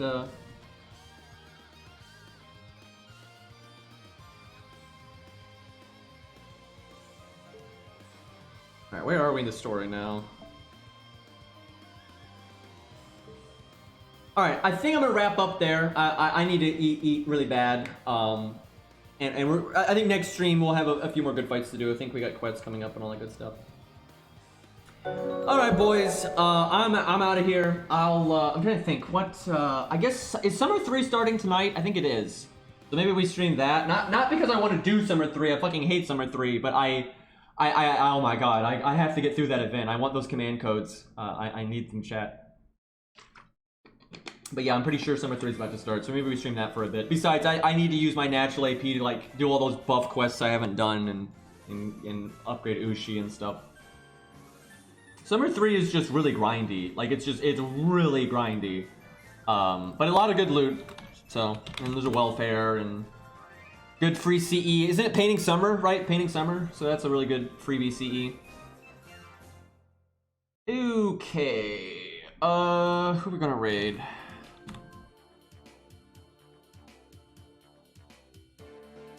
Someone else is doing Babylon. Fuck it, we'll raid them. Why not? That's funny.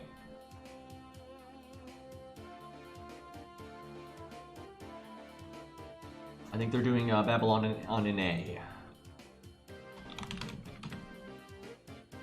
Alright, boys. Thanks a bunch for hanging out. I'll probably see you tomorrow on an A. And I'll be crying. So, there's that. I'm gonna go now get me some broccoli.